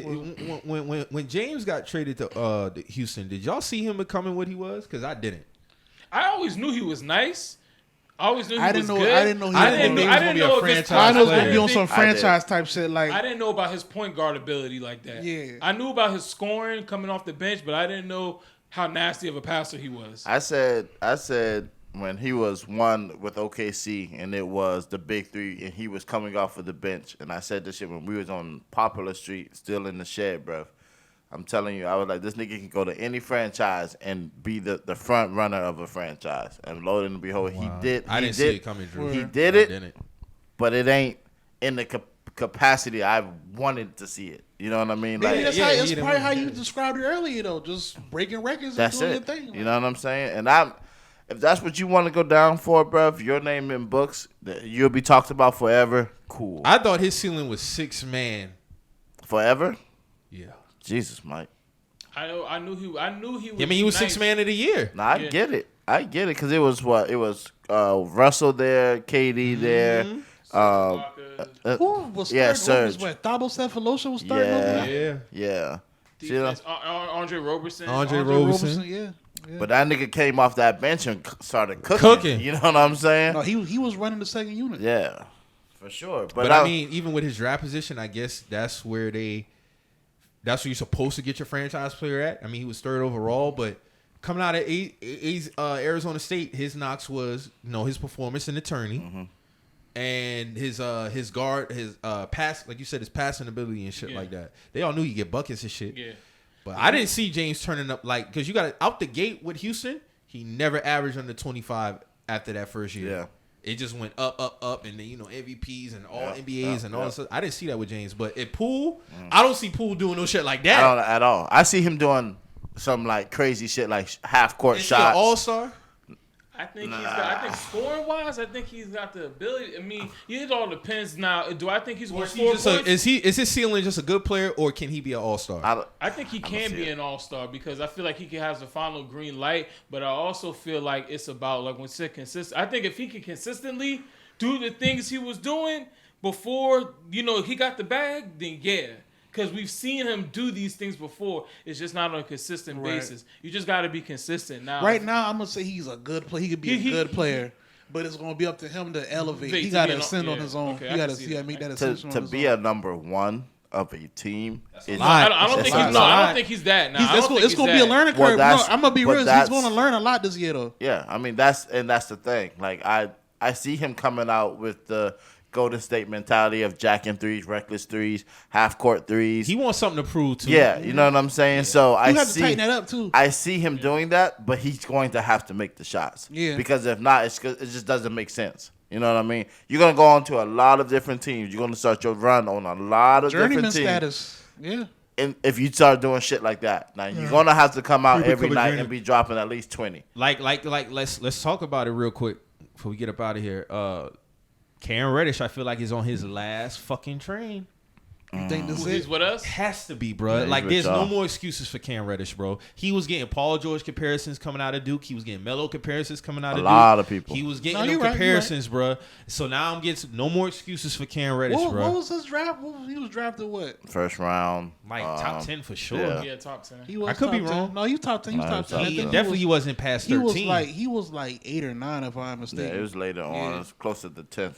Yeah. 10th draft pick, but I like him though. I like him for the pickup. It's just Like but see, Cam, I'm a Duke fan, brother, and Cam couldn't stay healthy even with us. Yeah. You see what I'm saying? Like he had some games that this nigga back, he's cooking, and they'll be like, damn, this nigga. I don't like his lack of assertiveness. Yeah, I mean it's the inconsistency for me. You know what I mean? Inconsistent. That's just it, bro. But when you play with Brown, you with the Lakers, I feel like it just brings a different something out of you. You know what I mean? Like the black and Japanese brother, Rui, he turned down playing overseas because he wants to work out with the trainer and get, and that's good to see. That's a person who's buying into the team. He logged in. Yeah, and that's what you want around your culture. You want that, and that's what I'm saying.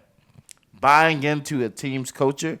If you don't have any culture, you're gonna be like Memphis. You see what I'm saying? Niggas, you won't. But even with Memphis, but Memphis had a culture. It was at one point. But it was a hard nose. It was a hard nose. 100%. But it's so young now that there's not a culture there. Yeah. These I think that's why they started to bring some OGs in there. Like Smart, Derrick Rose, those type of people that will be like, okay, no, nigga, this is about really basketball. Yeah. So when you look at that type of dynamic of these young teams, like a Portland's about to be a young team now. You got.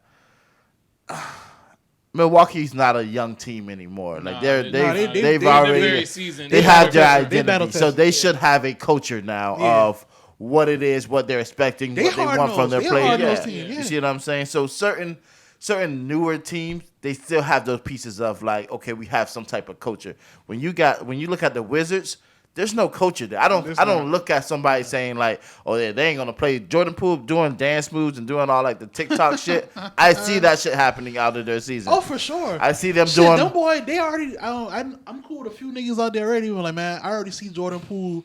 Because their popular club is the Rose Bar out there. Yeah. They were like, man, Jordan Poole will be Mr. Rose Bar, basically. I already know. Jordan Poole don't even like black women, so they don't gotta worry about that shit. Well, he in D.C. That's a melting pot. Yeah, so that's true.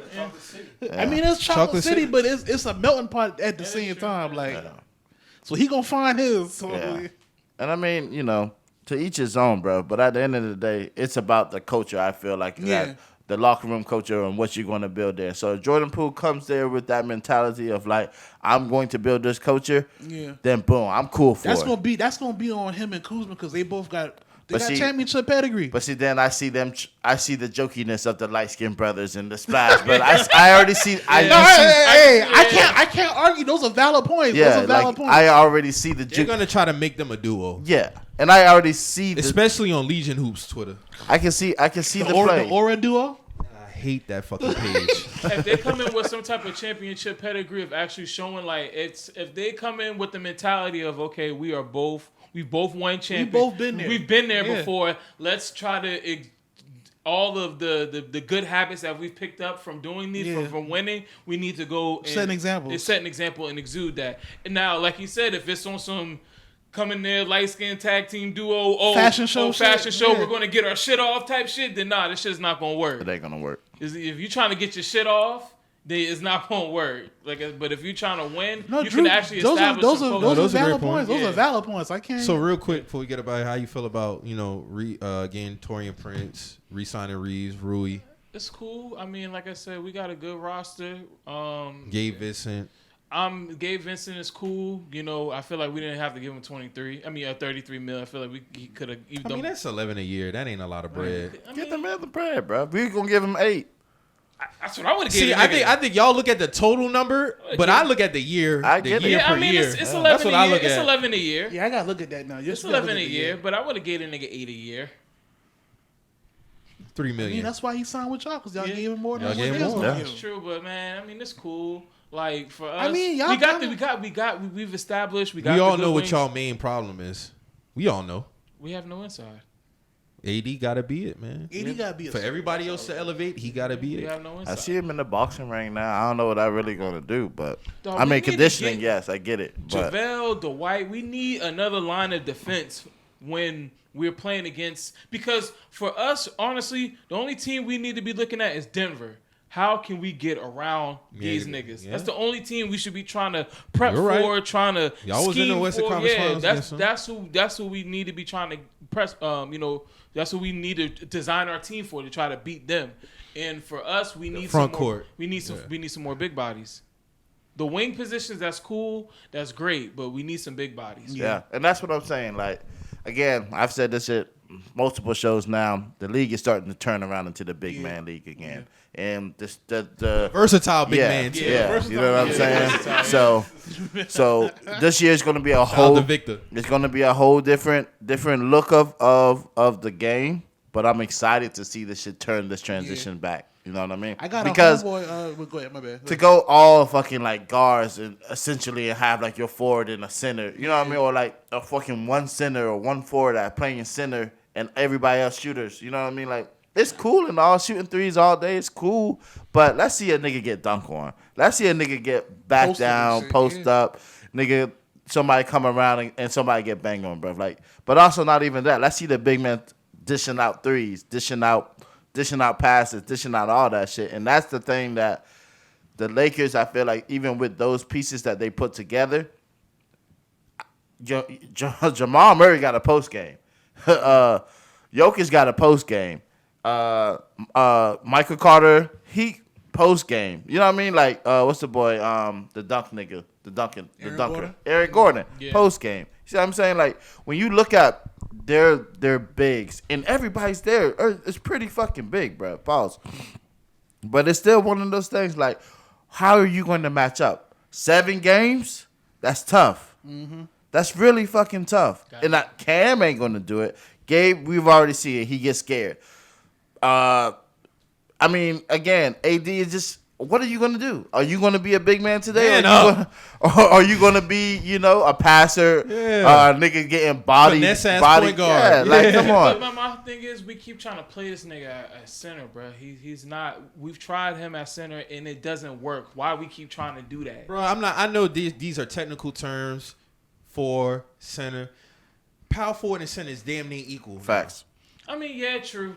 Like, yeah, Giannis is technically a power forward. We rank him with the power forwards, but at certain times on the floor, my nigga, he's the 5. Facts. Yeah.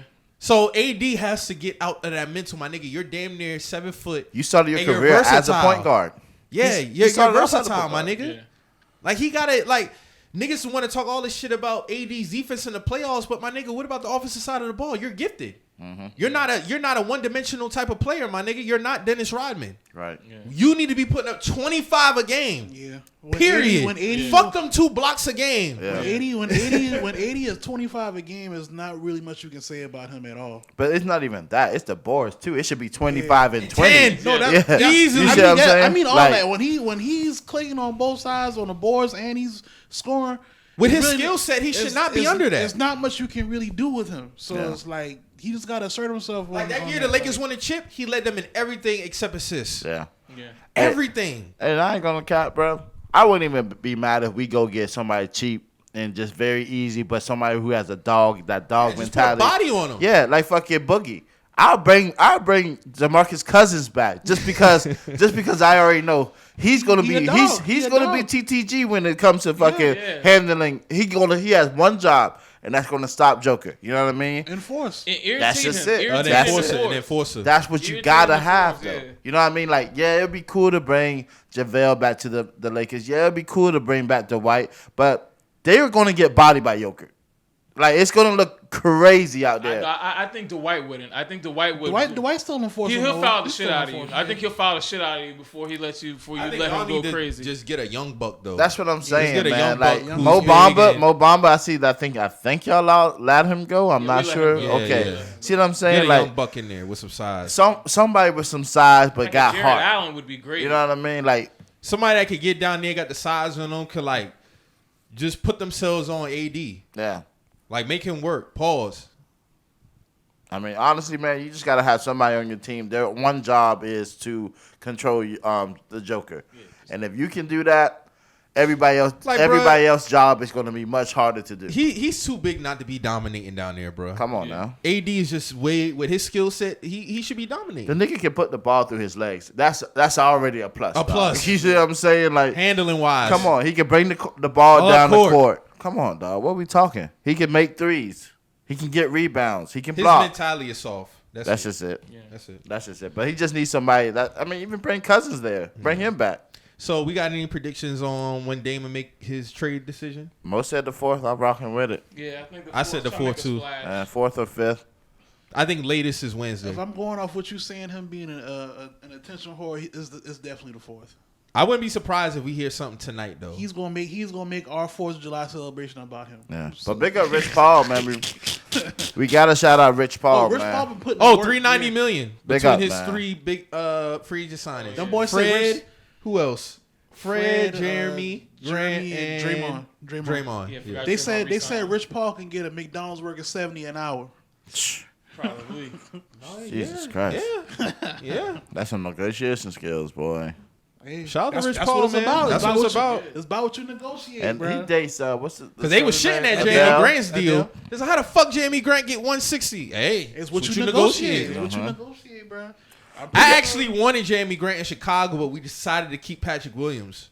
Like Jeremy Grant, he's not this, but dog, he could do way more than what Patrick doing. See, and I honestly, and this is just me thinking, I honestly think Dame said that shit so that Scoop, they go get Scoop and try to, start piecing shit together. But also, so he could be the segue. Right. You see what I'm saying? Like, I ain't going to leave y'all boys in bad hands. Like, why you going to keep me and you got Scoot here? You see what I'm saying? Yeah. Like, he know what he doing, bro. That's why the nigga was like, yeah, I'm going to do 0 because, zero's already taken. Yeah, nigga, shut up, nigga. Yeah, you get 0 back, bro. I mean, do he get 0 back? Because yeah, he gets 0 back. Dame is out of there, bro. But Dame gonna retire. When Dame retires, they're gonna. I seen it. They gotta retire 0. He's a slick. He liked the tweet yesterday that said, "Oh, I hope he be on his Braun shit, go win a couple rings down there, and come back to Portland and win it for Portland. Oh, this is for you type shit." He liked that tweet yesterday. He too. That's not happening though. First of all, you're too old for that. You're too old for that. LeBron did that at 25. That's what I'm saying. Yeah, like, you're bugging. You're way too old for that. Shouldn't be trying to go to Portland at 37. Who won't be there except for Scoot and maybe Anthony? Scoot might not even be there. Shit, depending on what's going on. Yeah. But I mean, I wish them the well though. They got Chauncey Billups up there. We'll see with this Dame shit though, man. Portland set up, man, because you got Scoot, you got Anthony Simons, you got Shaden Sharp. You still got Jeremy Grant. They got a nice little nucleus. Yeah, and I mean, once Buddy got that check, I was like, yeah, that nigga out of there. You know what I'm saying? Like. Yeah, because if they're spending that shit 160 on Jeremy Grant, you know them niggas is not trying to. You're not the guy, my boy. Yeah, you're not the guy. Yeah. Hey, I put it to you like this: salute to all the brothers who got paid. Oh, big up, man. Yeah, big ups. I'm never going against them. I have my own opinions about y'all value, but hey, if you got it, you got it. Shout out to Fred VanVleet, 23 a season. Hey, salute. Hey, I ain't knocking it. And it's a 3-year deal. He get in there, and get out. Yeah. I don't gotta worry about it. For the veteran leadership, come in there, help. He's not going down there to win nothing. Yeah, he's not going to. That was definitely for the bag. That's for the bag and for the mentorship. That's for the bag and for the mentorship because you definitely. I mean, you used to going to the playoffs, my nigga. You just get comfortable. Dub that. For these next 3 years, get comfortable with being off in April, bro. Yeah. I don't know, man. Cancun. Houston looks good, man.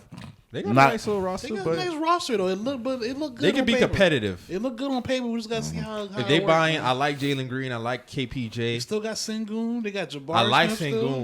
Sengun, nice. I think it's gonna come to the coaching if they buy in. They buy in the Ime. I think he'll get them to buy in. Yeah, Ime already making changes. Ime seen that Jalen Green video and shipped Josh Christopher the fuck out. Like, get these niggas. Get this. That was Josh Christopher in that video. Yes, that was Josh Christopher. That wasn't him in that video. Yes, it was, bro. Yes, it was. That did not look like him. Look closely. Look at that bruh face. Look at bruh face, bro. Somebody said that's Josh Look at Christopher. bruh face is crazy. Look at bruh. He was like, yo, bro was like, dog, that's Josh Christopher in that video. I was like, nigga, you tripping. Look at bro. I looked at that shit again. I was like, bro, that is that nigga, dog. Look at bruh. They need some vet leadership in that Yeah, locker they need some room, man. veteran leadership, bro. Ime saw that video, was like, all right, we about to get the vets in here. You know what I'm saying? We got to clean up culture. Is Fred ready? Yeah. Come on. But yeah, man, it's gonna be an interesting weekend, of course. To wrap up free agency week, the first week actually. So, I mean, we'll see, man. We'll see.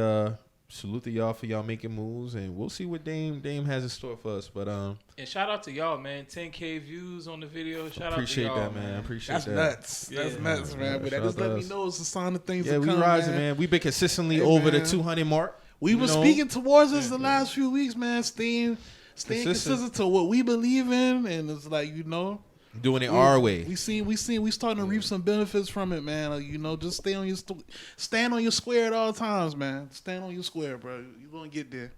Yeah. So shout out to everybody in the city doing their thing per usual. Shout out to all the supporters per usual, man. And please, y'all be safe this 4th. Hey, before we get up out of here, man, how y'all feel about ESPN firing and laying off? Yeah. Let's touch on that real quick. Pause. But because I see they clean the house. They clean the house. I didn't see this big of a clean. Yeah, that's crazy, bro. Do y'all think they believe in Pat McAfee that much, or do y'all think? I don't think that has nothing to do with Pat. I mean, but they making room. They making room for something. Shannon Sharp, man. Shannon Sharp come in there. I think they just cleaning house and gonna wiggle in some new people. But I think essentially that's what it is. The Jeff Van Gundy don't make no sense. That one threw me off. Yeah, that threw me off, bro. Him and David Pollack from college football. That don't make no sense. Them two for me stood out the most. Like David on college football is like, bro, he's been a staple since he retired. Neil Everett gone too. I don't know. And Tom McShay's gone.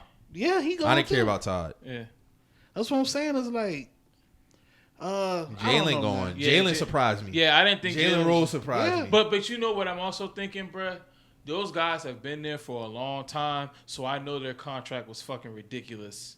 Oh, they got a great severance package. So I'm pretty sure they got a great severance package. Cleaning house, the people who got let go, those are the people who made the most money. Bruh, probably. Susie Colbert gone. Yeah. Steve Young gone. Yeah. That whole Monday night countdown crew is going to look different. Yeah, that's crazy. So it's only Randy and I can't remember, but Susie Colbert being gone is crazy. To that shit, though? Who? Tom Brady?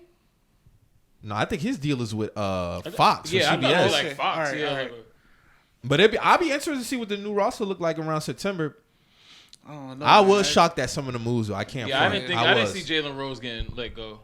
They let Max Kellerman and Keyshawn. Keyshawn is gone. Yeah. They kept Jay Will. Jay Will still there? Yeah, he's still there. And Keyshawn had his own ESPN radio show. It was them three. Yeah. It was Jay Will, Keyshawn, and Max. And that's they crazy. let Max and Keyshawn go, but they kept Jay Will. I thought they let Jay go too. Jay's still Jay there. Kendrick, they still there. Richard Jefferson still there. They gotta have a nigga who can't read on there. So you know what I mean. They gotta have some. They gotta laugh at something. And that nigga Kendrick Perkins. Y'all gotta remember too. This is Disney, so Disney definitely got a plan in place. Yeah. I see. They were talking about Doc Rivers might replace Van Gundy, and I'm thinking like, well, that nigga needs a coaching job. I don't think he as funny as Jeff though. No, man. And his voice kind of whack. Jeff and Mark had a great connection, man. Bro. Jeff just made sense. I don't think you fuck up chemistry. Like I look at Mike Jeff and Mark like Shaq, Ernie. Word Chuck though, again. like That's how I exactly, look at like it. you don't fuck that up, Especially like for that, a bro. broadcast. I could do without Doris Burke, and I'm gonna She's leave still it like there, that. though. Yeah, I know. She ain't going nowhere. She's embedded in beds. They didn't fire. I was Malika shocked that Andrews. Susie Colbert getting the axe. I'm not gonna hold you. She was there for a long. Susie been She there I for remember her 26 when years. I remember her She when a I was in OG. elementary school. She a watching- OG, man. That shit Yeah, bro, crazy. like- 26 years, but they did keep my dog Scott. Just move him up in the time slot. Her caption was very telling though. She was like, I'm thankful for my time there, but I'm just ready to move on to a company that gives back. And I was like, what that mean? Like, all right, now you've been there 26 years now. All right, so. now enjoy your retirement. Enjoy. I mean, enjoy ESPN love. cutting them a hefty check Yeah, now. you Let's know, not like. yeah, the severance package is Yeah, straight yeah, now. they We're straight. probably gonna get another good baby, probably 4 or 5 more paychecks before the shit stops. No, it's not man. even that, bro. Like, listen, most of the time when you get axed, like even speaking like at one of my jobs I worked at, they pay you for the time you there on your salary. So whatever, how many years you've been there, they times that by your salary. Okay. Oh. So that's the payout that you'll get. That big pay. So we're talking about ESPN, $1 billion corporation. She Some of them working guys can chill for some years if they and wanted. she get paid. She was working there for 26 years, so I know her payout. But is I seen ridiculous. somebody had a tweet that said, this is why we're going to start seeing a lot more podcasts take off. So we might get into a motion where Jalen Rose, fucking network. I might just do my own thing. Susie Colbert, fucking network. I might do my own thing. Max Kellerman. I mean, they all got the name. They got the They name got for the it. name. I can definitely see Max doing his own thing for sure. Yeah. I mean, dog, you gotta look at somebody like Bill Simmons, who was Oh, on ESPN. They man. got What if Max, Keyshawn and Jalen just link up and drop their own like Bill Simmons type conglomerate type If shit? Max, like, Keyshawn, and Jalen get together, that'd be good. that'd be dope. good. That'd be dope as fuck. Like, That'd be good. I'll support I'm not a it. big fan of Max. I like him more in the boxing, but if you put him next to If you- Keyshawn yeah, and so, yeah, Jalen, it work. It It could be. work. Yeah, it could It work. work. It could work. It work. But I mean, there's so much money in this field, man, and with podcasting, these guys can do their thing and take. I mean, like you said, Bill Simmons. Bill Simmons got how many shows under the ringer? Bill got a whole network. How many shows under the ringer? Bro, But shit, Is it like 13, Yeah, 20 it's something? But Yeah. somebody who I could see kind of jumping into that lane, kind of low Spotify gave him 200 M's, man. JJ Redick. I can see I can see JJ JJ Redick. But he's doing still that there though. Yeah, he's still there. He's still at ESPN. I like Ryan Russo's podcast. He's under the ringer, isn't he? Yeah, he's under the ringer. His podcast is dope. He know what he talking I about. just listened to his top 50, his top 10 players for 2023 Yeah. episode. I just listened to that. Yeah, And they're unlikely to renew Vince Carter's contract too. So I did see that. they did. yeah, Vince don't even get that much airtime though. you don't. he don't. So I'm surprised they giving him more. I mean, hey, No, salute them. I don't. It's like they're cutting out all the good people.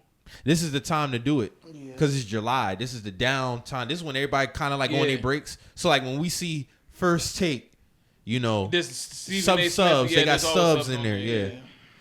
Yeah, I mean, honestly, like, They'll be back like first week of August. Yeah, football. I mean, you're talking. Everybody's been on ESPN, what, 10 years plus? You know, Some Jalen 20 15, years. 15, you know, I'm saying 12, 14, Van Dunny 14 or some shit like that. So, I mean, it's a nice run, but they're just preparing for something new. Yeah. And that's just really what it is. When do you think they bring some like new faces? I think Like, they are. I think when we started seeing Stephen A. when he bought old boy from YouTube on First Take for episode, and then he had him on the show. What's the guy? Yeah, I know. Kenny. Yeah. Kenny. Kenny. He got a prestigious YouTube page, basketball, strictly basketball, and he had him on. Kenny Beecham is his name. I don't know the name of his YouTube page, but he had him on there. And Stephen A. Smith has been talking about working with new talent, bringing on new talent as far as First Take. Now, what they do outside of First Take, that remains to be seen. Yeah. And honestly, I can see it being more players in these roles. You know what I'm saying? I think, honestly, bro, I think we're going to start seeing a lot more YouTube personalities on ESPN. Because essentially, dog, I think the days of having to go to school for this is done. Oh, for I'm sure. talking about strictly for journalism. Yeah, it's done. If you have a following on YouTube or podcasting, whatever, Yeah, if you got a you phone, could just yeah, go ahead and your degree is a bonus at that point. Yeah, your degree is a Writing bonus. is like But it could just be, honestly, like, it could just be in a cahoots with these NBA and NFL, like, organizations. That's personalities are taking over. Yeah, I mean, because honestly, like, I'd much rather hear a nigga who just came out of the league or have already had a stamp in basketball, who had a stamp in feel you on football, that. I feel you. that has blood, sweat, and tears like a JJ Redick. That I think, and I that's think we can have a balance though. Yeah, we need a balance. 100%, We and need a I feel that too, because it definitely you're gonna be biased in a lot of certain situations. Players are definitely gonna be biased. Yes. Because some of them players so hold on to that like brotherhood thing, Facts. so they don't want to. They're not gonna give it They're up. not gonna give it up like that. Some of them do though. Some of them do, but some of them still like. And I think you can have like even like the guys like us, like you can have that on there. It's a balance. Yeah. I'll say that it's a balance. Yeah, but 'cause you need both. Yeah, that definitely was a thing this week. I'm still interested to see what Shannon does. So we'll see. Yeah, but we're probably not gonna see Shannon back on probably till like maybe September, August. Yeah. That's But I wonder who Skip's gonna get to replace Shannon. I seen something that said Wayne is going to be a big part of Undisputed going forward, but as far as who you're going to have across the table, I'm not sure. You know, this is really funny that we're getting into this because Nori said, Nori was talking about old rappers, people getting into podcasting, rappers doing cooking, this and that. But it's like, bruh, what Cam is doing right now and Mace is doing right now, they're doing some good shit. They're doing some good, but it's got to be people who really know That's sports. what I'm saying. Yeah. I don't want to Wayne is a nigga that knows sports, so it works. Yeah. I don't know how much Wayne does know though. I won't be against Wayne if he is a big part of Undisputed, but he has to take it serious. I think Wayne is pretty big in sports. Because Wayne's gonna have to be in depth with basketball mainly, football for sure. Like he's not gonna be able to just go up there and piggyback off Shannon and skip like he do sometimes when he go up there. I think he'll know his stuff, bro. I think he'll take it serious and know his stuff, bro. And Wayne is busy. I mean, he's still a rap star at the end of the day. Yeah, that's true. And a skateboarder. Yeah, man. And that father. I don't think Wayne would do Undisputed full time. I don't see it. I don't think he'll do it full time.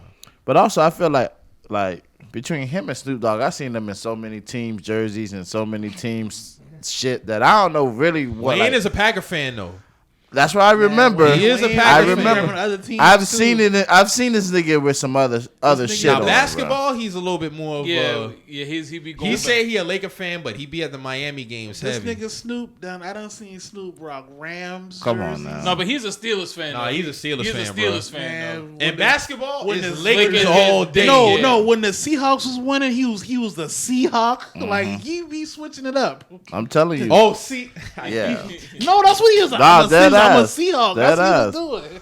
So that's what I'm saying. Like I don't know how I really feel about them niggas in those positions because it's where's your loyalty really lie? Like I know he's a Packer for sure, but I've seen this nigga like on some other shit when it even comes to the Packers. You know what I mean? So he had a lot of words for Aaron Rodgers. Oh, for sure. I think honestly though, we're gonna start seeing a lot more of the players, retiring. I mean, I've seen it early. I might have seen this around 98, 99 of, this is a thing for players to retire. Go get to in the broadcast booth. That was Charles So Barkley. like when you think about guys who like essentially niggas like us who've been doing the podcasting thing for 7 years now, and it's like I think that has to hold value as far as the experience. And what I mean by that is a lot of them think they can just come off of whatever they used to do and just jump right into this. And it's not that easy. You get what I'm saying? Like, this does come with some type of skill. Granted, I didn't go to college for this, but I'm going to be real and I'm going to stand on this. I felt like this for a long time, even as a kid. I never felt I had to go to school to do this. I don't think college could teach me how to do this shit. I'm just being real. Now, when you get into the I used to be an elite writer. At some point, I kind of lost my way. I stopped doing it, but I used to be an elite writer. So when you get into the aspect of having to write an article and shit like that, yeah, I could probably do something like that. But just as far as doing this right here, school, I don't think a school can teach me this shit. The only thing a school can do is just give you opportunities. That's all I'm thinking. Well, I want to get say you internships. I wouldn't say and school like can't teach you. I would say a book can't teach you, and that's the thing. Like a teacher has to abide by a book, and there's not an actual book that you can write up that's scripted that says, "Hey, this is what you need to teach," and that's just like teaching teachers in early childhood. You know what I mean? It's impossible to teach a book when there's real life scenarios that this book has nothing to do with, that doesn't even know about the scenarios. You know what I mean? Of the everyday life in the classroom, the everyday dealings with certain type of children, dealing with certain type of situations. Same shit. You just can't teach certain things. It just has to be built in you. You know what I mean? Yeah. So we'll definitely see how this shit play out with ESPN, especially when football gets back. So we'll see how this roster shape out. Well, what do y'all feel quickly before we load? What do y'all feel about like the whole thing of athletes actually podcasting during seasons and I don't like it, but it is what it is. It is what it is now. We here now. We here now. It is what it is. Fuck it. Andy Dalton talking. I don't like it though. Not during the season. Hey man, just to trip y'all out before we really wrap this shit up. Andy Dalton has some words about fighting for quarterback position number one. What do you say? He said, "I view myself as a starter in this league. I don't think there's another 32 guys better than me." You're supposed to feel like that, but guess what? You're the backup. Did Cam not just say Where is shit? Andy Dalton even playing that right now? Carolina. He play for us. Oh, he do. Oh, he talking like that with y'all. Yeah.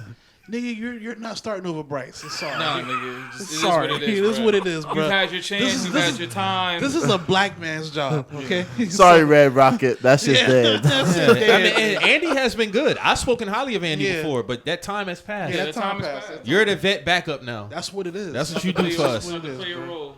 Sit your ass and grab that clipboard. No, get them headphones, that headset, and put in that clipboard, You'll bro. be all right. You'll be fine. Making them hand movements. Him and Cam came in the league the same year too. That's crazy. And they're saying they're quote for quote, word for word, saying the same shit. Y'all crazy. That is wild. That is wild. But again, man, y'all please be safe this 4th of July weekend. Yeah, man. Put in the work in whatever field that you love and what you do, and don't cheat yourself. Never cheat yourself. Halfway through the year. Yeah, man. Damn. Already. Damn. We in the 7th month. Mm-hmm. That's it. Oh, and it's the first of the month yesterday, so y'all know what time it is. Men need to learn how to be men. No, not even that. Pay that rent. I mean, that's why though, because men need to learn how to be men and pay that rent for y'all. Crazy. But like we say every episode, first of the month, you don't got your rent. You ain't got to worry about catching the dog. You got to worry about a dog catching your ass. Hey, all right, this is my last thing. All right, man. Juvenile's Tiny Desk. Oh yeah, I forgot about that too. I watched that whole thing. It was fire. Real good. It was fire. Salute to Juvie. It was fire. He really killed it. And shout out to the girls he had on the Amours. They killed that vocals. Feel like he could have had a better drummer. My personal opinion. Drummer it wasn't hitting. I don't know if the live music really was Juvie thing. Just because the energy really wasn't in there. For me, like when the nigga has to be like, put your hands up, put your hands up. Yeah. I mean, you're trying to hype up a crowd, bro. Like the Tiny Desk theme, no. Oh no. Because they when be giving it up sometimes. Yeah, because I'm coming off of the heels of Babyface, and that shit was phenomenal. And when you listen to that sound of how everybody plays together, everything just sounds so crisp. Then you listen to Juvenile shit, and it's kind of like. It's real good. It's a little flat. It was good. It was good for what it was, but I get what you're saying. It's a little flat, but it was good. I mean, the song selection's great. I just think they could have picked a better group of people to orchestrate the whole. Yeah, for sure. Well, But that was it. That was that on that, man. But like Mike said, man, everybody be safe this weekend, man. If you gotta think about it too much, don't do it, man. Because we just want to make sure we got this holiday season safe, and get back to the grind of the week. Facts. So like we say every episode, man. If you hear something on here that got you feeling some type of way, always remember we're just some messages. We out.